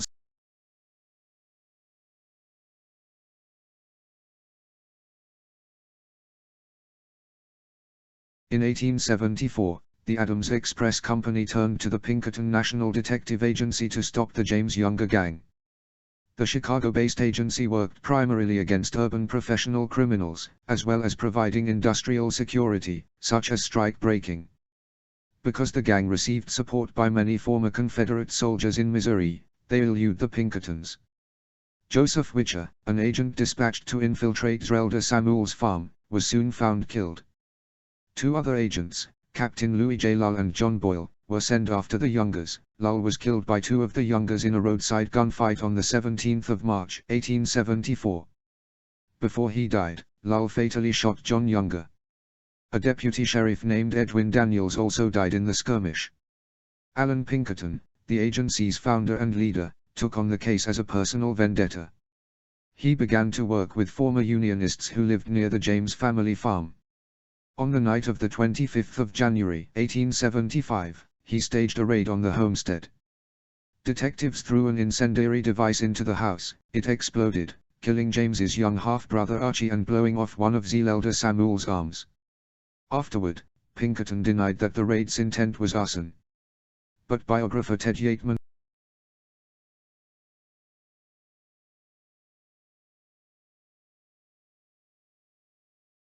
On the 7th of September 1876, the opening day of hunting season in Minnesota, the James Younger gang attempted a raid on the First National Bank on Northfield, Minnesota. The robbery quickly went wrong, however, and after the robbery, only Frank and Jesse James remained alive and free. Cole and Bob Younger later stated that they selected the bank because they believed it was associated with the Republican politician Adelbert Ames, the governor of Mississippi during Reconstruction, and Union General Benjamin Butler, Ames's father-in-law and the Union commander of occupied New Orleans. Ames was a stockholder in the bank, but Butler had no direct connection to it. The gang attempted to rob the bank in Northfield at about 2 p.m. To carry out the robbery, the gang divided into two groups. 3 men entered the bank, 2 guarded the door outside, and 3 remained near a bridge across an adjacent square. The robbers inside the bank were thwarted when acting cashier Joseph Lee Haywood refused to open the safe, falsely claiming that it was secured by a time lock even as they held a Bowie knife to his throat and cracked his skull with a pistol butt. Assistant cashier Alonzo Ennis Bunker was wounded in the shoulder as he fled through the back door of the bank. Meanwhile, the citizens of Northfield grew suspicious of the men guarding the door and raised the alarm. The 5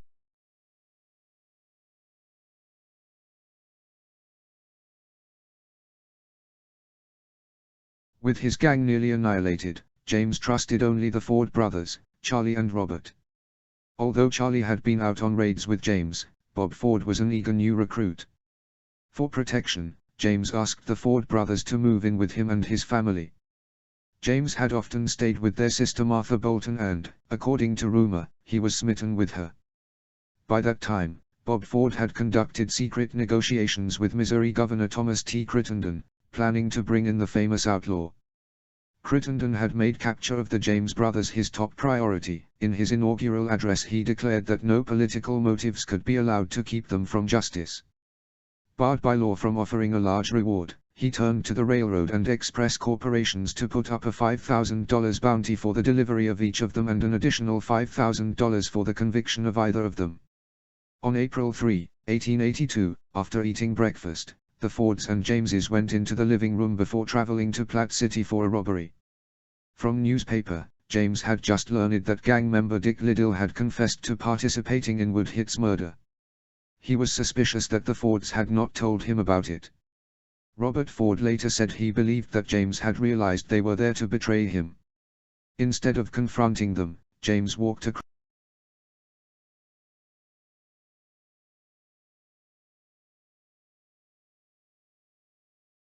Rumors of Jesse James' survival proliferated almost as soon as the newspapers announced his death. Some said that Robert Ford killed someone other than James, in an elaborate plot to allow him to escape justice. These tales have received little credence, then or since. None of James's biographers accepted them as plausible. The body buried in Kearney, Missouri as Jesse James was exhumed in 1995 and subjected to mitochondrial DNA typing.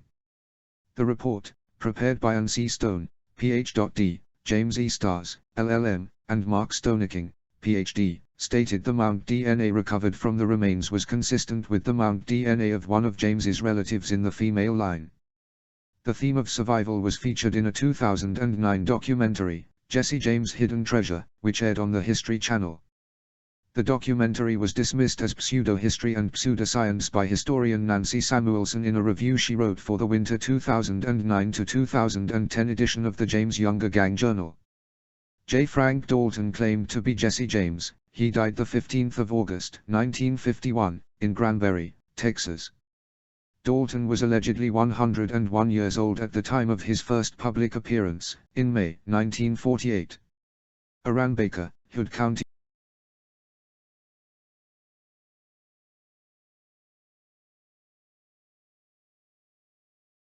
James's turn to crime after the end of the Reconstruction era helped cement his place in American life and memory as a simple but remarkably effective bandit. After 1873 he was covered by the national media as part of social banditry. During his lifetime, James celebrated chiefly by former Confederates, to whom he appealed directly in his letters to the press. Displaced by Reconstruction, the antebellum political leadership mythologized the James Gang exploits. Frank Triplett wrote about James as a progressive no-aristocrat with purity of race. Some historians credit James' myth as contributing to the rise of former Confederates to dominance in Missouri politics. In 1880s, both U.S. senators from the state, former Confederate military commander Francis Cockrell and former Confederate Congressman George Graham Vest, were identified with the Confederate cause. In the 1880s, after James' death, the James Gang became the subject of dime novels that represented the bandits as pre-industrial models of resistance. During the populist and progressive eras, James became an icon as America's Robin Hood, standing up against corporations in defense of the small farmer, robbing from the rich and giving to the poor. But there is no evidence that he shared the loot of his robberies with anyone other than his gang members. They enjoyed the rich.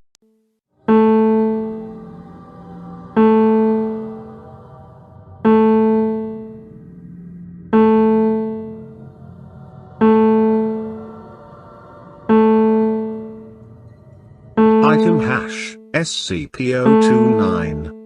Object class, Keter.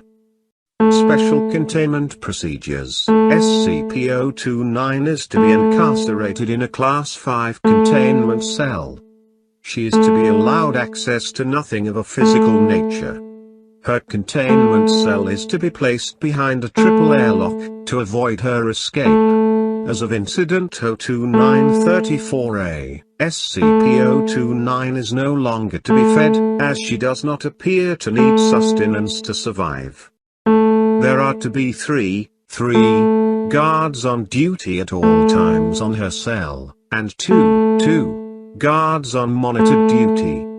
Floodlights have been installed in the walls of the containment chamber, and are to be on at all times. Once a month the chamber is to be cleaned and checked for defects.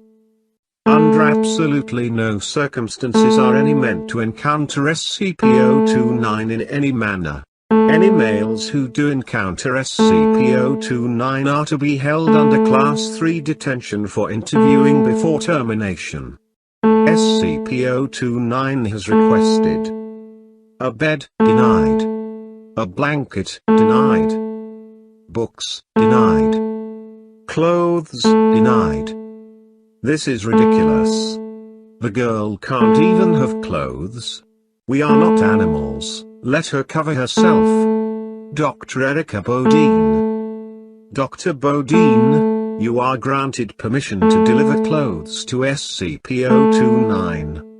Dr. Light. As of Incident 02953-B, anyone who has potential access to SCP-029 is required to first watch surveillance tape 029 Bodine, as a reminder of threats involved when working with SCP items and SCP-029 in particular. Description: SCP-029 appears to be a pubescent female of Asiatic Indian descent. She appears to suffer from alopecia universalis. Over 80% of her pigmentation is a true black, while the rest of her skin has a complete lack of melanin, to the point of albinism. Her eyes are also a dark black in color. SCP-029 has severe homicidal tendencies and has displayed a remarkable ability to use any item as a weapon. However, she has a severe compulsion against shedding blood, preferring instead to strangle her victims. SCP-029 has demonstrated dexterity and physical reactions 4 times as fast as the average human. SCP-029 has also displayed extensive resistance to damage of all forms. Both of these extra-human abilities are greatly hampered in the presences of bright or direct light, natural or artificial. In addition, any males who come within the presence of SCP-029, an area defined by her current perception, find themselves pliant to her will. Such males become willing to kill or even die for SCP-029. SCP-029 refers to herself as Day to Expunged, which roughly translates to Daughter of Darkness, Daughter of Shadows, or Daughter of Night. Interviews with SCP-029 have proven difficult to conduct, due to SCP-029's constant attempts to kill or convert all who speak with her. Over her years of captivity, the black patches on her skin have increased in size. SCP-029 was first brought to the Foundation's attention by an agent working in rural India.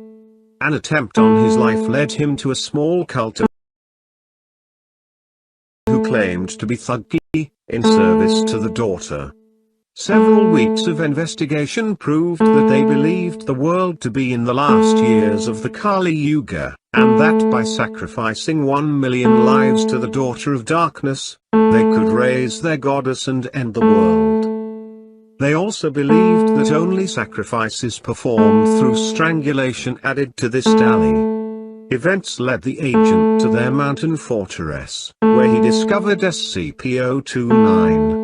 After the loss of said agent, Day to Expunged, which ended in our acquisition of SCP-029. Addendum 7 years after capture, SCP-029 began showing anomalous growth in her black pigmentation. When questioned about it, she claimed her followers were on the move once more. Investigation led us to a concentration of so-called Thuggee that had escaped our initial foray. After discovering that all her followers were there for one of their holy days, a tactical airstrike was called in. When the first bomb dropped, SCP-029 awoke from slumber, screaming at the top of her lungs. SCP-029 continued to scream for the next 4 hours, ranting and raving that we were killing her people. Since said event, the growth of black pigmentation has stopped completely. Also since said event, SCP-029 has redoubled her efforts to escape. SCP-2820 has been proposed as a possible method of neutralization should the situation worsen.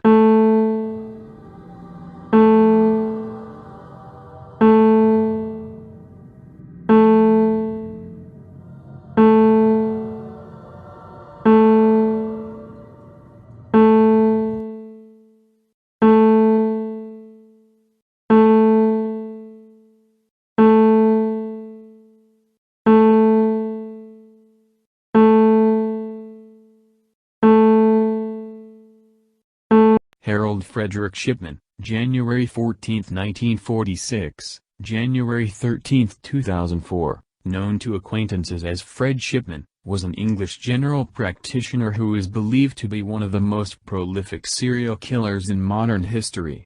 On January 31, 2000, he was found guilty of the murder of 15 patients under his care. His total number of victims was approximately 250. Shipman was sentenced to life imprisonment with the recommendation that he never be released. He died by suicide by hanging on January 13, 2004, a day before his 58th birthday, in his cell at prison Wakefield, West Yorkshire. The Shipman Inquiry, a 2-year-long investigation of all deaths certified by Shipman, which Dame Janet Smith chaired, examined Shipman's crimes. The inquiry identified 215 victims and estimated his total victim count at 250, about 80% of whom were elderly women. Shipman's youngest confirmed victim was a 41-year-old man, although suspicion arose that he had killed patients as young as 4. He is the only British doctor known to be guilty of murdering his patients, although other doctors have been acquitted of similar crimes or convicted on lesser charges.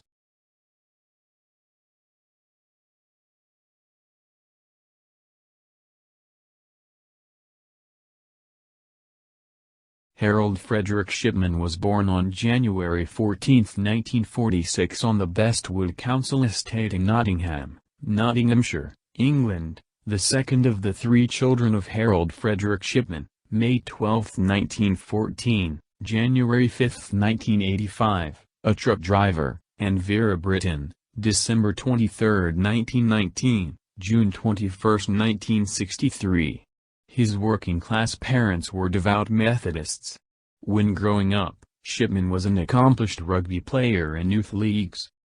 Shipman passed his 11+ in 1957, moving to High Pavement Grammar School, Nottingham, which he left in 1964. He excelled as a distance runner, and in his final year at school served as vice-captain of the athletics team. Shipman was particularly close to his mother, who died of lung cancer when he was aged 17. Her death came in a manner similar to what later became Shipman's own modus operandi. In the later stages of her disease, she had morphine administered at home by a doctor. Shipman witnessed his mother's pain subside, despite her terminal condition, until her death on June 21, 1963. On November 5, 1966, he married Primrose May Oxtoby. The couple had 4 children. Shipman studied medicine at Leeds School of Medicine, University of Leeds, graduating in 1970. He began working at Pontefract General Infirmary in Pontefract, West Riding of Yorkshire, and in 1974 took his first position as a general practitioner, GP, at the Abraham Ormerod Medical Center in Todmorden. In the following year, Shipman was caught forging prescriptions of pethidine, Demerol, for his own use. He was fined £600 and briefly attended a drug rehabilitation clinic in York. He became a GP at the Donnybrook Medical Centre in Hyde, near Manchester, in 1977. Shipman continued working as a GP in Hyde throughout the 1980s, and established his own surgery at 21 Market Street in 1993, becoming a respected member of the community. In 1983, he was interviewed in an edition of the Granada television documentary World in Action on how the mentally ill should be treated in the community. A year after his conviction, the interview was rebroadcast on Tonight with Trevor McDonald.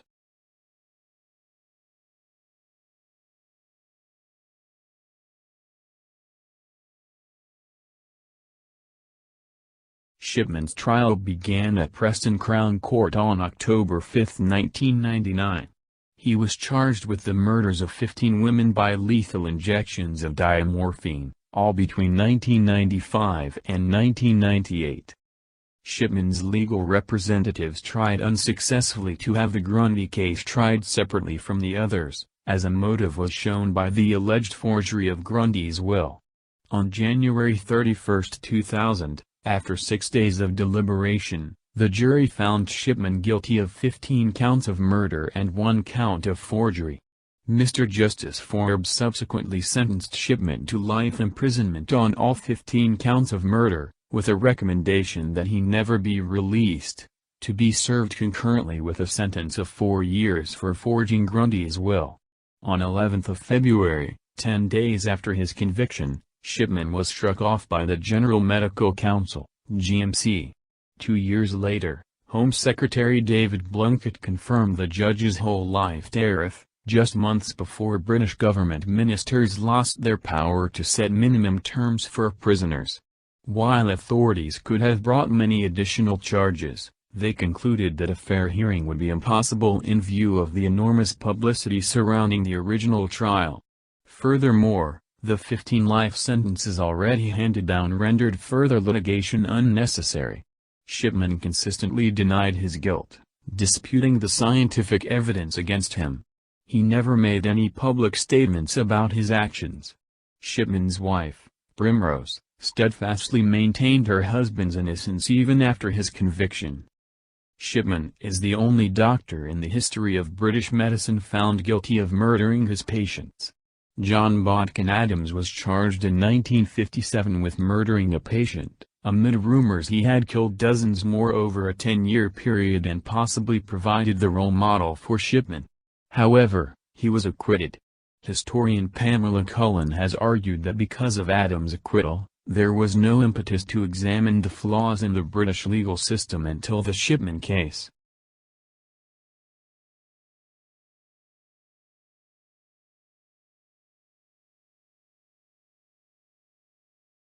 Shipman hanged himself in his cell at prison Wakefield at 6:20 a.m. on January 13, 2004, on the eve of his 58th birthday, and was pronounced dead at 8:10 a.m.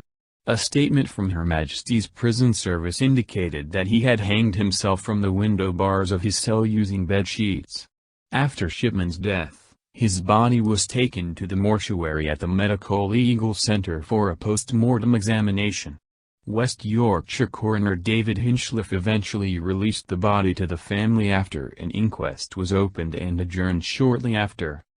Some of the victims' families said they felt cheated, as Shipman's suicide meant they would never have the satisfaction of his confession, nor answers as to why he committed his crimes. Home Secretary David Blunkett said the celebration was tempting. You wake up and you receive a call telling you Shipman has topped himself and you think, is it too early to open a bottle? And then you discover that everybody's very upset that he's done it. Shipman's death divided national newspapers, with the Daily Mirror branding him a cold coward and condemning the prison service for allowing his suicide to happen. However, The Sun ran a celebratory front-page headline, "Ship Ship Hooray." The Independent called for the inquiry into Shipman's suicide to look more widely at the state of UK prisons as well as the welfare of inmates. In The Guardian, an article by General Sir David Ransbitham, who had formerly served as Her Majesty's Chief Inspector of Prisons, suggested that whole life sentencing be replaced by indefinite sentencing, for this would at least give prisoners the hope of eventual release and reduce the risk of their ending their own lives by suicide as well as making their management easier for prison officials. Shipman's motive for suicide was never established, though he reportedly told his probation officer that he was considering suicide to assure his wife's financial security after he was stripped of his National Health Service pension.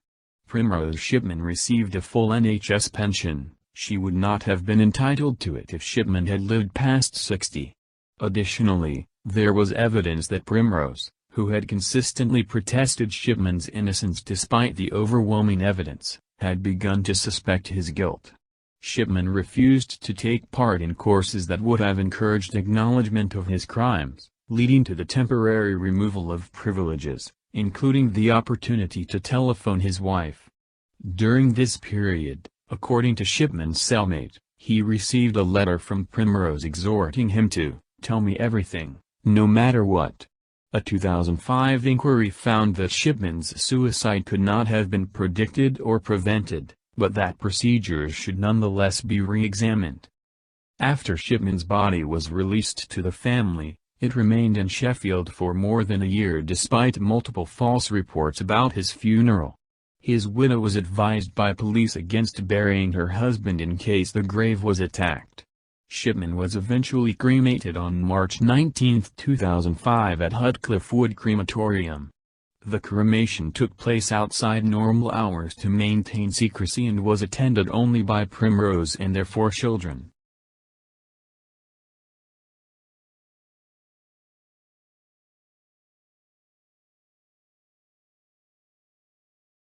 In January 2001, Chris Craig, a senior West Yorkshire police detective, was selected to lead an investigation into 22 of the West Yorkshire deaths.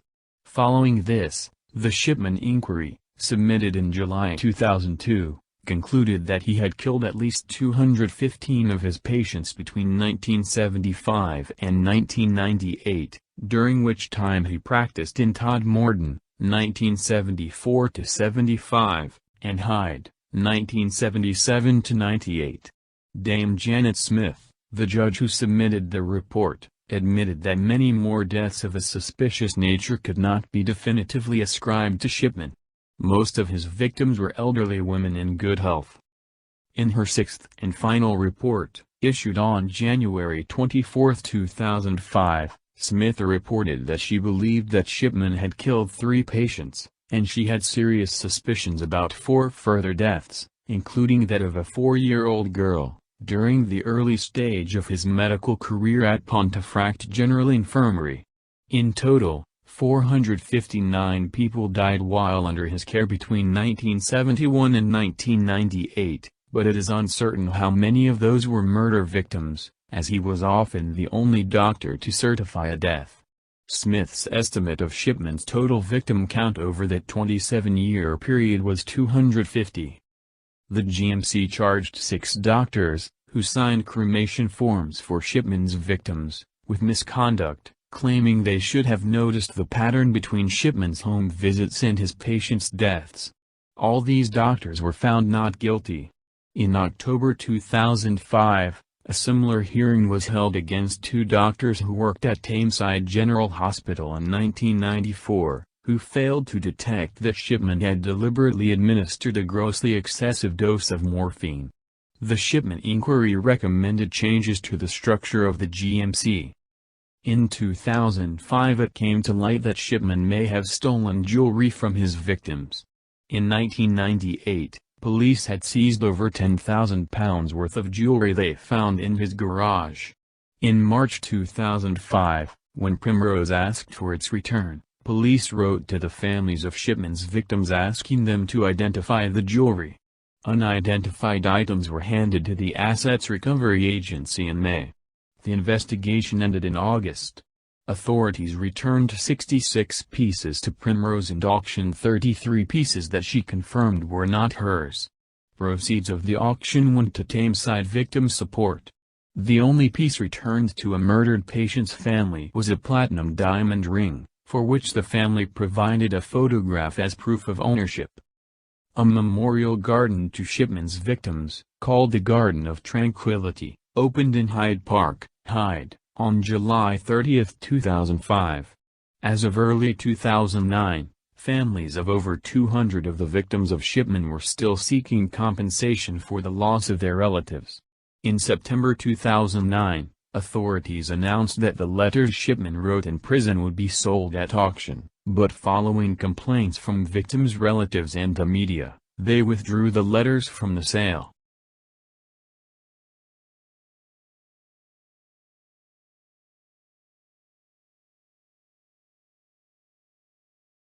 The Shipman case, and a series of recommendations in the Shipman Inquiry Report, led to changes to standard medical procedures in the UK, now referred to as the Shipman Effect.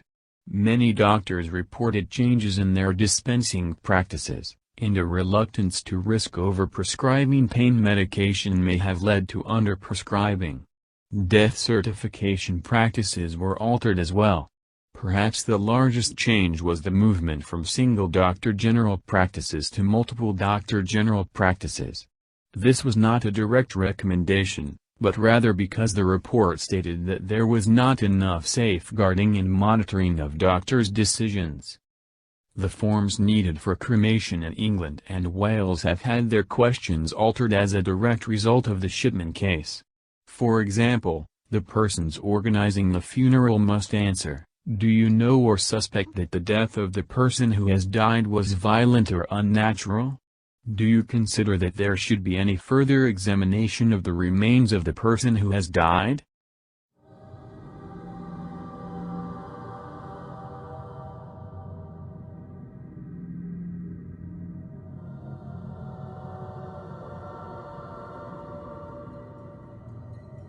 Item hash, SCP-024. Object Class, Euclid.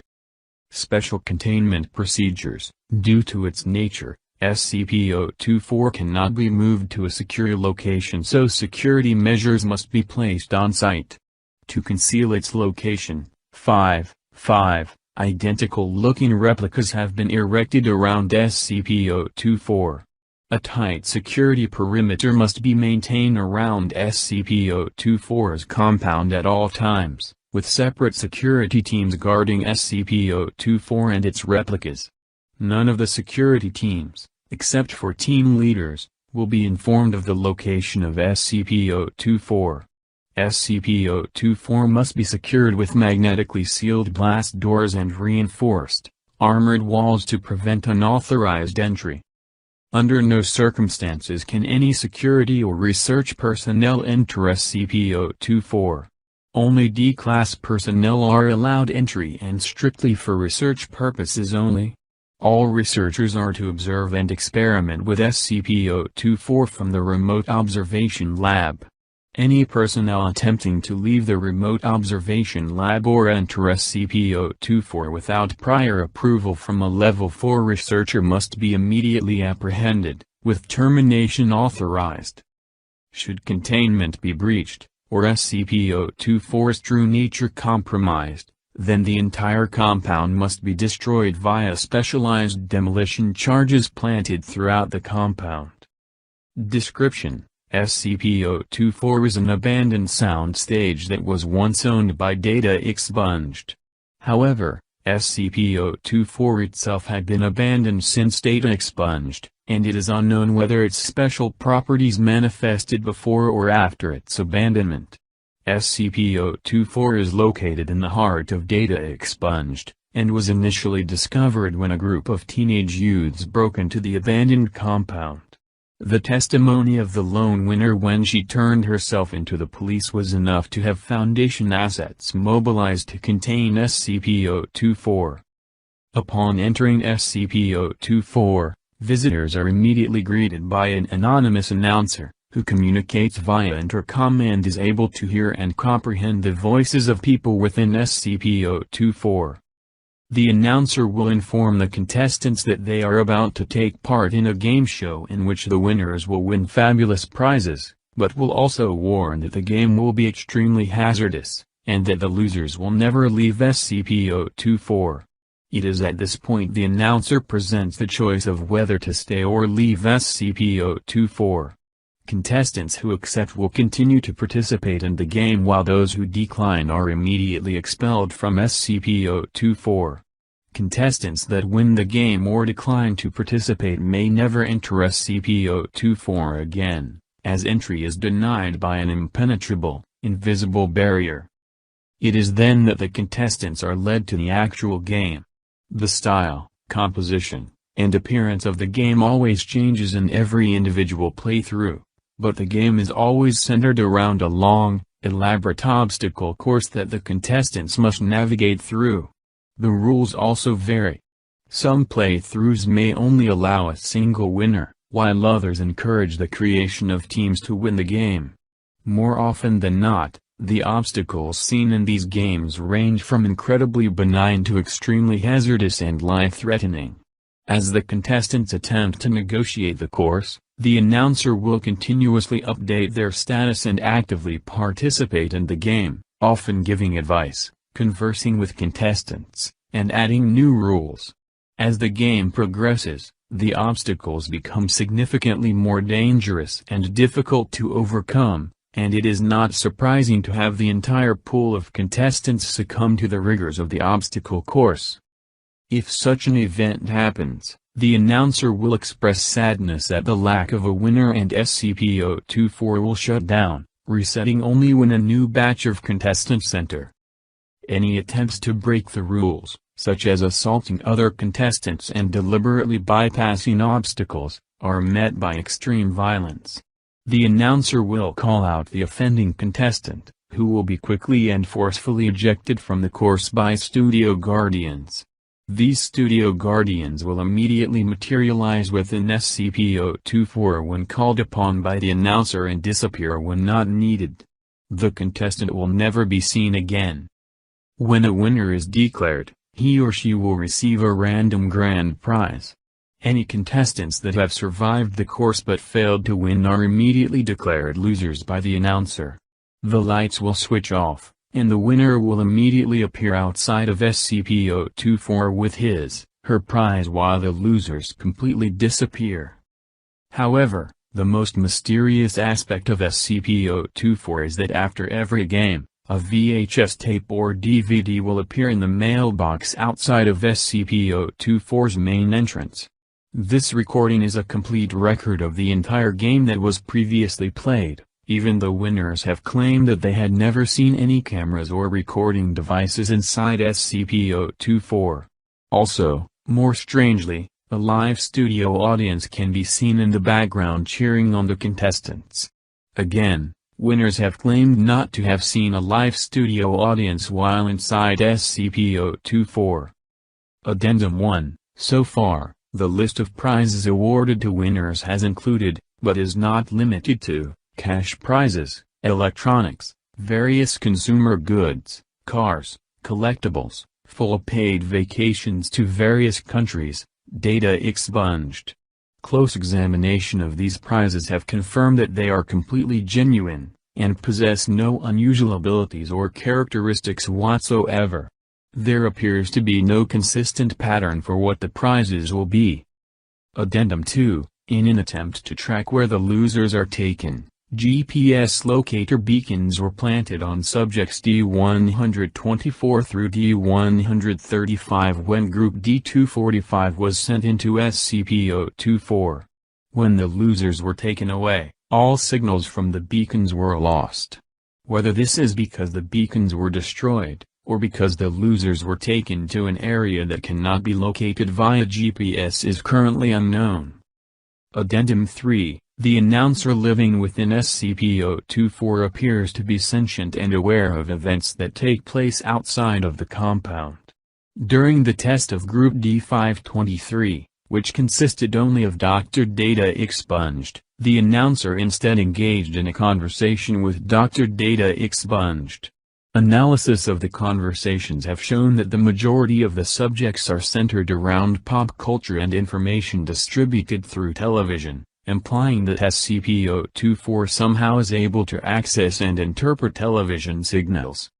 Cutting all power and signal lines, as well as removing any potential wireless receiving equipment on SCP-024, does not affect SCP-024 in any way. When it became clear that no other contestants would participate, the announcer kindly asked Dr. Data Expunged to leave SCP-024 and suggested he return with more contestants. Addendum 4. The studio guardians that the announcer uses to enforce the rules vary in appearance every game, just like the course. If they appear, the guardians will always be dressed in a manner that matches with the theme of the obstacle course. The only common attributes all guardians share are the possession of humanoid appearance, ability to suddenly appear and disappear, superhuman strength, and face-concealing masks or headgear. However, winners have claimed that the guardians have no apparent shape or form inside SCP-024, instead appearing as huge, shadowy figures that engulf the offender.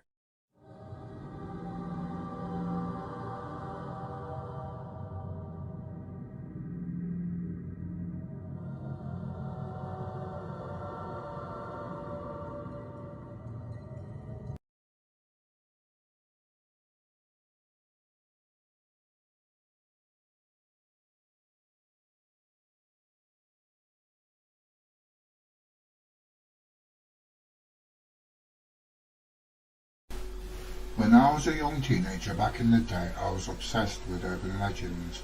I was so obsessed I would buy magazines each week from my local corner shop. I would then cut out the pictures, stories, and make my very own scrapbook of the legends that I thought was the best.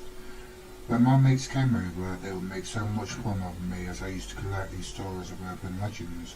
I'd even go so far as to have the posters made of the ones I loved the most. My walls was full of these posters. However, one legend that stuck out to me, the one I loved to read at least several times a day, was called Humans Can Lick Too, or The Hand Licker, depending on which part of the world you lived in. I even made up my own stories of this legend. I was so impressed with the story that I made several different stories and posted them just about everywhere I could on the internet, even Reddit. However, this story is a story on how I survived a night of horror with every detail restraining to every detail I have written in my stories. It looked as if someone had become obsessed with my stories and wanted to make it a reality for me. This story goes back to the summer of 2005. My parents would take one night a week where they would have a date night. As people with children know, it can be hard to have time to yourself with children. Also, you will know how children are. If they're not pestering you for something they want, then they will be wanting your attention for playtime, story reading. Even getting children to bed takes a few hours. My parents promised each other from the day the first child was born they will take one night a week where they will go and have fun with each other. You know, go for dinner, movie, or maybe just a dance. I am the oldest at the age of 17, so I was old enough to look after myself along with my younger siblings. They usually got a babysitter, but no longer did this as I was old enough now. Besides, the money they gave me I saved up each time, thinking of buying a car one day. One week this happened, they had planned to go out for a meal, the movies, and then for a dance. They wouldn't be back until the next morning. My older siblings were staying away at a friend's house. To be honest, I was actually looking forward to having the house to myself. As those of you with siblings will understand that you can never get any time to yourself. I had a great night planned for myself. The time for their date had arrived. Don't forget to lock all the doors and windows, my parents told me as I left through the front door. Taking the words into mind, I went through the house and started to lock all the windows and making sure the doors too were locked. Now, with all the doors and windows locked, there was, however, one window left. It would have to be in the most creepiest place. I thought to myself, oh well, better get on with it. The last window was down in the basement. I hated it. It was cold and damp, not lit very well. I grabbed a torch from the drawer, turned it on, and went very cautiously down into the basement to where the window was located. I grabbed hold of the handle of the window, but it was very stiff and would not move so easily. I pulled and pulled, but it would only move about an inch. Getting fed up of the window, I looked around the basement for anything that could help me close the window. There in the corner on the shelf I saw a small can of oil. I knew that by putting oil on the hinges, then it should loosen up if I just moved the window back and forth. I did this for what seemed like 5 minutes. In the end, the window did decide to close itself, however, it would not lock. I thought to myself that it wouldn't matter, anyone that walked past the window will think it would be locked as it was now closed. Oh, how that will come back to bite me on this night. Not thinking too much into it, I knew the basement had a deadlock bolt on the door, so I decided to lock the basement door instead, thinking that would be enough, just in case someone decided to go through the basement window. Now, with everywhere locked up, I decided that I would watch a bit of TV, have a nice dinner, and then go and browse the web for any new urban legends that I have never heard of before. Before I could do any of this, I would need to feed our dog. She was a border collie, brown and white in colour. I went to the cupboard, got out her food, and gave her a generous amount in a bowl. It seemed like I was on the web for hours browsing the urban legends of how time flies by when you're having a bit of fun. It was now dark outside. Looking at the time, it read 11 p.m. Wow, that was late, I thought to myself. It was time for bed. I turned off my computer, then went to the bathroom to get ready for bed. A nice hot shower, teeth brushed, and my PJs on. I walked into my bedroom and was delighted to see the dog laying with her head just out from under my bed. She always seemed to sleep with me. I have no idea why. Maybe she liked me more than the other family members. I started to snuggle up in my bed, put my hand down near my dog so she could lick my hand. I liked it when she does this. It makes me feel safe and also assure her that I'm here and I'm fine. I kept my hand there for a few minutes before deciding that enough was enough, and it was time to close my eyes and go to sleep. Later that night I was startled awake. I don't know how or why I was, but I was.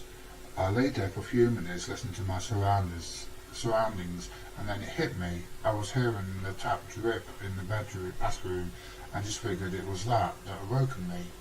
No big deal, I thought to myself, it's just a tap. But starting to feel nervous, I put my hand back down to my dog's level so she could lick my hand.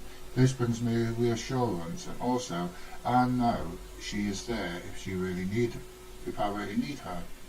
An hour later, I was yet again startled awake. This time I was still half asleep. I sat up in my bed and looked around the room while listening. I must have left the tap running, I thought to myself. That was however strange, as I was sure that I had turned off the tap. Then I thought to myself that maybe there was a leak with the tap. Again, I snuggled up in bed and put my hand back down to my dog's level for her to lick my hand.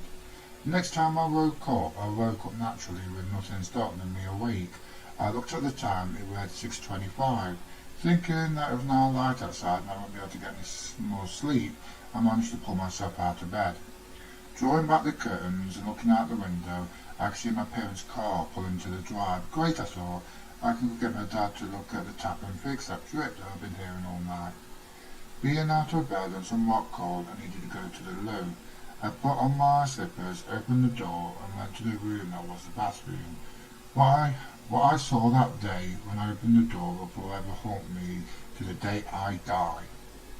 I fell to my knees. My parents, hearing my curdling screams, came running into their house to be by my side. They asked me, "What's wrong?" I shakily raised my arm and pointed into the shower of the bathroom. There, our beautiful collie dog hung from a hook in its tail from the curtain rail. The dog was skinned with its skin in the bath. She seemed to be gutted with all the contents too in the bath. On the mirror, there was a message that shook me to the core, turning me white as a ghost. It read, "Humans can lick too."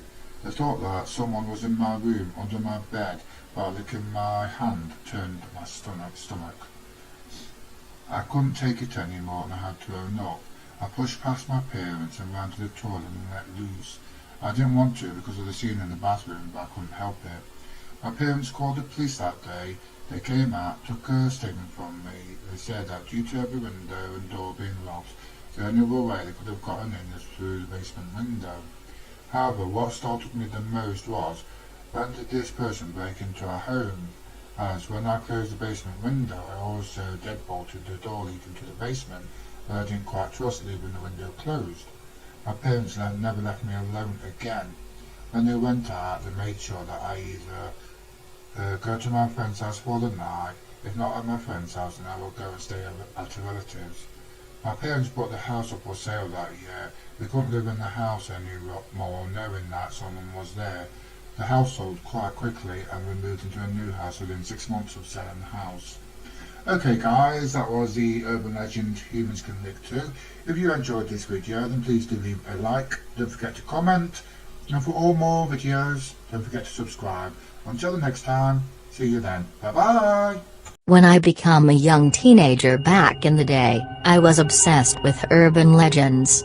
I was that obsessed that I would buy magazines every week from the local corner shop. I would then cut out pictures and stories and make my very own scrapbook of the legends that I thought was the best.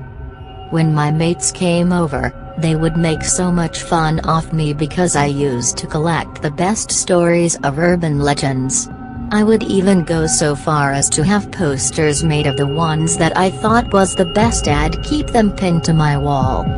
However, one legend that stuck out to me, one that I loved to read at least several times a day, was called, "Humans Can Lick Too," or the Hand Licker, depending on which part of the world you lived in.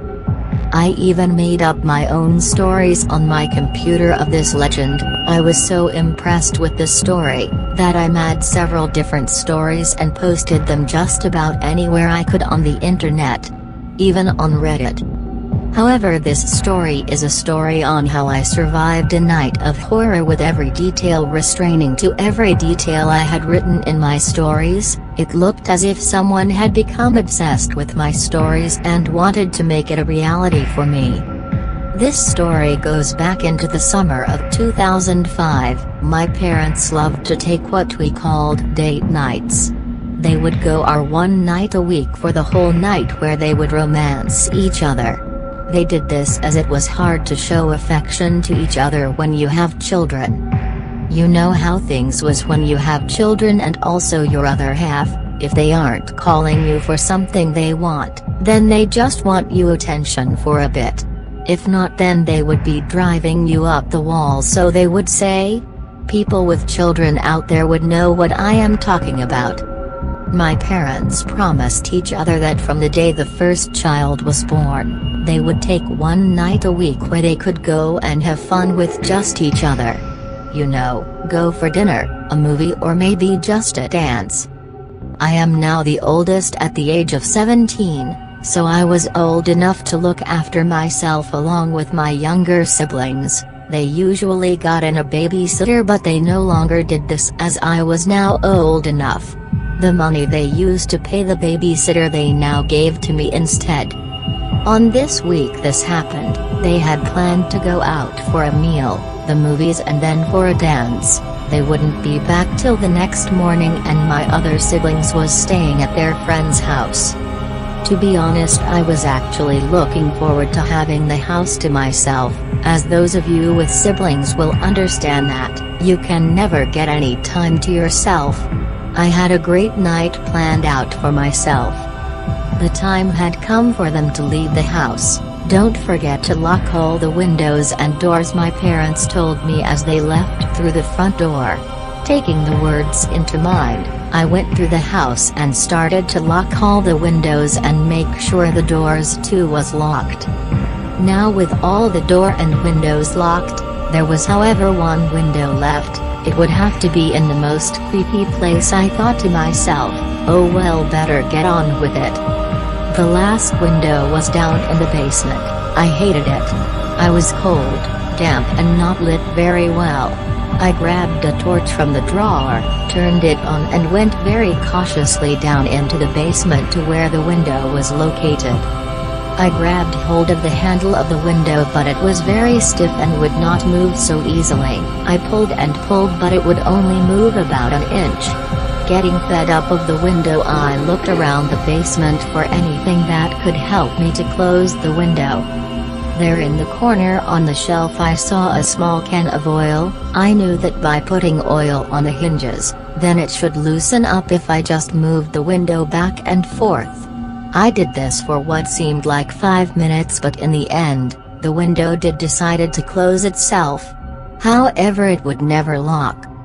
I thought to myself that it wouldn't matter, anyone that walked past the window would think that it would be locked as it was now close. Oh, how that would come back to bite me on this night. Not thinking too much into it, I knew the basement had a deadlock built on the door, so I decided to lock the basement door instead, thinking that would be enough just in case someone decided to go through the basement window. Now with everywhere locked up, I decided that I would watch a bit of TV, had a nice dinner, and go and browse the web for any new urban legends that I have never heard of before. Before I could do any of this, I would need for feed our dog. She was a border collie, black and white in color. She had beautiful colors. I went to the cupboard, got out her food, and put a generous amount in her bowl. It seemed like I was on the web for hours browsing the urban legends. Oh, how time flies by when you are having a bit of fun.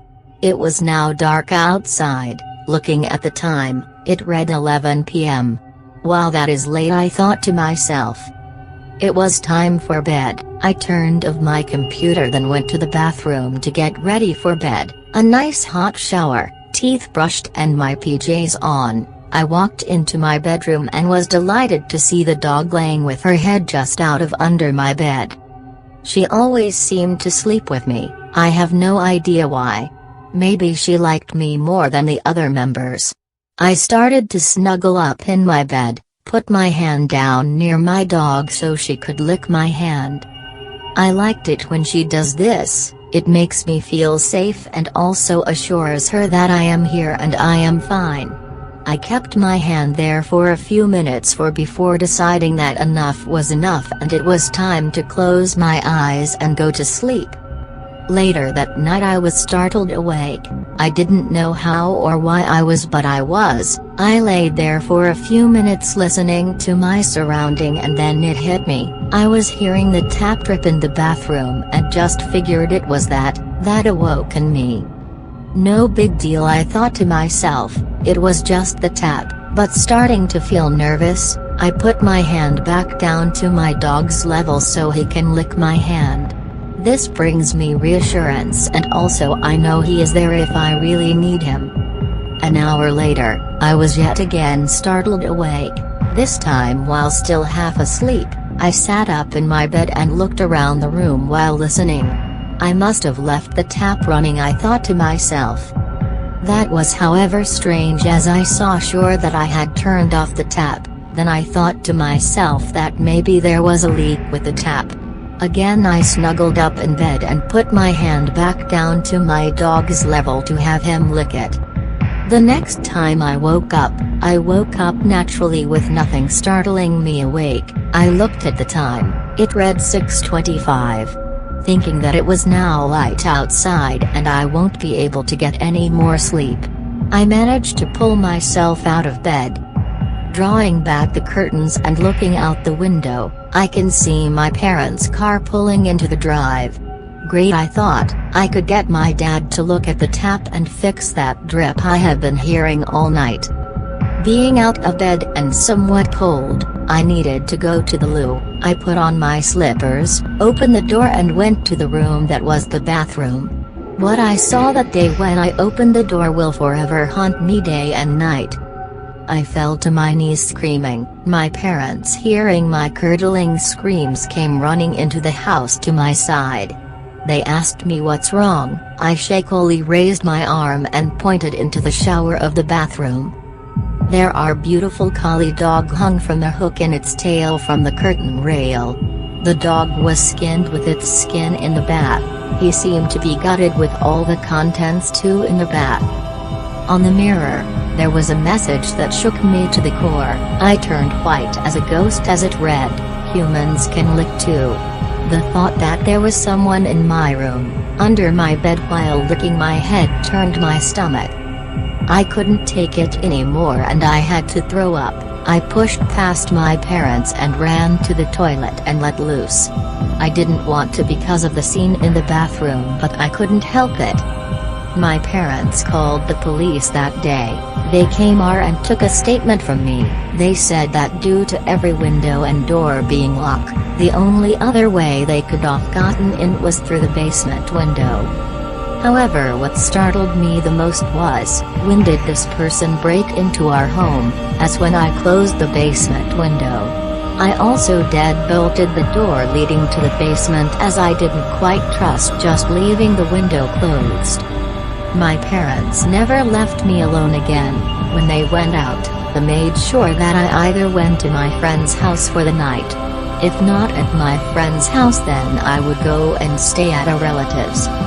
My parents put the house up for sale that year. We just couldn't live in the house anymore knowing that someone was in there. The house sold quite quickly and we moved into a new house within 6 months of selling the house.